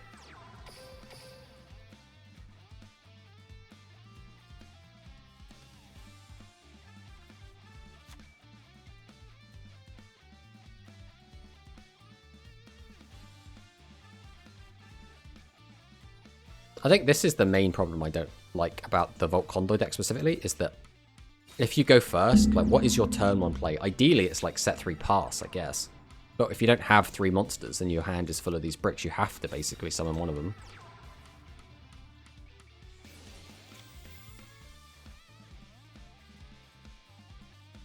If he summons 2 Dragius now, or a Dragius and another boss monster, oh, look, Dragius. Is he going to summon another boss monster?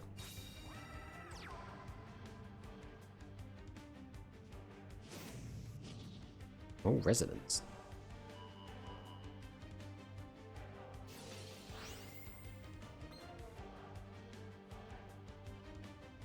Ow.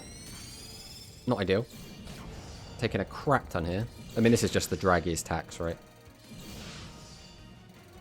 Jesus Christ. I opened a god-awful hand. This guy opened just the nuts. What are we doing with this? This is completely dead.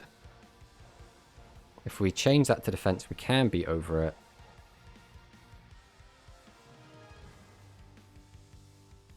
Comes down to what end board do I want to have. I guess I want more monsters, but then again, if he summons anything, I just die. I think we're in a situation where if I summon anything, I just die anyway. So it's summon, tribute for that, use the effect, discard that, end up with a Tawner in hand, or... I think I have to. I mean, I'm dead if I don't. I just have to hope he can't out the bird. If he can out the bird, I'm screwed no matter what. So tribute to summon bird. Yes, we will activate skill.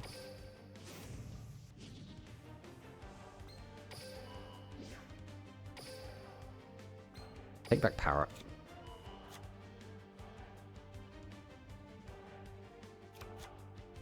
I guess we summon parrot.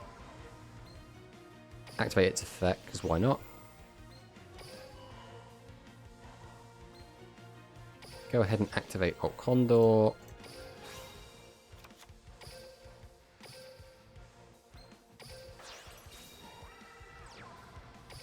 Go to battle. We have to attack over this.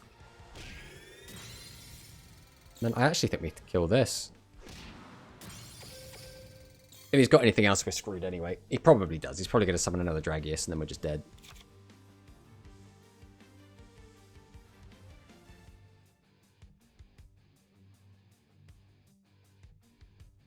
Maybe we do just drop the Tauners from this list. I don't know. I feel like if Tauner's going to thrive anywhere, it's going to be in a list that restricts you from playing Dragius. And this is one of those lists.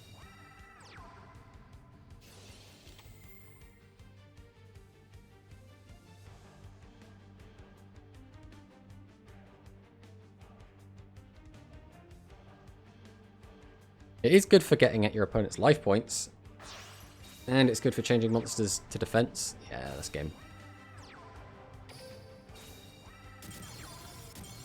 Let's fast forward that one. Again, the problem Tawner has is, once again, just bricking on it. You just don't want to be drawing them. Except when you want to be drawing them.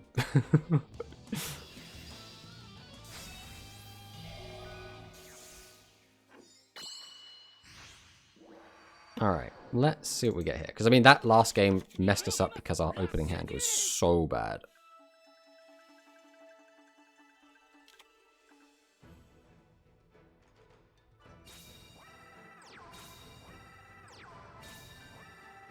Okay, set 3, set back row.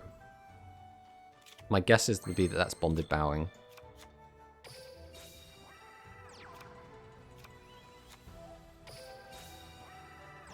I think we are just going to bomb our hand out.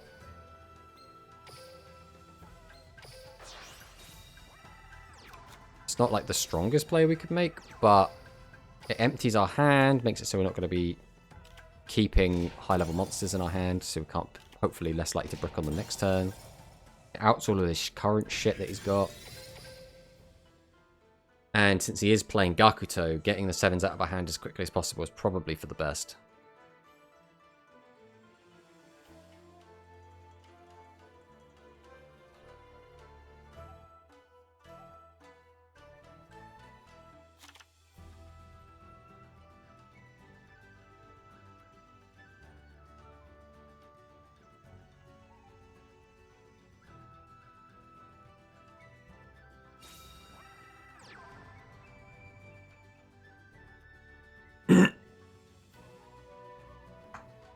What else has he got? So we can bring back the picture. We're not doing that though. We're going straight into Umigumi. We'll trigger his effect, which will let him change Vault Condor to defense mode. Then what? Can't use Pont on anything. Can't use the Pont on anything. Oh, you talk about channel points. Yeah, we haven't set that up yet. We literally only just got the affiliate yesterday. So... okay. What do we want to do with this? We summon tribute.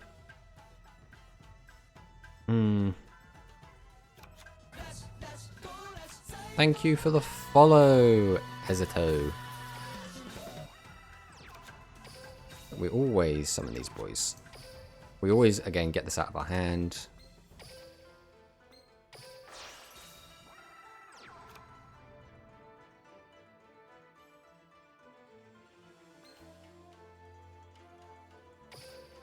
We're going to activate this. We'll change this to light. Activate his skill.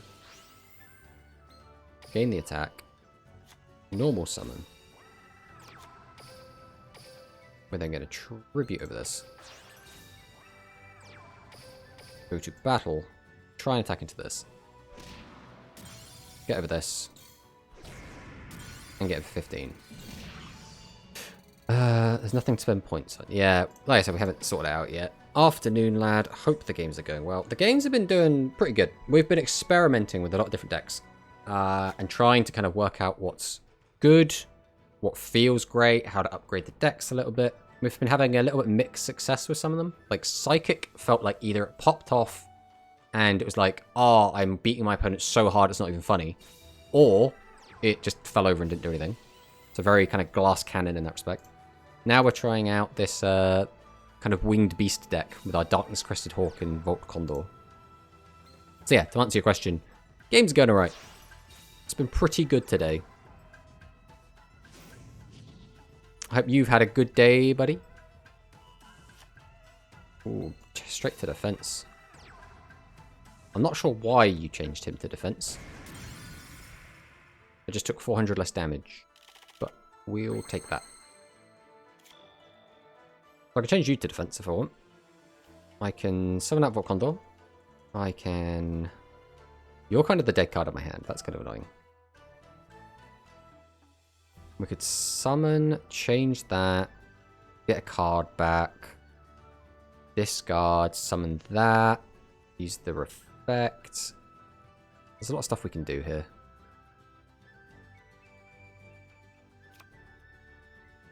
Alright, let's start with this. We'll summon out Parrot. Activate Parrot. Change this.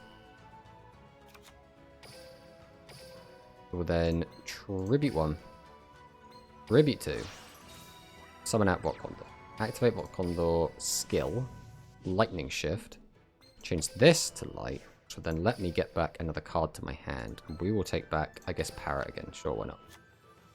We will then summon out Doriado. Followed by tributing 2. Summon this. Summon this out again. I've just gooned it so hard. Oh, I guess it doesn't really... I could have done better here, but this is also fine.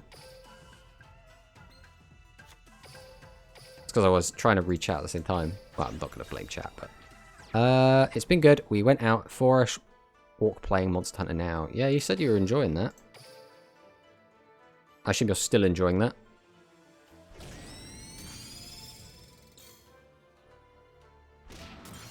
I think we could have won here if I didn't mess this up, but shit happens. What else would I have done? Instead of summoning out that, I would have discarded, which meant his guys would have lost, what would it be, a level 4? So 12, 1600 attack. Probably would have been about the same then. It's got its issues, but it's still fun. Ah, I see. It's a weird one. I never really been into those styles of games, but, you know. I think sometimes it's nice just to have an excuse to just go for a walk. That's why I really like having the dogs, because whenever we have the dogs, I could just take them for a walk. I'm not the kind of person that will just, like, go for a walk. I'm the kind of person that like needs an excuse. Oh, I need to go to the shop. Oh, I need to go and do something.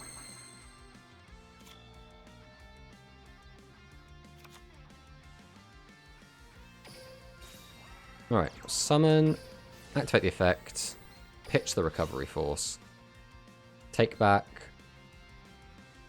Condor? Yes. We will then summon this, activate the effect, pitch to draw.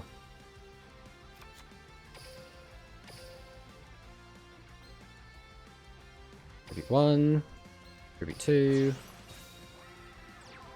activate the skill, make this light. And we'll take that parrot. Summon parrot. Activate skill. Make this light. Activate Vault Condor skill. Discard parrot. Weaken all the lights. Battle phase. I didn't actually pay attention to the fact he was on only 200 life points, but you know. Hey, Ezuto, how's it going?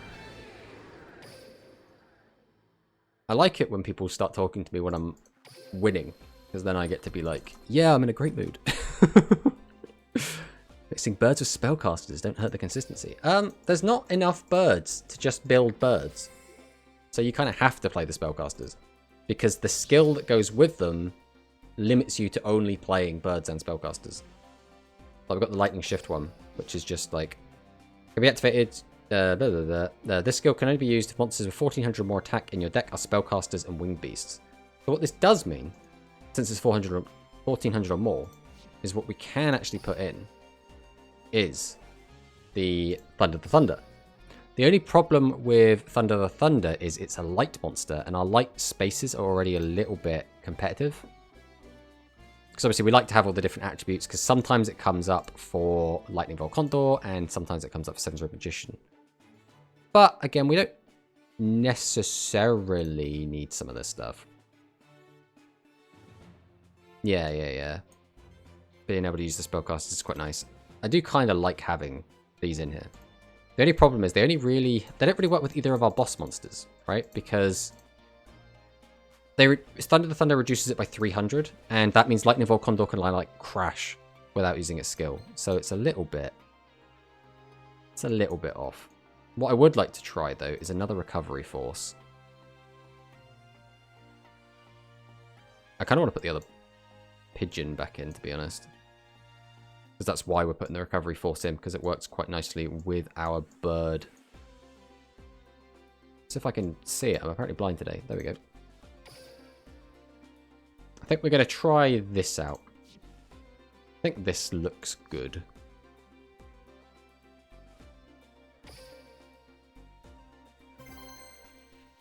Oh, we'll have to see what happens. It's Gavin. What's Gavin got for us? It's, my favourite Gavin player.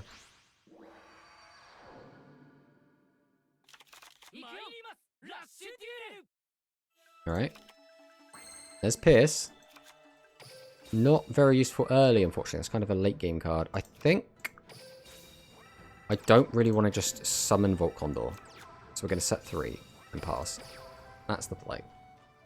Now this play gets punished super hard if we draw some more tribute monsters next turn.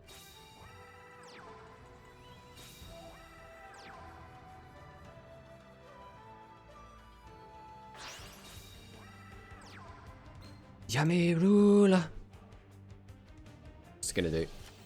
Go into defense. Do we have Nandes to change it back to attack, or are we just gonna hang out? We're just gonna vibe. No, we're just vibing. I mean, I can summon out Torna. I'm probably going to. Just because, what is the point of sitting on Torna? I can reduce its defense by 1600. That's 600. Fortunately, 600 is not enough for me to actually deal with threat.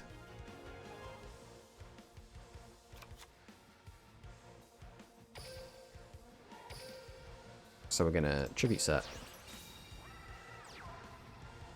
and tribute set. That's the play. We're going to pass on that. This gives us more chances to draw into something useful next turn. Maybe a high-level light monster that we can use with Lightning Bolt Condor. I guess it'd have to be another Lightning Bolt Condor. It's Umigumi!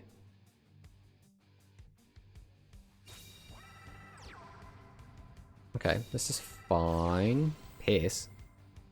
I mean, my guys don't have terrible defense, so we're not taking a huge chunk either way.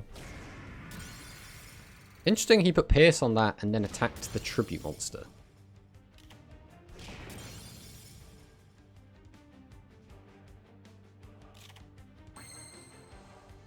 Okay, we have options. We definitely don't need you. We do need you. We're going to activate your effect. I'm going to change that to a light. We're then going to normal summon by tributing 2. I'm going to go ahead and activate the skill. Turn you to light. Take this back to hand. So you're only level 3, so you'll now reduce it by 900, right? Yeah. So we'll normal summon this. Activate its effect. Turn that to light as well. So now they're all 3 light monsters. So now it comes down to, would I rather... I think I'd rather end with a stronger board than get a little bit of extra damage in. So we'll activate his effect. Go ahead and get rid of this. Normal summon. Go to battle. Swing into this. Swing into this. And swing into this. And then we pass. Burbs look so fun. Have you played any other decks? Yeah, we have played most decks now at this point, I think. We haven't played the pure spellcasters with the skill that lets you shoot Route 7's road. I can't remember what it's called. We haven't played that yet. I think we've played just about everything else now at this point.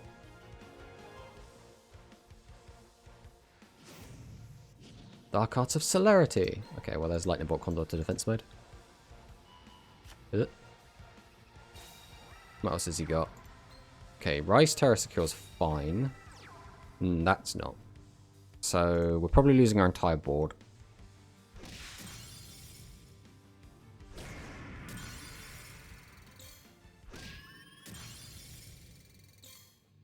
Oh yeah, of course. Didn't crash because he just did less damage. Okay. We have Recovery Force, which is probably worth using here. I'm not brave enough to fire off Mystic Dealer. Right, we'll go Recovery Force first. I don't think we want Tauners at the moment. I'm kind of looking for, like...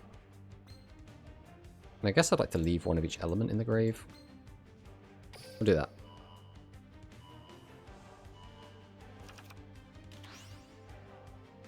Okie dokie. So we have 3 possible summons. We can't kill him. So the best thing we can do is Seven's Road and Dark Sorcerer. So we'll just normal. Normal. Have you played Yami Ruler? That's the deck I'm aiming for. Yes, I have. That's kind of like what we're against now. I think it's pretty good, to be honest. It has a lot it can do. It doesn't have a ton of like terrible matchups, which is kind of the most you can hope for. I could make a monster light. That does literally nothing though, right? Yeah, it does nothing. It just makes a monster light for no reason. So we'll just activate this. Go to battle. If I slam into this, we can get 200. Yes, nowhere near lethal.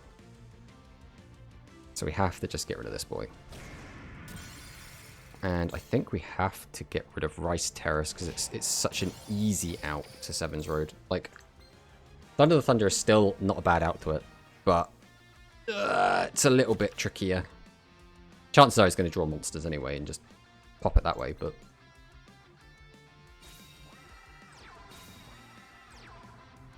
You've got a Tribute Summon, right? There's got to be Tribute Summon for it. Yeah, there we go. Back to Yami Ruler. Are we using the effect? Are we using Bonded Bowing? Just straight Dark Arts. Changes... Oh, okay. So that means you can now get over both. Now you need Nandes. We have Nandes. Nandes changes it back to attack. We take 417. Plus 3. We take 2,000 damage here. So we're still fine.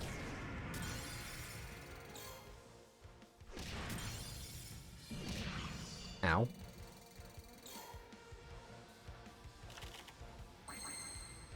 Oh, that is a lot of big monsters that we do not want. Ah, if this wasn't a Darkness Crested Hawk, this would be such a good hand. Alright, summon, summon. Oh, we're under Yami Ruler, so we can't do that anyway. In which case, there is very little we can do here, regardless. We just have to hit these and hope he bricks. If he draws just a bunch of spell traps and high-level monsters, we're kind of fine.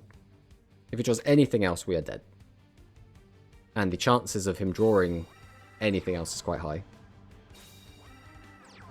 Yeah, there we go. Now we'll just tribute them both, summon out anything, and we're dead. Alright, yeah, we'll let him spin his wheel set. Let him have his victory lap. Oh, and this is the annoying thing, is when...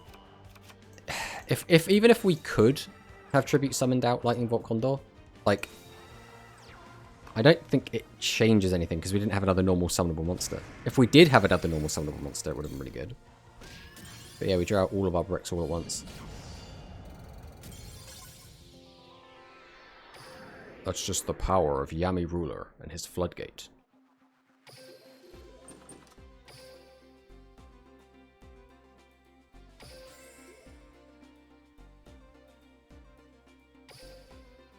Alright, well.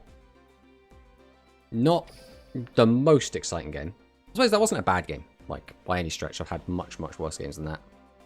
No, but underwhelming.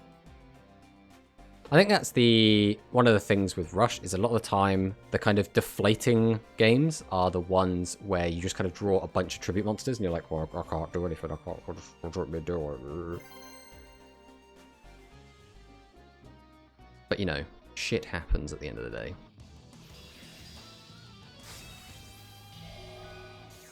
Lucidin Callister. Oh, he's on a 4-win streak. Japanese Luke player. See what he's got. Darkness Crested Hawk. I think we're going to jam it out either way. Fire this off. Pitch to draw.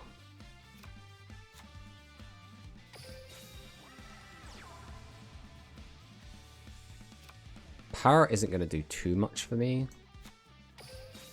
I'd like to get my hand empty.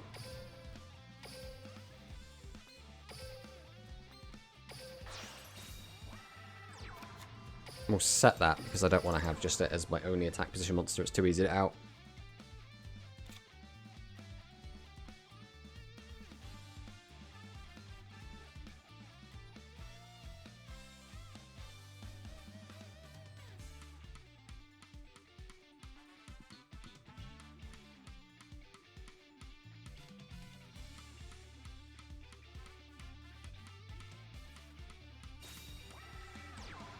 Okay, we got Slugger. Looks like we're on the Earth Dragon deck.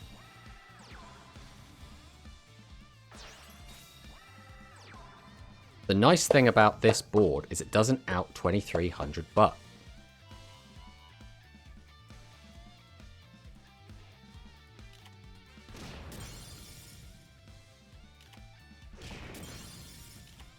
Boom. Right, so...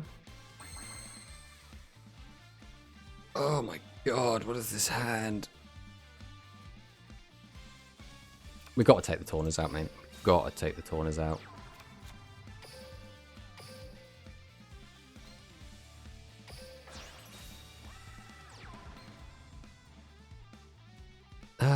There's no reason to even use the effect other than getting cards out of my hand. But we have to get the Volconda out just to make sure we're not bricking.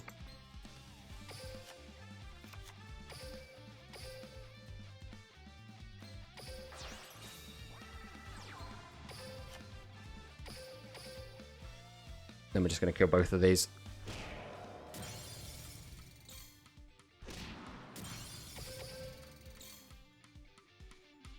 I really want the Torners to be good and to work in this deck, but they're too bricky.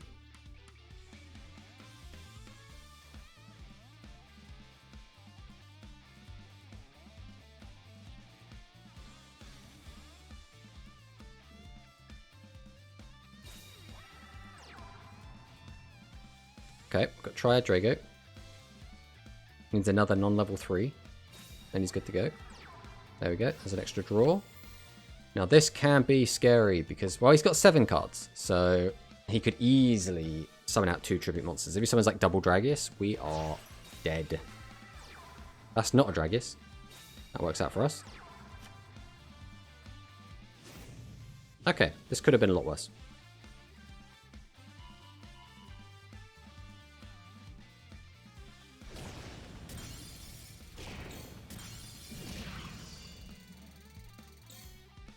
Alright. Playable, please. Oh, deck, what have I done to offend you?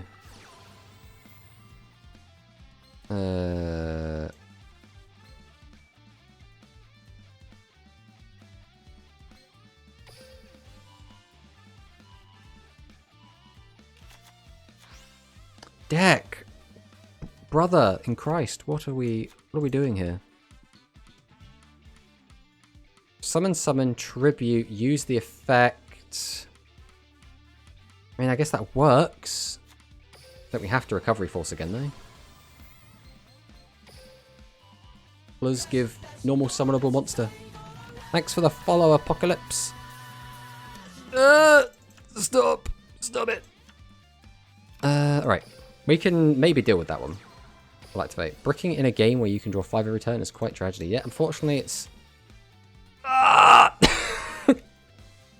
Unfortunately, it just kind of happens sometimes. This is actually kind of fine. Because we can tribute these.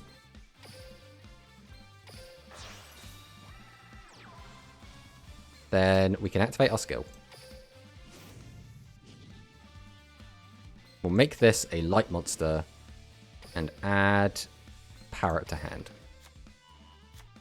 Then we'll summon Parrot. Use its effect. Make this a light monster as well. Then we'll tribute off. Now, we would have liked to have another normal summonable monster. Would have been a lot better. But this is fine.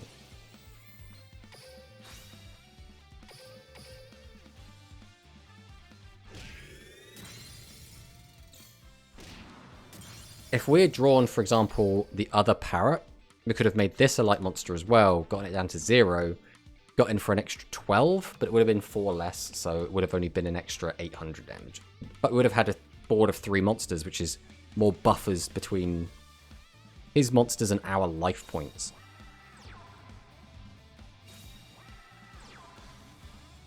Okay, are we having a Dragius? Please don't be a Dragius. Of course it's a Dragius. I suppose, to be fair, he went through half his deck before he saw a Dragius. We can't be too upset with that. But we are dead. Dragius meta! Right, we have to take these Torners out. The Torners are bricking us so hard. They cannot be allowed to remain. Again, I really want Torner to be good, but I just... not feeling it. Not feeling it.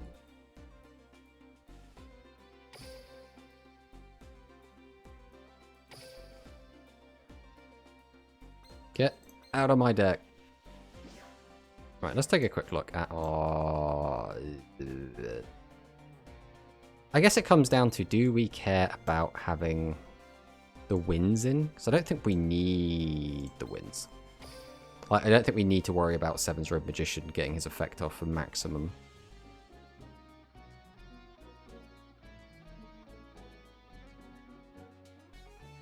We've already got, like, every single card in we can have.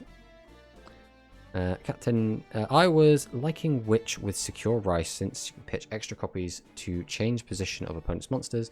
Maybe adding her helps with Torna. I mean, it can. The problem is then finding room for everything else, right? Like, if I put in Witch, then that only really helps out with Seven's Road. Which means that, like, are we putting in more level 7 or highers? Then Rice Terror Secure is pretty cool. And that might actually be what we replace it with now. But then, I don't know. I don't know if we just like Torna in general. Like, Torna's fine, but we always draw it at, like, the worst time. Not Witch, just Secure Rice. Yeah, I mean, we might just put Rice Terror Secure in general, just so when we do draw a bricky hand, we can sort it out. Because, I mean, Rice Terror Secure is just a fine card in general, right?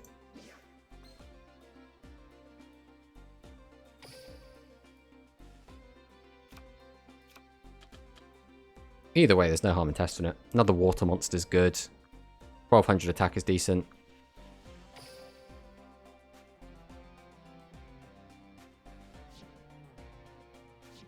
Alright, let us jump back in with this for a little bit and see how it feels. The only maybe negative is I'm actually also wondering, do we even need Pierce in this deck? We have Pierce in here because the logic is we don't have a good way to get to our opponent's life points, but a lot of the time when we are trying to win the game or pushing for big damage, we're attacking our opponent's attack position monsters anyway. We're not really ever in a situation where they can't clear our board and thus are playing defensive.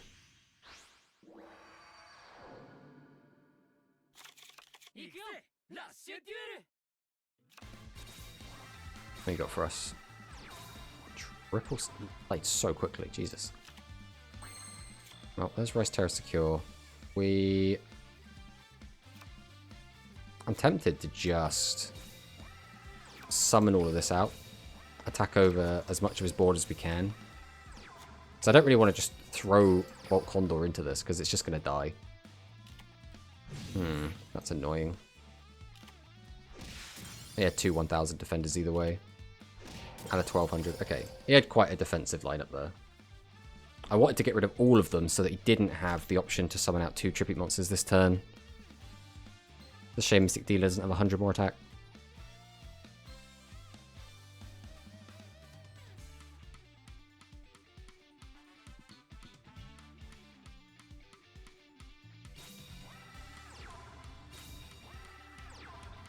You still have no tribute monsters? Okay.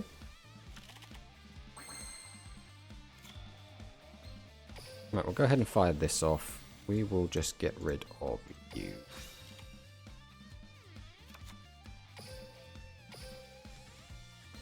So we're just going to tribute these. I think we'll just summon another. Do we need another Rice Terror skill? We could just play an Earth Monster. No, we'll just play an Earth Monster. Activate the effect. Go battle, swing over this. Swing over this. Swing over this. So we had to summon one of our big boss monsters. We can't just have both of them living in our hand forever. Bolt Condor has more potential to, like, pop off. He's still got no tribute monsters. Oh, that's rough.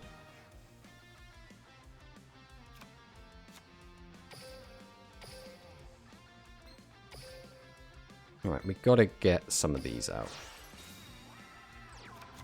This was something like Rice Terror Secure. We can't use its effect. Having 2 of these in hand isn't too bad. Hey, thank you for the follow, Overscored. We just go to battle here, right? We just swing. Nah. Oh, baby. I don't even know what noise that is. That was a... We've reached a follower goal. Neat. I had a follower goal. Thanks, Twitch.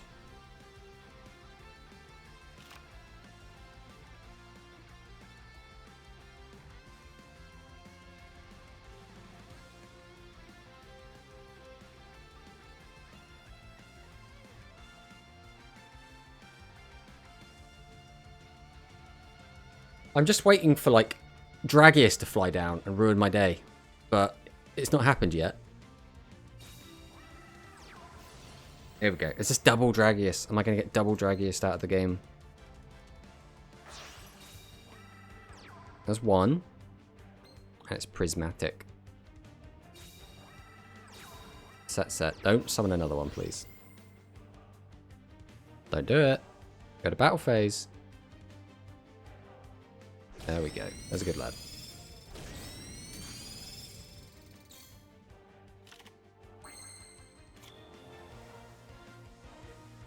So, this is a little bit awkward. Find your Rush Talk content on YouTube. Love your detailed explanations and insight. Glad to find you on Twitch as well. Thanks, buddy. Thanks for checking out the content. We summon this? I think we then just summon Parrot. No, we don't summon Parrot because we're going to have to end on summoning a monster.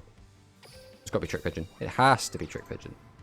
I mean, we could also use Recovery Spores. This isn't terrible here, but again, we don't need it right now. So, we will just Tribute 2.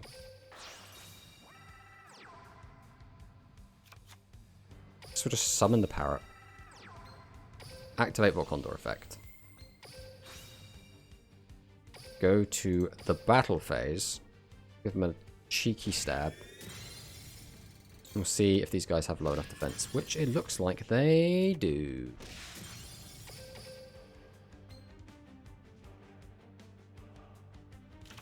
Now this is where things get a bit shaky because we're running out of boss monsters.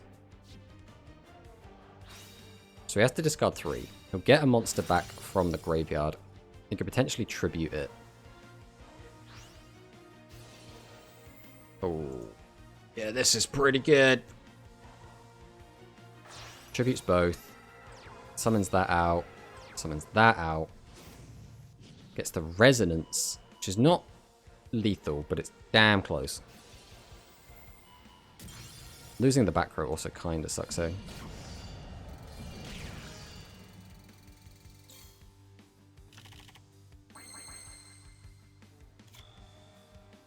Alright, chances are he's only used one Dragius, which means the chances of him having 2 more in his deck are extremely high. In which case, I am just straight dead if I don't kill him this turn. I think the chances of that are extremely likely, so we're going to risk it. So I think we're dead if we don't do this. And we're dead. That's all we got, unfortunately. It's hard to play around what he just did by having the... I think the big thing there was he just played a bunch of guys in defense mode and we didn't have a way to get at his life points, and that's always going to be the weakness that this deck has in general. This is a really good reactive deck, not a very good proactive deck. Even with something like Pierce, if we don't see this card, it doesn't do anything, and we only have the 1 copy, so we could get like 1 big piercing damage with Seven's Room Magician, for example, but then we don't really have anything after that as follow-up. Definitely a tricky one. It's definitely a tricky one. I think that's why the Vault Condor deck, again, it's fun and it feels decent when everything kind of aligns, but when it doesn't, it's a little bit shaky. I think that's why I see this as kind of like the 4th or 5th best deck. But we go again. It's still very fun to play. So that's the main takeaway, right? So you want your decks to be enjoyable. If the deck isn't enjoyable to play, it doesn't matter how good it is. It'll just, you'll end up getting fed up with it.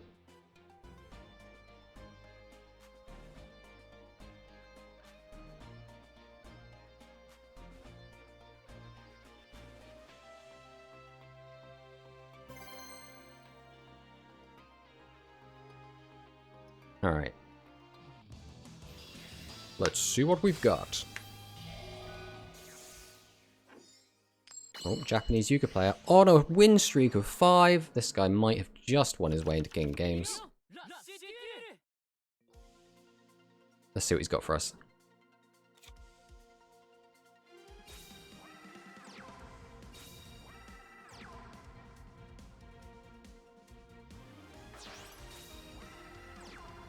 Okay, chances that that's a Torna or a... Although it could be like the 1700 baht ones.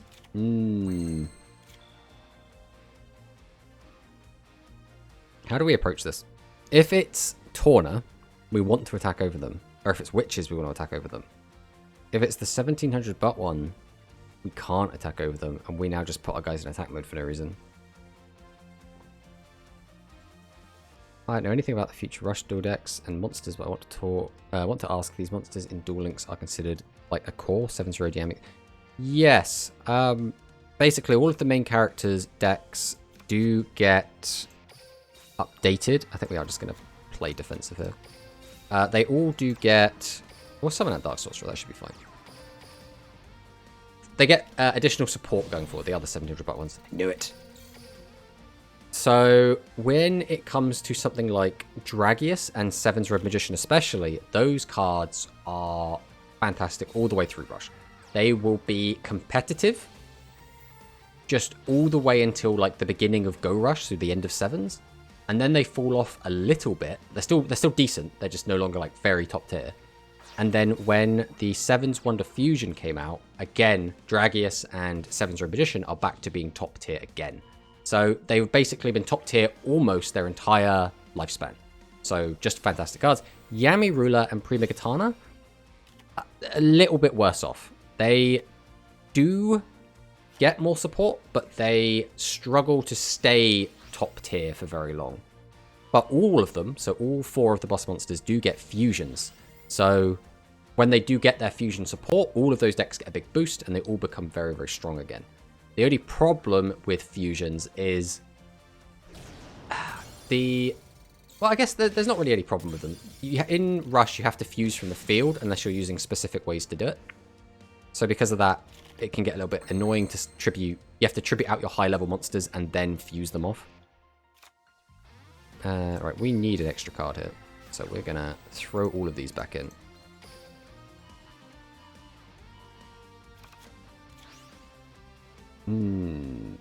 What are we doing? If I summon, we have to sack that off to get this out. We then won't have enough for that. We weaken 2 of them. We can attack over them. Okay, this is the play. Luminous Parrot. Activate Parrot effect. We're going to turn this to a light monster. We're then going to summon. We're then going to tribute both. For the boy. We'll go ahead and activate the skill.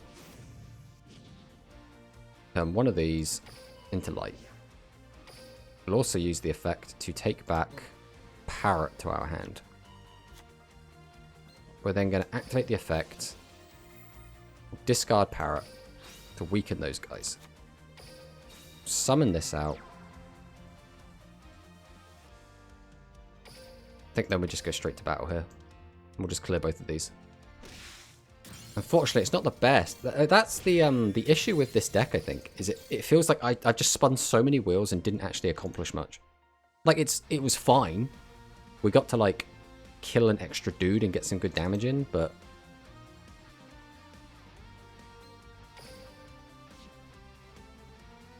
The play was actually probably summon out, instead of using the effect to weaken, just summon out the second Parrot, tribute out Darkness Crested Hawk. That gives me a stronger end board.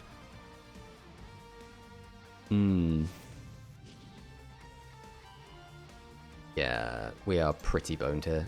Now he searches out 7's Dread Magician, activates the effect of Axo Wonder Splat, summons, tributes both to get out the 7's Dread Magician.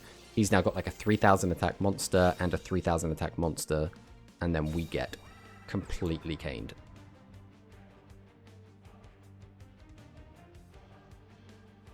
But, you know, not Not awful.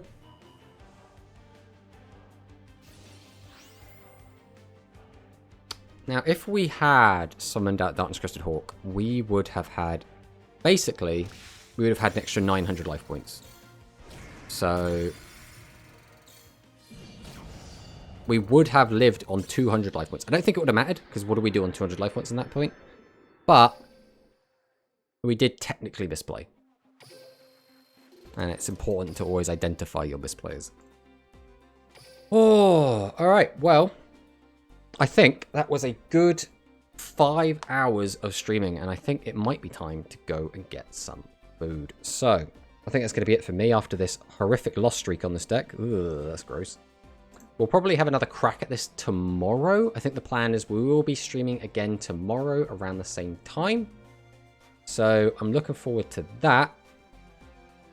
And basically the plan is probably tomorrow about 12 BST.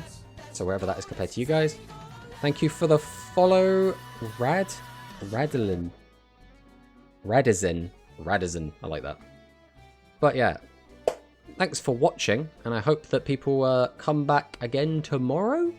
There will also be another video specifically about Rush Duel Links coming out on Monday, but today and tomorrow's videos that are coming out are about, you know, the modern trading card game. So, not the modern trading, well, still Rush Duels, but physical Rush Duels. So, again, thanks for watching, and I'll see you guys next time.